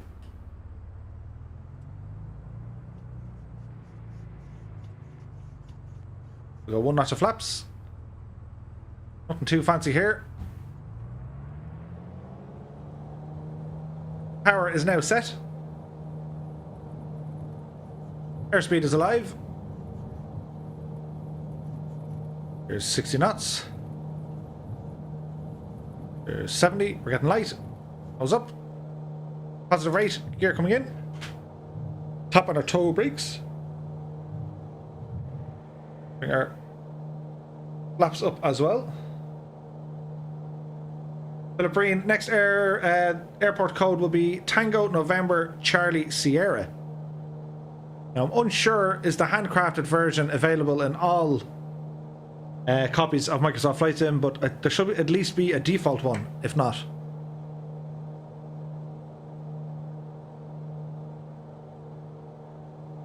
So this is pretty much just leg it to Saba. And again, I'll try and get on the ground first. And then we can record you guys coming in. Most twin engines have reversers. Should do, yeah. Most of them. That have a beta range or reversed thrust. So we have armed this. We're going to go to nav mode. Engage the autopilot. Our heading indicator. Slightly this way. We're about 10 minutes out. Big Ears says, loved every moment of that tonight, Murph. Thank you again. Good night. Many thanks to you, Big Ears. Thanks for joining us. So we've the we've the sun blinding us, so we can change that. Make life a little bit easier. Let's see. What do you reckon? I think that just works, doesn't it?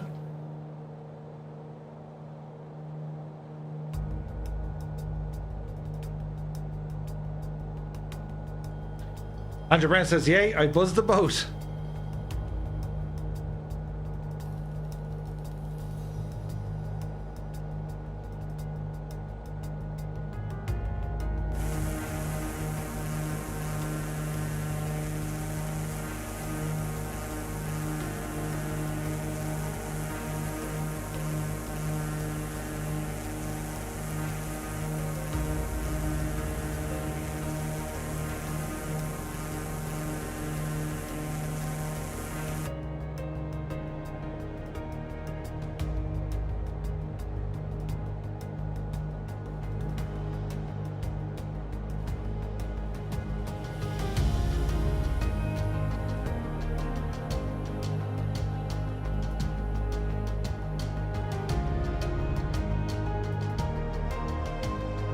Don't forget, guys, if you're new here, we stream every Monday, Wednesday and Friday here on YouTube and on Twitch at 8 PM Irish time. If you are new to the channel, be sure to check out our Discord. The link going into the chat there now.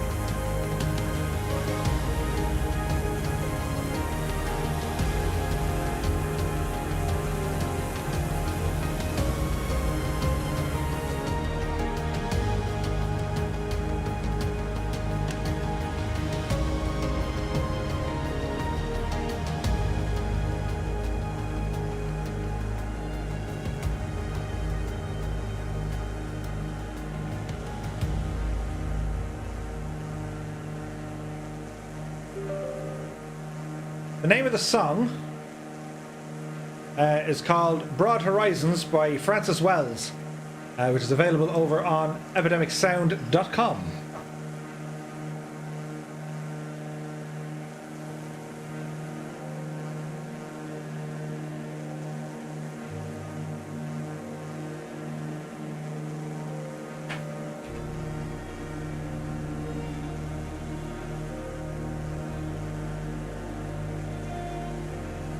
Now we're 8 weeks into the release of this sim,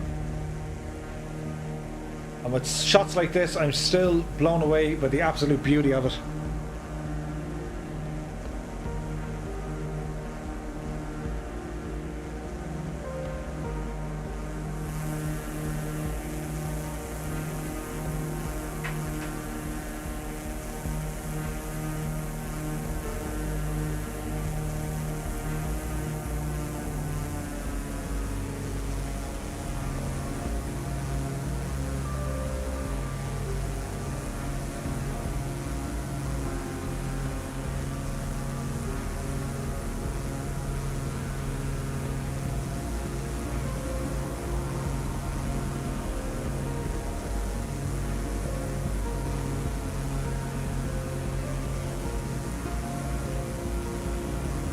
Broad Horizons from Francis Wells. Patrick Cullen says, still waiting on MK Studios Dublin Airport. Me too, dude. Me too. Andrew Allen says, too bad it's horribly unrealistic. Well, yeah. But it still looks good, dude. So we're about 5 minutes out. Better change the time of day because we won't be able to see people's landing.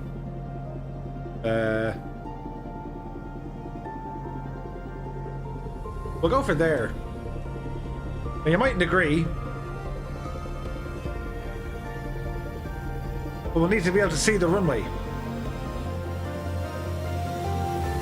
Billy Road says, good night from tomorrow.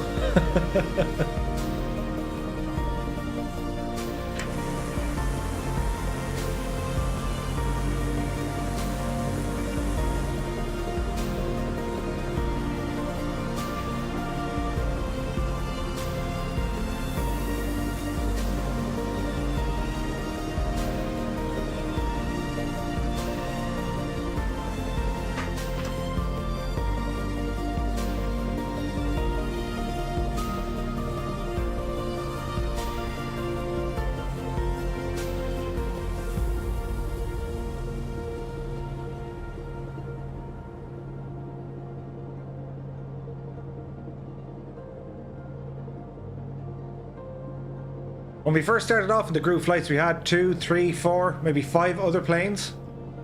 And in the space of just a couple of weeks, we've had up to 40 other airplanes with us joining in for the live streams. KG says, Murph, how many hours do you have on the Mooney? Well, I reset after I uploaded it. But if we ramble back here in the Mooney, we have a tachometer, or our Hobbs meter. So according to this, it reckons 12 and a half hours. But I reckon there's about 10 hours missing off it.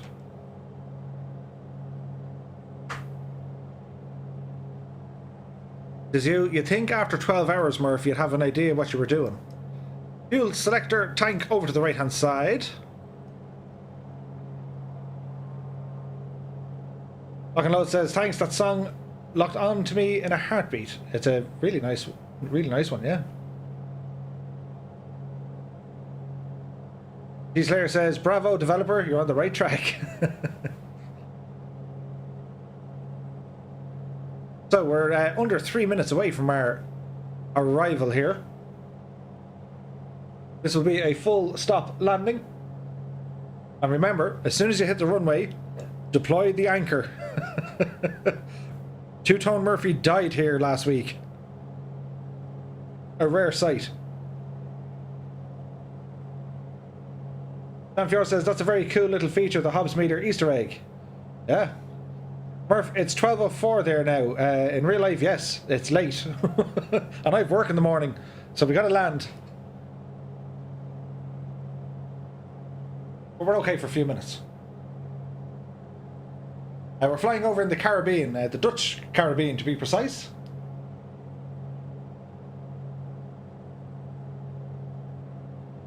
Right, Murph, we're going to go to heading mode. We're going to go to 20.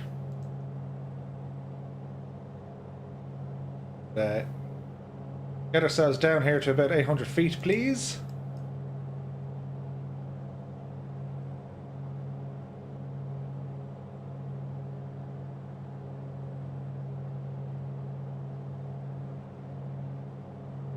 Pilot Peely, I'm flying the DA-40 tonight for the first time. I flew it myself last night for a little bit. It's a super little plane. Is it the NG or the TD? I like the NG. Oh, this is going to be interesting. Face cam on for the dramatic effect. This is going to be dramatic. So, Murph, things have to start happening quickly. Autopilot off. Throttle back. Deploy a bit of breakage here, please. This place. As I said, this place killed me before. But let's hope it doesn't do it again. Runway is in sight. Landing gear coming down. First notch of flaps coming out. You almost have to scrape the grass just before you hit the actual runway. Remember, as soon as you hit the tarmac, brake, brake, brake. Second notch of flaps. Come on now, Murph, behave yourself. NG is a bit slippery when trying to slow. Not going to be good for Sabe. Yeah, yes. The caravan, yeah. So this airport here, this is the shortest commercial airport or runway on the planet. And it's designed for STOL aircraft, STOL, short takeoff and landing. Right, Murph, we're all counting on you. We're just above our stall speed. Dip the nose, don't hit the fence.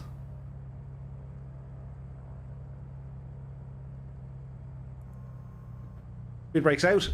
There's a bounce, full brakes on. Oh, we got good at this. Did someone say they had butter? Yes, butter, Schmood. Great landing, old boy. So you want to be careful. Well, apart from that guy, don't land that way, that's cheating. Land, you gotta land up the hill. Otherwise you won't stop. So be super careful when you get up here and taxi, because you'll just go off the edge and that'll be, hello darkness, my old friend. So vitally important, you land up the hill, otherwise you won't stop. Right guys, hang on there for a moment. Let me get off the runway. I'll back taxi out of the way, set up the cameras, and then catch you guys coming in. So go around. They didn't like them hedges anyway. They wanted them to be cut. Taxi in here. Hello fire crew. Oh, Janie Mac does a bump. Hello fire crew. On the ready, please. Hear the roars of a plane doing a go around. Right, Murph. Parking brake on. We press this button. We're going to go back into our options for the options. Over to traffic. Our nameplates, turn them on. Okay then. Resume. We're going to hit some music.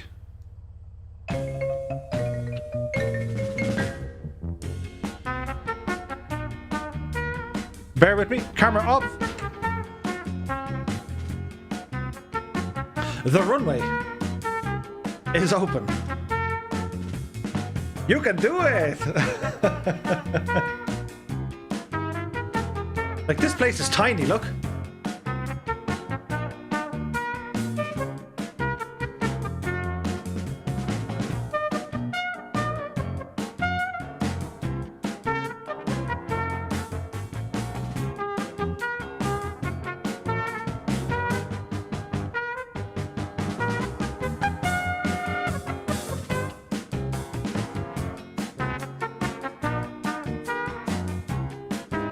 Here comes Chris, first in line, followed by Mash C888.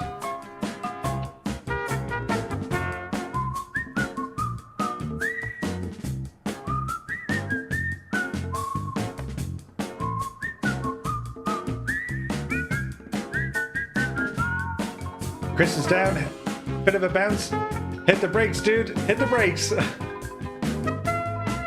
Uh-oh. Uh-oh.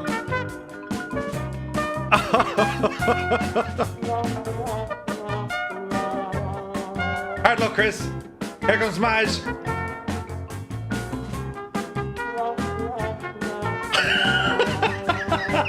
That's 2 for 2. Who'll be next? Here comes Colonel Fork. Hopefully well rested after his trip. Oh no, dude. Nothing left, only your pride. Scotland 737 made it down. What's going to happen here?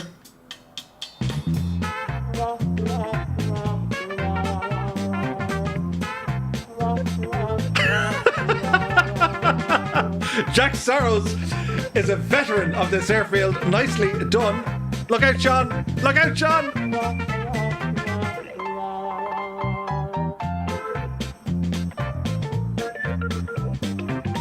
Uh-oh. Here's Tarvu.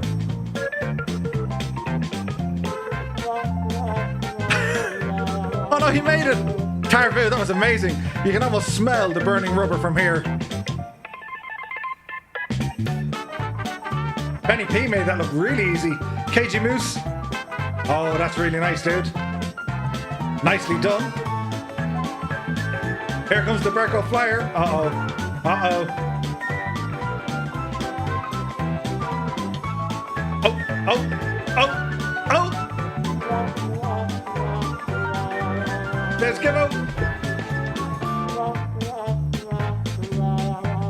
Major Butcher! It's a go around. Uh-oh, who's this? Ali Katz! It's gotta be a go around!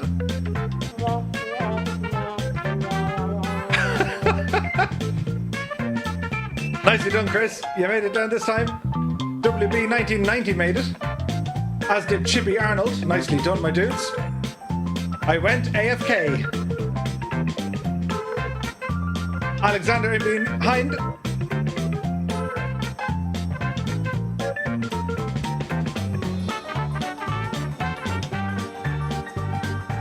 Nicely done, fellas. Jan Morkamp. Oh, that was beautiful.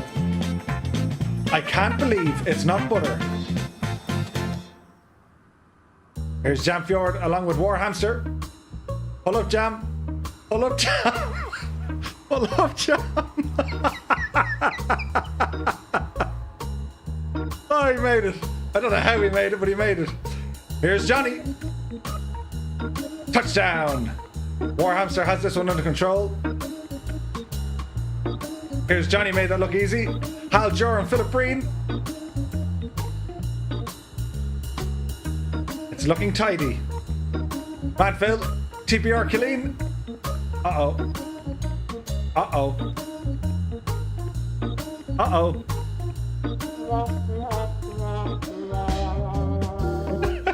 That's never gonna get old. Here comes Major Butcher. Go around, dude. Oh. Okay, drama. Reverse thrust. Throw the anchor out the window. Oh dear. Oh dear. Oh dear.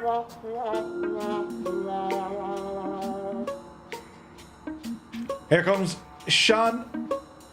The two Seans. Nice touchdown, dude. Philip Breen, you're on fire tonight, dude. 2 butters. Nicely done, fellas. The 2 Seans are down. Cherub is down. Nicely done. Here's Pilot Peely. He's got that under control. Here comes Merlin Flyer. Nicely done. Arco train from the other side.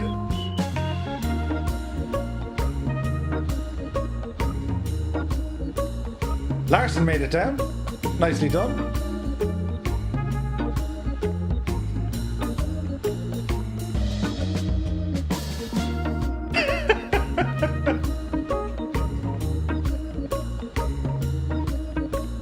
How many murder death kills did we get?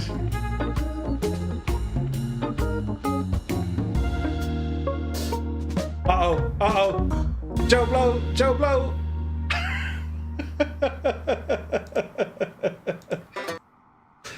Oh, Jormavel does a go around as well.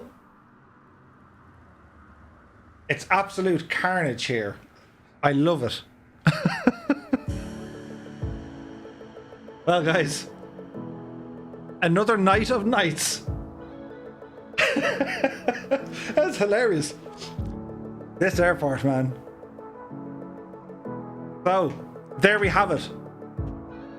The question and answers stream as Major Butcher had a Major Butcher.